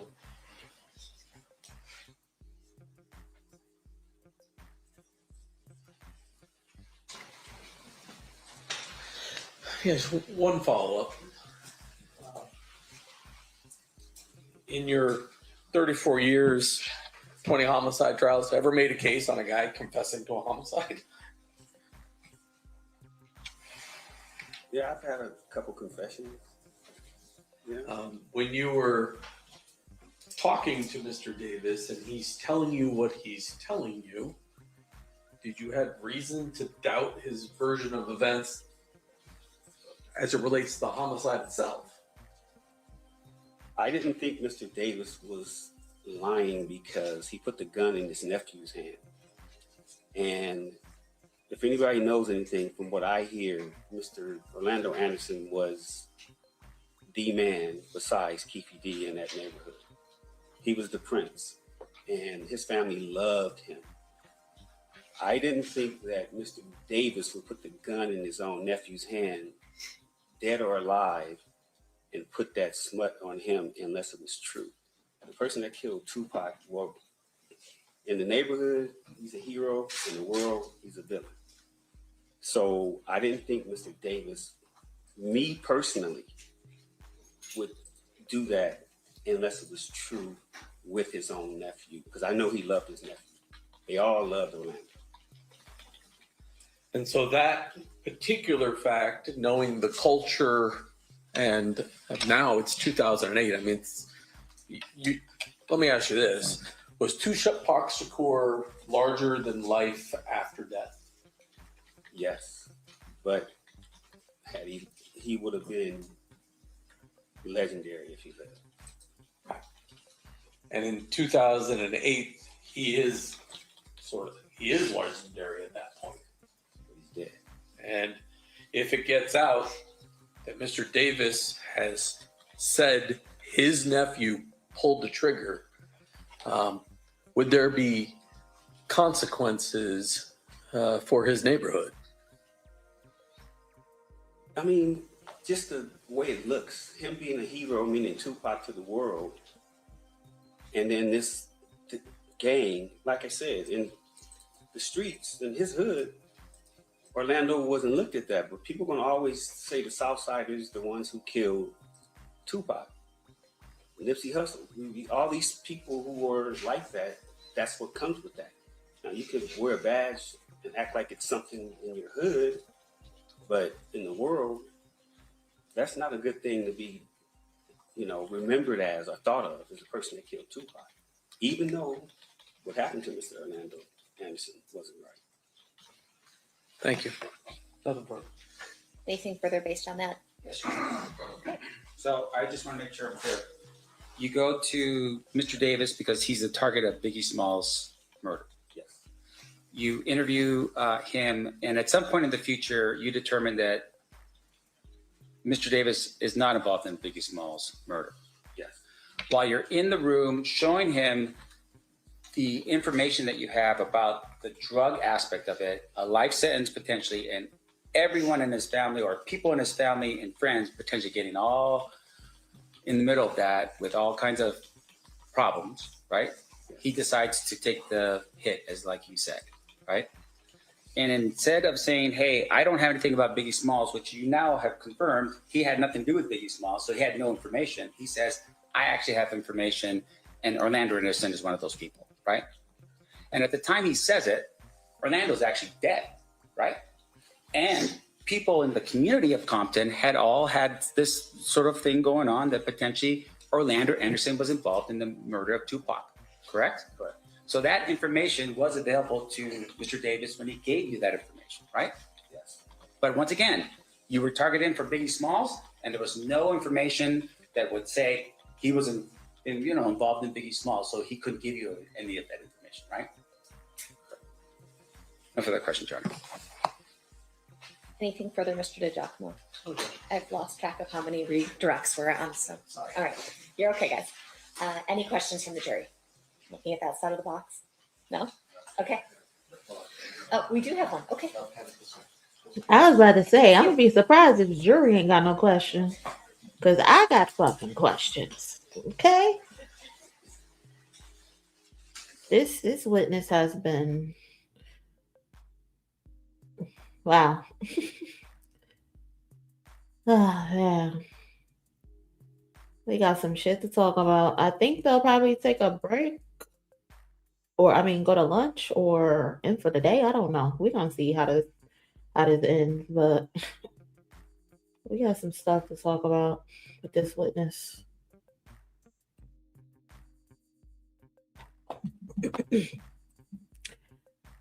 He would have been legendary if he lived. I don't know about y'all, but when they said that part, I low-key got chills. Like, I don't know if it was just me or not, but I low-key got chills when he said that part. Like, he would have been legendary if he lived. He's still legendary, but Pac had so much to live for, so much to do. All right, a question from one of our jurors for you. For clarity, would you say the feds were more worried about the bigger fish and the whole puzzle rather than the pieces, being you had the information from Keefe and didn't need to put it together? Yes, they were worried about the bigger picture, but this is 2006 and the smaller types of investigations on both cases had already been run to ground. You needed to come with a different type of investigation to try to see if you can get it.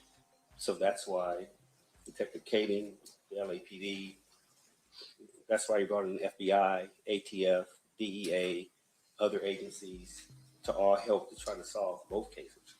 Once we found out what Mr. Davis had said, it was Biggie Smalls at first, and then it went to Tupac Shakur. Okay. Any follow-up questions based on that, Mr. DiGiacomo? No. Any follow-up questions based on that, Mr. Sam? No. Okay, you've faked us out again. All right, you are free to go. Thank you so much, Mr. Dupree.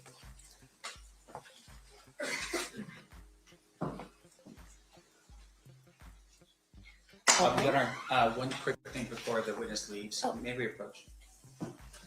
If you want to just have him wait in the hall, or do you want him to wait? If he can just be back on the stand for a second. Oh, okay. Come on now, sir. Like, she asked you, did you have something else you wanted to say? Why would you allow him to get up and leave? Oh my God. Oh man. I put a poll up. I said who is having a better day. And y'all are saying prosecution is having a better day. 77% prosecution, 23% the defense. Me personally, I'm low-key still down the middle. Yeah, I'm low-key still down the middle. But witness number 2, I really like his testimony. So far, and plus we got more information. Mr. Dupree, as you discussed earlier with the parties, you may be subject to recall in this case, but it would be okay to do it via Zoom. If you could refrain from, you're ordered not to discuss your testimony with anyone else in this case until you are released from that potential recall. Okay, thank you. You are now free to go. Okay, let's see. All right, State, what did you want to present next? Well, we're going to start the 2008 statement, so we fill up the rest of the day. Okay, no break, But no we lunch. have at least one witness tomorrow, so we'll call that witness tomorrow and then probably continue on the rest of the day with the rest of the statements. Does it make sense then? All right. Does it make, unless the court wants us to call the witness tomorrow at 1 and then start the statements. I think that might make the most sense. There's just more time in the statements than there is in the day tomorrow. So we still don't If we finish play it. the half hour today, will that finish it out tomorrow? It all depends on Mr. Sam's cross of the witness. Well, Your Honor, Your Honor, there's 2 Oh, statements. God. I think we can definitely play one of the statements after the witness tomorrow. Okay. And then we have a subsequent statement. We're also playing that that we introduced through Mr. Dupree. So. And none of them will finish in the half hour. That's 35 minutes we have left. That's correct. That is correct. All right, I'm going to have the jury. I'm just going to have the jury leave a little bit early today. We'll have them back at 1 o'clock tomorrow.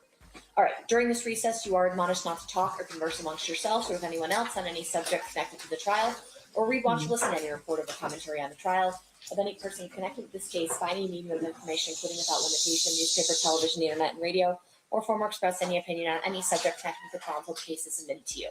We'll see you guys back here at 1 o'clock tomorrow. Thank you. Okay, so they're ending the day.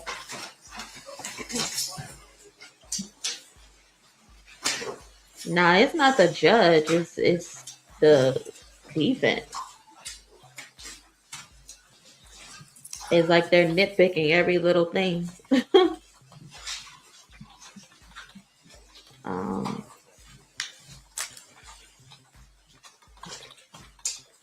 So they're just gonna actually let them go for the day. And For the they're record, gonna the jury has exited the room. Anything we need to address outside the presence? right. Okay, I think it Yeah. just makes more sense to play that as a block as opposed to a half hour. And I didn't realize we were breaking it up between a witness in between. So, okay, I apologize for any inconsistency up the back. All right, we'll be in recess. We'll see everyone back at 1 o'clock tomorrow. All right. Look at Keefe.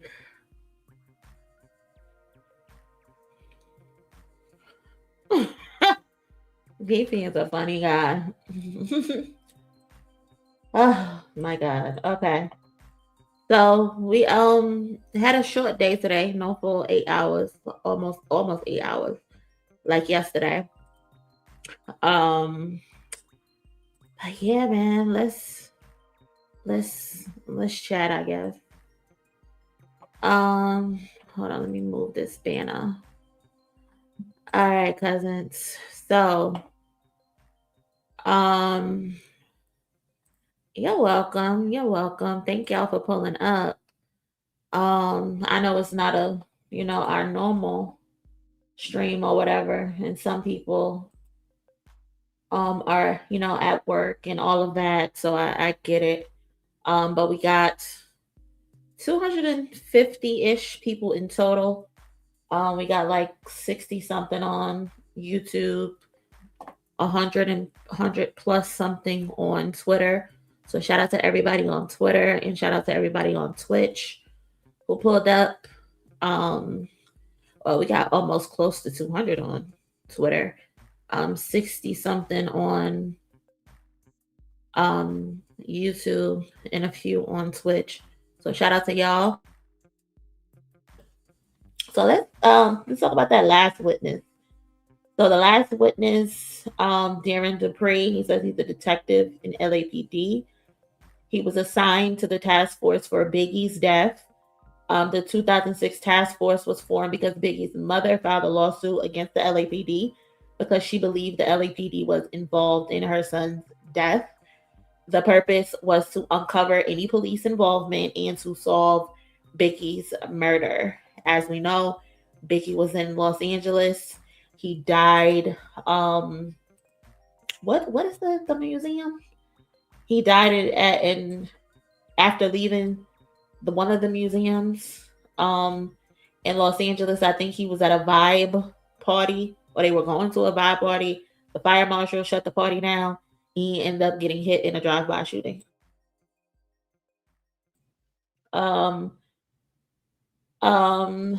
What else he said? So yeah, the purpose was to uncover any police involvement and to solve Biggie's murder. Detective Dupree said he had access to years of records because he eventually came on years later. Prosecution asked that the task force formulate a plan to figure out the murder.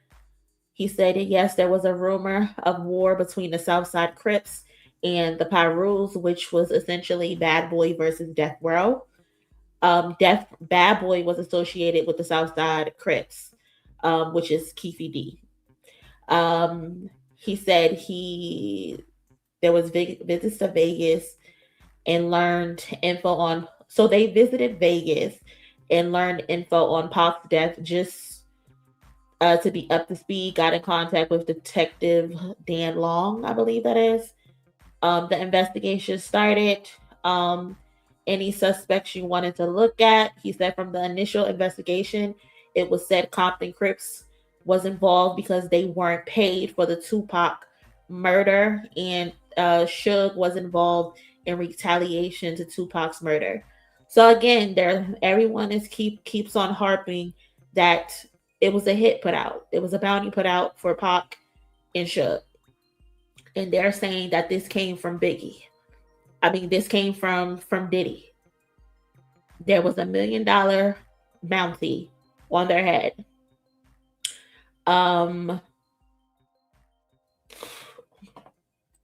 Biggie got shot outside of Peter Automobile. Yeah, that's that. I knew it was a museum.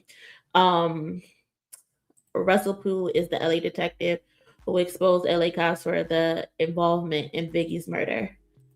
What's up, Tiff? So I think what he also said was that they were investigating him for the Biggie murder. And during the proffer, he ends up mentioning that they weren't involved in that one. And they asked, okay, what the fuck do you mean that one? And he ended up saying, we were involved in the one with Tupac, not the one with Biggie. So he's just offering this information to the fucking police. Even back then, people were saying it was the head from Buffy, goofy looking. They were saying that. They were saying that. They mentioned something about his lawyer. They met up in his garage. Murder Street crew was headed by Keefe D and others. The other crew, the leader was someone named Darnell. They asked, how did you investigate Davis or Biggie? He said, as a homicide investigator, we got leverage on Davis through narcotics. They brought him in and they wanted to see if he would give us any info on Biggie. Did you gather info to arrest for narcotics? Yes. We had PCP, a gallon, and a kilo of coke, if I'm not mistaken, with Davis' past history and the amount of what he had, what was his sentence looking like. I wasn't familiar with the Fed sentence, but it was a light sentence based on the amount. Um, Once you had this info, do you do anything to tell that we got leverage? He said we met with him, me and another detective. We met at Keefe's residence. We sat in his garage and let him know what we had. Did they suggest he not use a certain lawyer? I don't recall. At the first meeting with his attorney, we showed him any evidence like surveillance and what he would receive in time. They said the first meeting was at the AUSA building, meeting with him, his attorney, and members of the task force. He reiterates he was just observing and a small guy in the room. Basically, he kept trying to reiterate that he was just a small fry, that he wasn't the one making decisions. He wasn't the one calling shots. He was just there to do whatever he was told, the detective.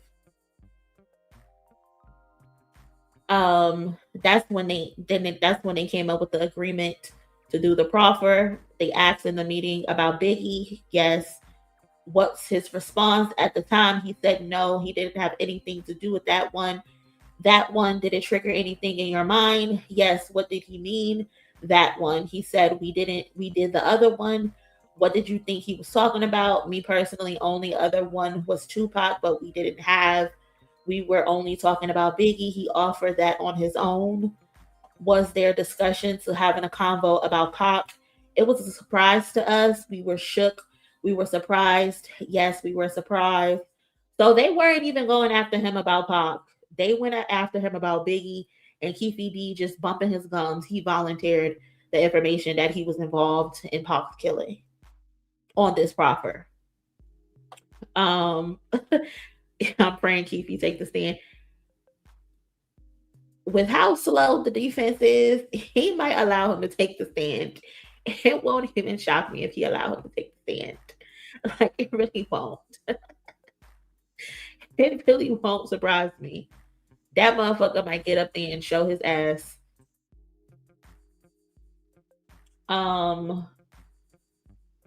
What else did they say?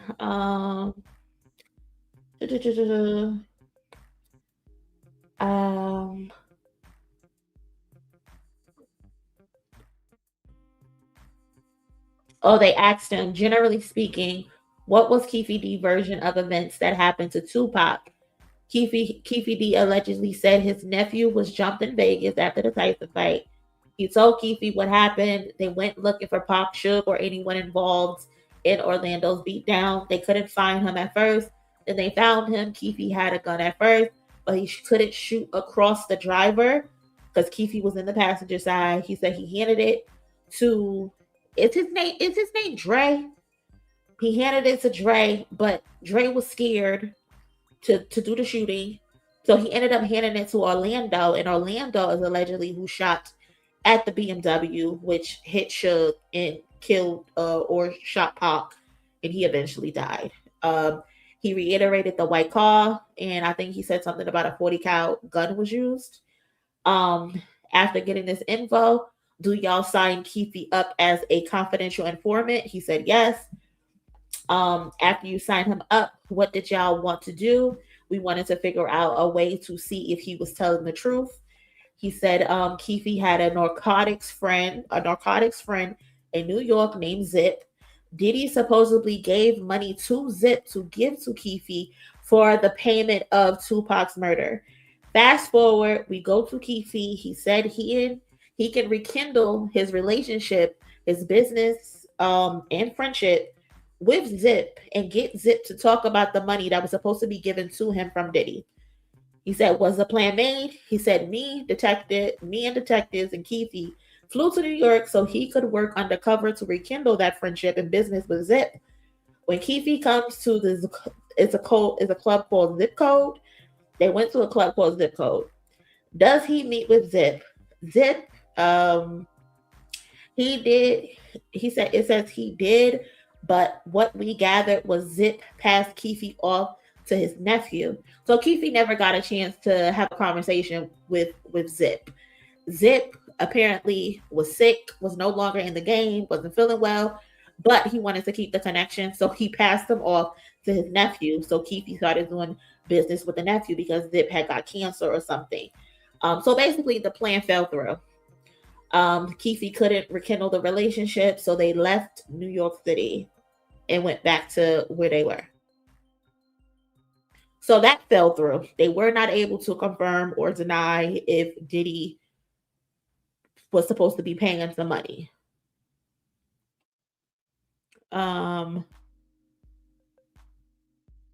Yeah, I won't be surprised if you think Stan. Did they play the Vlad interviews yet? No, I think it's going to be tomorrow. I think they'll play those tomorrow. Yeah, that's going to be crazy. I think they'll play those tomorrow. At some point, does LAPD establish whether LAPD officers were involved in Biggie's murder? We found out no police officers were involved. That's what they want us to believe. That's what they want us to believe. That no LAPD officers were involved. Ms. Wallace's lawsuit was resolved. Yes. At some point, do you attend a meeting regarding Wayne Higgins, Keefe D, and LAPD officers regarding Tupac? Yes. Did you attend the meeting? Yes. Was that recorded? Yes. Did you listen to that interview meeting this morning? Yes. And I think something else was said, but I didn't write it down. And then cross-examination happened.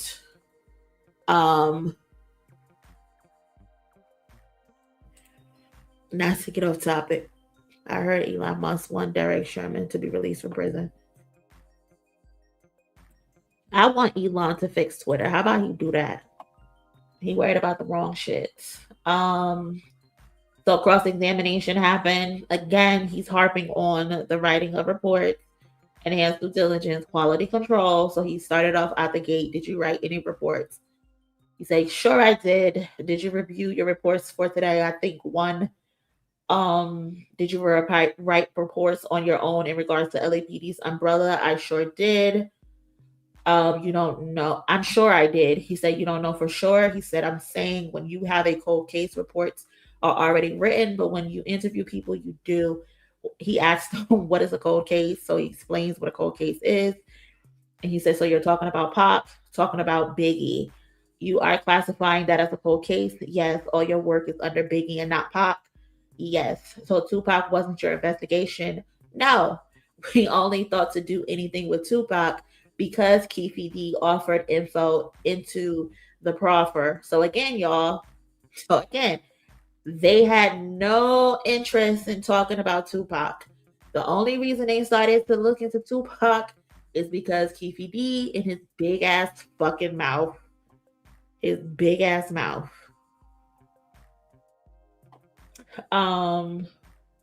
He again asked them the name of the task force, the Christopher Wallace task force. He again asked him, did he review any evidence today? He said, yes, the DE6 form. You and Greg contacted Keefe D, told him we was looking at an indictment on narcotics. Yes. You do this because you think he's a suspect in Biggie's murder? Yes. You found info that the car involved in the Biggie murder was someone else's car?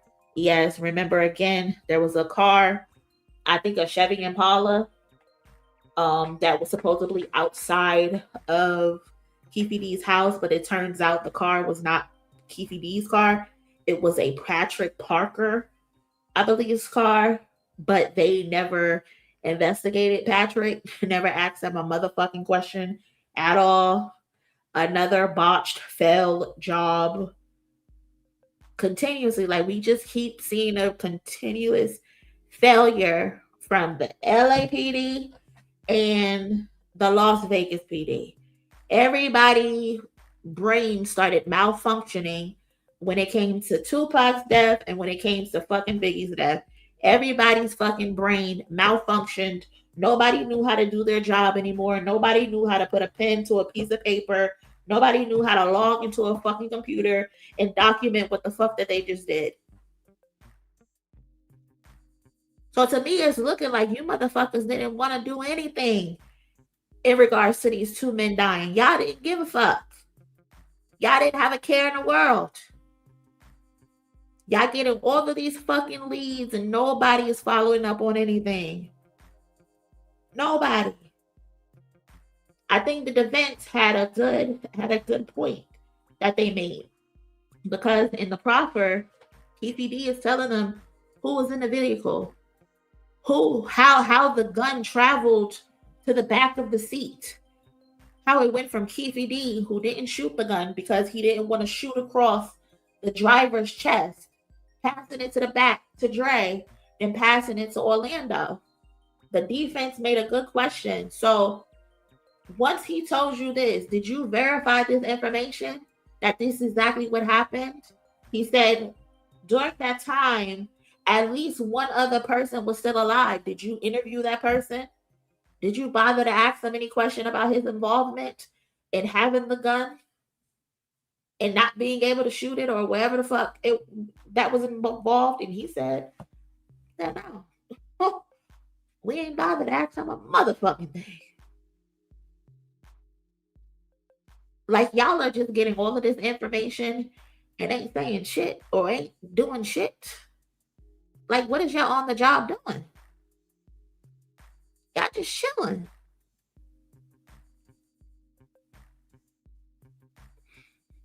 He said, you are aware some people in the vehicle were still alive. He said one was, who? Terrence Brown. We never got they asked him, did he talk to him? We never got a chance to. He said, so you flew to New York. It was a bust. You fly back and never follow up with Mr. Brown? He said, I did. He said, do you know if anybody verified that Mr. Brown was in Vegas? No. So if Keefe is being targeted in Biggie murder, also on drug-related crimes with a heavy time pending, why you ain't looking to anybody else? And then he started to go into the spiel about Keefe taking the hit for the family. He started to say, oh, I don't think Keefe would put the gun in his nephew's hands if he didn't, because the family loved Orlando so much. He would do anything for his nephew. Try to get real sentimental about it. But the moment he started telling people that his nephew is the one who killed Tupac is after his nephew was already dead and gone. So nobody can ask him a motherfucking thing either.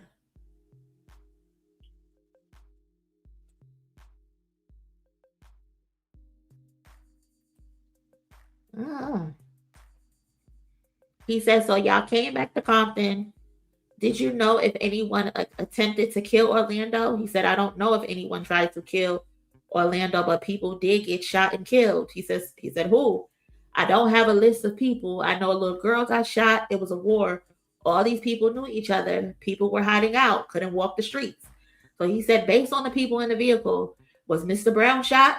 Not that I know of. Mr. Davis? Not that I know of. So a compact area in Los Angeles, Bloods and Crips. And in terms of retribution, this would be an immediate thing because Pac was shot and killed and Death Row was out for blood. So none of these people who were in the vehicle were shot and killed. He said niggas is out for blood, but you don't go at the people who were allegedly in the motherfucking vehicle. Make that make sense. Were y'all really out for retribution? He said Orlando was shot and killed a year later. Yes, but it was by Crips over money, not by the Bloods. The Bloods didn't take him out. Some Crip niggas took him out. His own people took him out. Y'all, this is a mess. This is a mess. And then he started talking about Greg Keefe. Excuse me if I'm butchering that name. I couldn't really hear the name. But he was talking about how he said at some point LAPD leaves Greg Keefe and publishes a book called Murder Rap. Did you read the book? Yes. Would you tell him something is wrong in the book? No, because it's his version. Whatever came from any books written, I would only consult with the people basically mentioned in the book to see if anything was in there was truthful or not. He said whatever came from any books, it wasn't his duty to verify, essentially. So he said, so he left with the Tupac file. This Grady person left with the Tupac file and left with the Biggie file.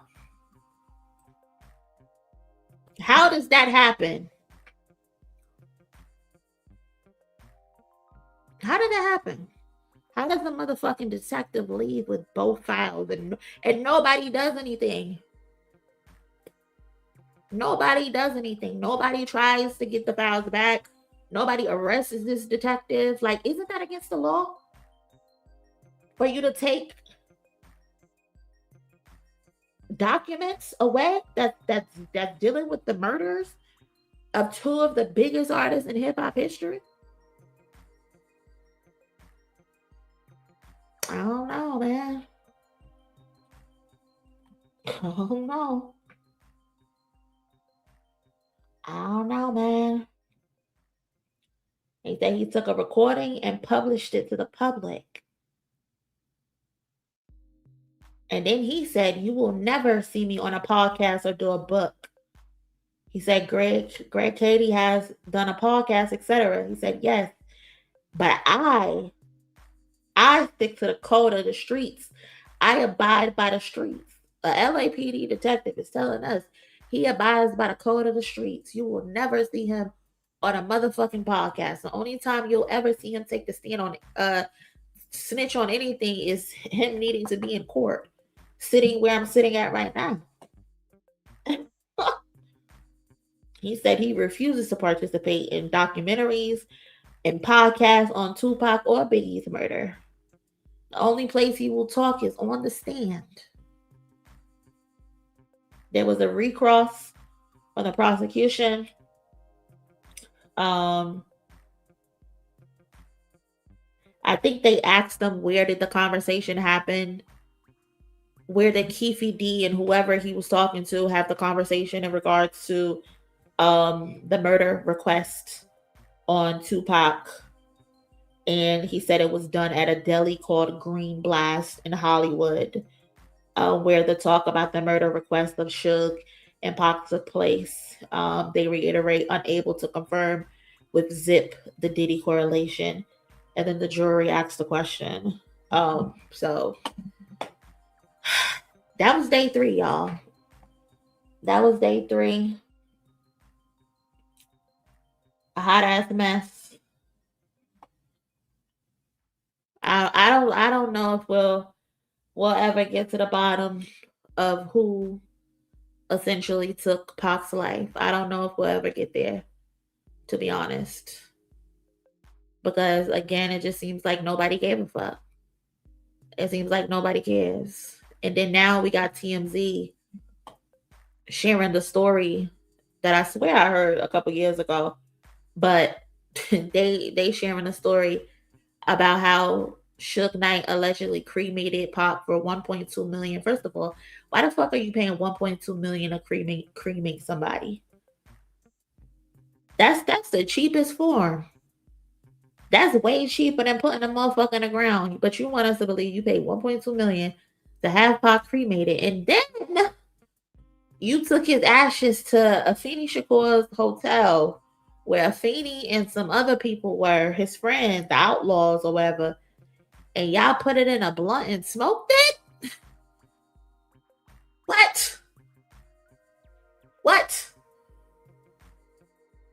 is happening, bro? I don't understand what's going on. I'm just a ball of confusion at this point. I really am. I'm really confused. Because why the fuck would you put him in a blunt and smoke him? What are you getting from that? What is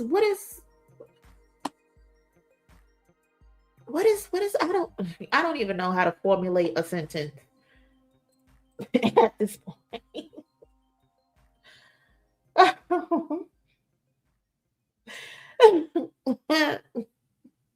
This shit is wild, bro. This shit is really crazy to me. I just can't make sense of it. I really can't.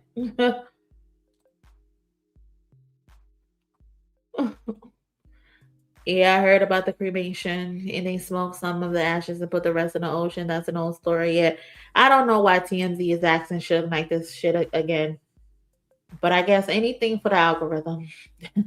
Anything for the motherfucking algorithm at this point. Ain't it? That's demonic. Like what? Like what happened to just putting motherfuckers on a mantle in your living room or somewhere? Y'all putting them in a weed? No thanks. No fucking thank you. I've heard of people being put in plants / the ground to grow with nature, but smoking them. Yeah, I've heard. Actually, my cousin, she when her mom passed away, they planted a tree, a brand new tree in front of their house, and the tree has grown so much. But smoking that shit, hell no. Y'all don't be scared of demons and spirits and shit.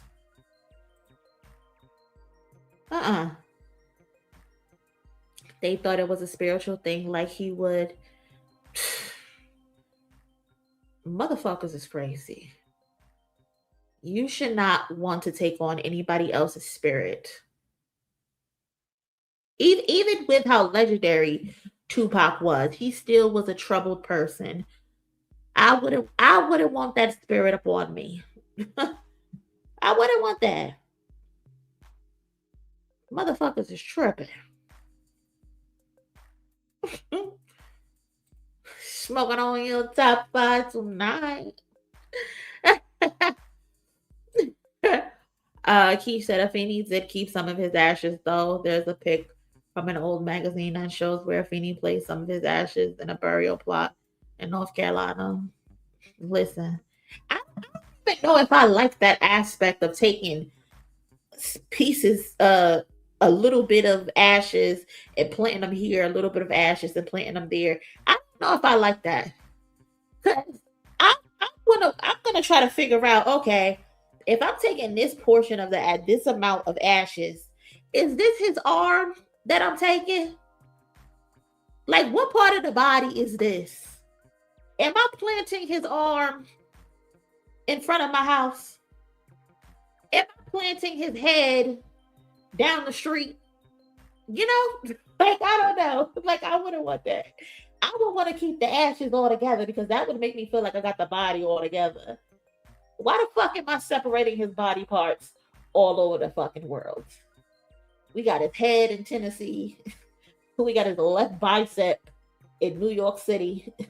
We got his ankle in Baltimore somewhere. No, I'm sorry. I can't. I can't. I don't know. That's just me, though.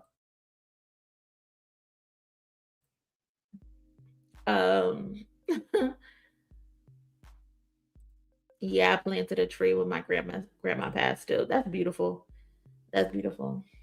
Um, but the Outlaws did admit to smoking Pac's ashes because Pac did request that they smoke his ashes. Pac a crazy motherfucker. Pac couldn't get me to smoke shit. I don't give a fuck if that was his request. Nigga, you're out of your fucking mind. I ain't smoking a motherfucking thing. Absolutely not. I wonder if smoking Pac is an unknown hoodoo practice I don't know about. Being one with your beloved seems sweet to me. No. I can be one with my beloved by putting them in a necklace or something, putting them in a nice bracelet, sitting them on a beautiful mantle, and making sure the plants around them are always refreshed and growing. Smoking them? Absolutely the fuck not. Mm-mm. I'm good.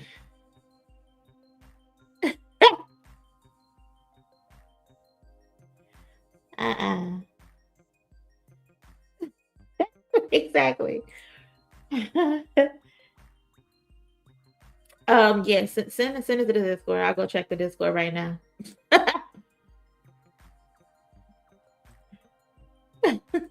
I've heard of people using some of the ashes in the tattoo ink for their memorial. What? This is crazy. People be doing some stuff. Listen, if it works for y'all, it works for y'all. But me personally, I could just get a regular tattoo. Yeah, I don't like that either. Well, you know what they say, ashes to ashes, dust to dust.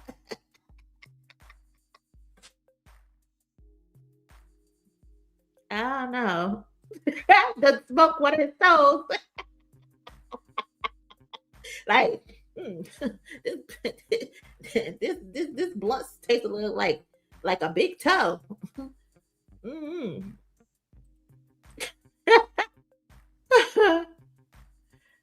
Oh God. Like this tastes like his thug life tattoo.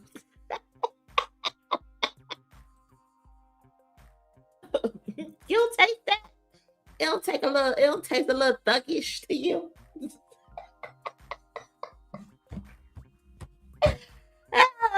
I'm tired. This tastes a little thuggish. Yeah, I don't know. Shit crazy. If you have not, please do me a favor and smash the like button. I would appreciate that. We too likes away from 100, so definitely smash that like button. I would appreciate that if you will. Thank you so much. Cousin said maybe Pac figured it would keep him from being reincarnated. But y'all know Pac dread the thought of him being reincarnated and having to come back to this earth.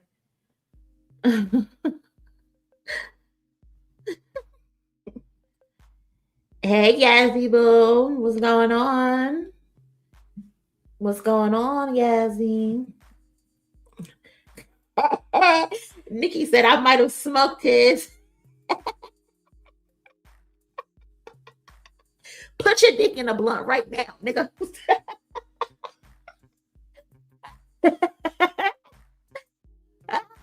Roll that dick up. I can't. Y'all crazy. I don't feel bad for smoking on your top 5. Y'all worse than mine. Pac always said he didn't want to be reincarnated. That was his only fear, as he said. Do you have a choice of being reincarnated or not? Is smoking him? Does that stop him from being reincarnated?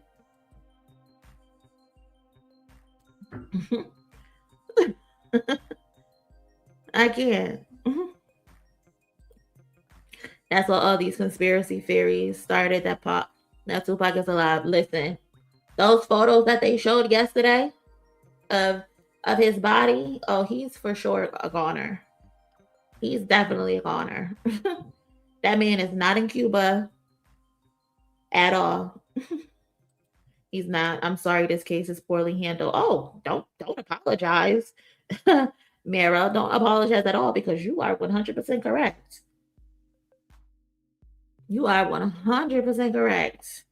The LAPD, the LVPD, everybody involved did a horrible job. Horrible. Even the security that was supposed to be watching after Pac, they did a horrible job. Everybody were off their rocker that night. You know? Mm-hmm. They showed pics of the body. Yeah, they didn't show it live to the feed, but they showed it live in court. We posted it in the Discord with a disclaimer, of course. Yeah. If you want to go see it, it's under the news tab, but proceed with caution. Proceed with caution. For real.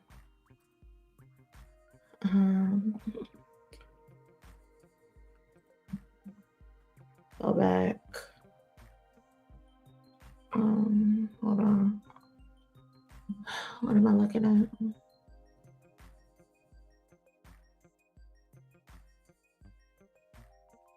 The autopsy photos leaked in the 90s. Yeah, these photos were different. These weren't ones that I've seen that were leaked before.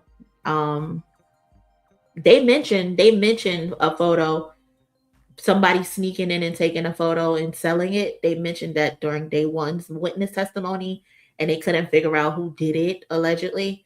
But I remember seeing some old leak photos, but the ones that they showed yesterday, I don't believe were available to the public until yesterday.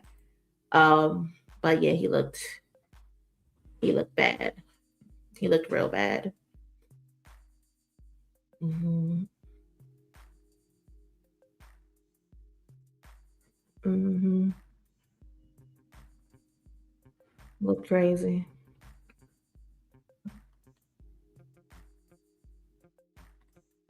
That's probably a reason why he did not have a funeral at the time, because he was cremated. Yeah. But you could still, you could still have a funeral. I always wonder why there wasn't any funeral. Or I haven't seen any like photos for a funeral, because you can be cremated and still have a funeral. You just won't have a burial. Um, but yeah. Yeah, it's sad. It looks terrible. Uh-huh. Looks terrible.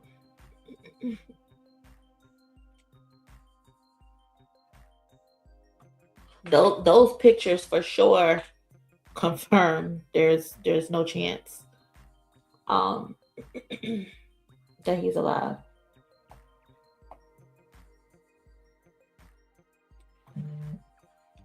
Tweezel said he had a funeral, but it wasn't a funeral like the one Biggie had. Yeah, Biggie had a whole coronation through Brooklyn. Um Rightfully so. Um who do I think is going to testify tomorrow? I don't even know. I don't know. I think Afeni said they did a private memorial. I don't think they wanted all that like Biggie had. Yeah.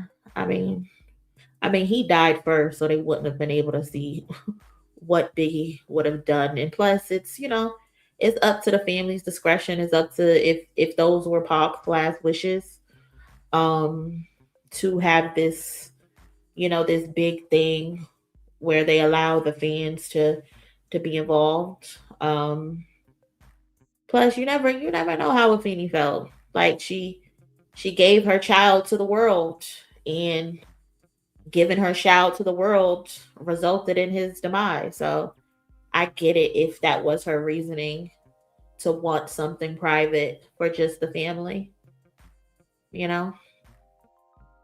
But I don't know who's gonna testify tomorrow. Shit, I want them to bring people who were actually there, who were actually involved.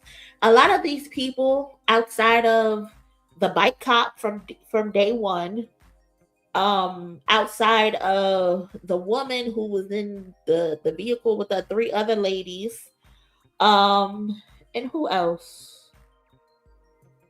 Not including Reggie Wright and Mob James. Well, they weren't even quote unquote there actually at the time of the shooting, but I want them to put someone on the witness stand who was actually at the scene of the fucking crime. Everybody else, they came in 17 years after the fact.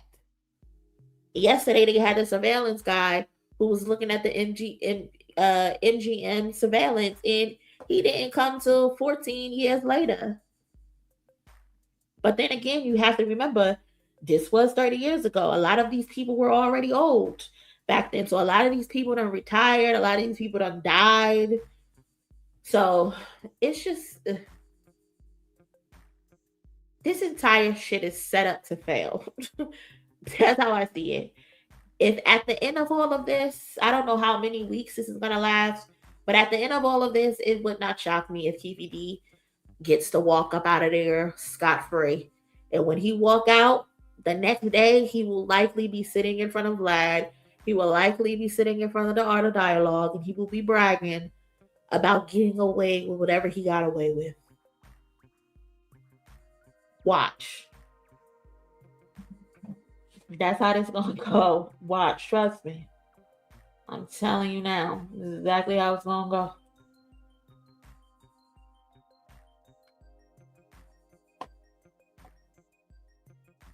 Or dead. Listen, they ain't get him now. After all these years, after all those interviews, and nobody ain't get him by now. Do people even want to get him at this point? And I'm not advocating for getting them or anything like that. But I'm just saying, if a motherfucker ain't get him yet, what's to get him now? So I don't know.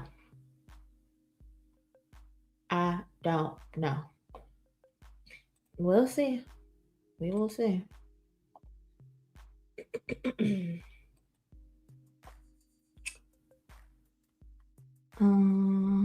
What else is going on?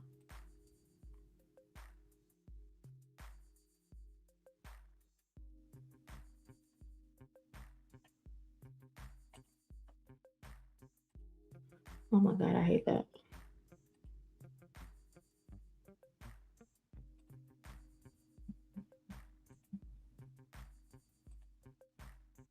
What do I see?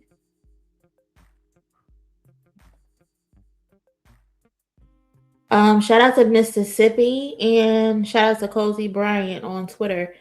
For some reason, it's not showing up on my StreamYard, but shout out to y'all. I do see y'all's comments on Twitter. Much love. I appreciate that.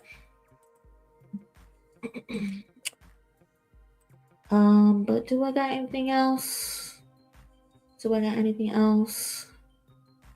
me see. Hold on. Let me see what y'all saying.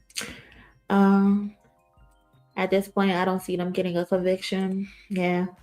As Weasel said, to be honest, Pac wouldn't have wanted justice for his killing. He would have wanted Keefe D and Orlando Anderson and whoever else in that car who have been smoked, in my opinion. But that's his kind of justice. He might have not wanted the legal way of justice. But he wanted it. He wanted justice. He wanted to get back in his own way. So.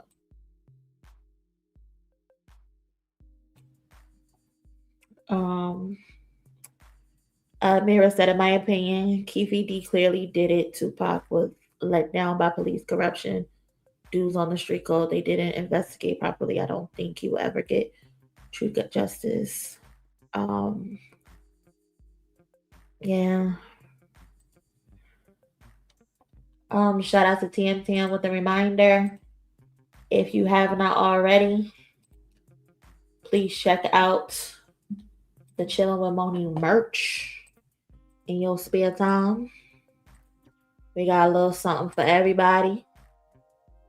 We got the Cousin Creator Playbook. If you want to start your YouTube channel, we got the Everything Isn't Content collection.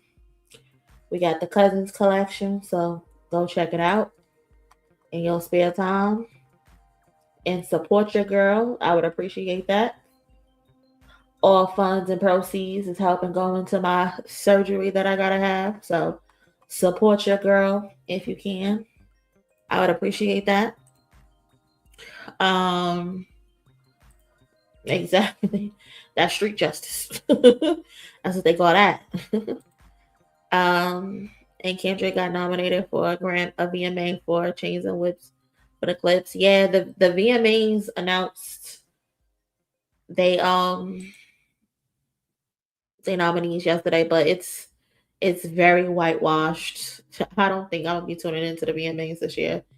Very whitewashed. They said fuck the niggas this year. That song of the year category, video of the year category, very whitewashed. So I'm not even paying attention to the VMAs this year, to be honest.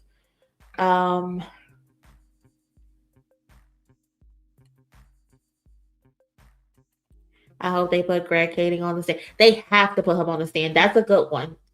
Q said, "Who do I want to put on the stand?" I couldn't think of someone, but Greg Kading would be perfect to get on the stand, especially them talking about he took files and shit like that. He's done all these podcasts, these documentaries, and all types of shit. I would definitely want to hear from him. Because I'm gonna call it a wrap. I appreciate those who decided to come through and chill with me. I know it's not a normal stream, and some of y'all don't give a fuck about the Tupac trial, which is so weird to me because this is like a big thing in hip hop. This is a big moment for hip hop. I also understand some people are at work, so they can't, pull up like they want to. Who the hell is calling me? I don't know who that is. I'm gonna hang up.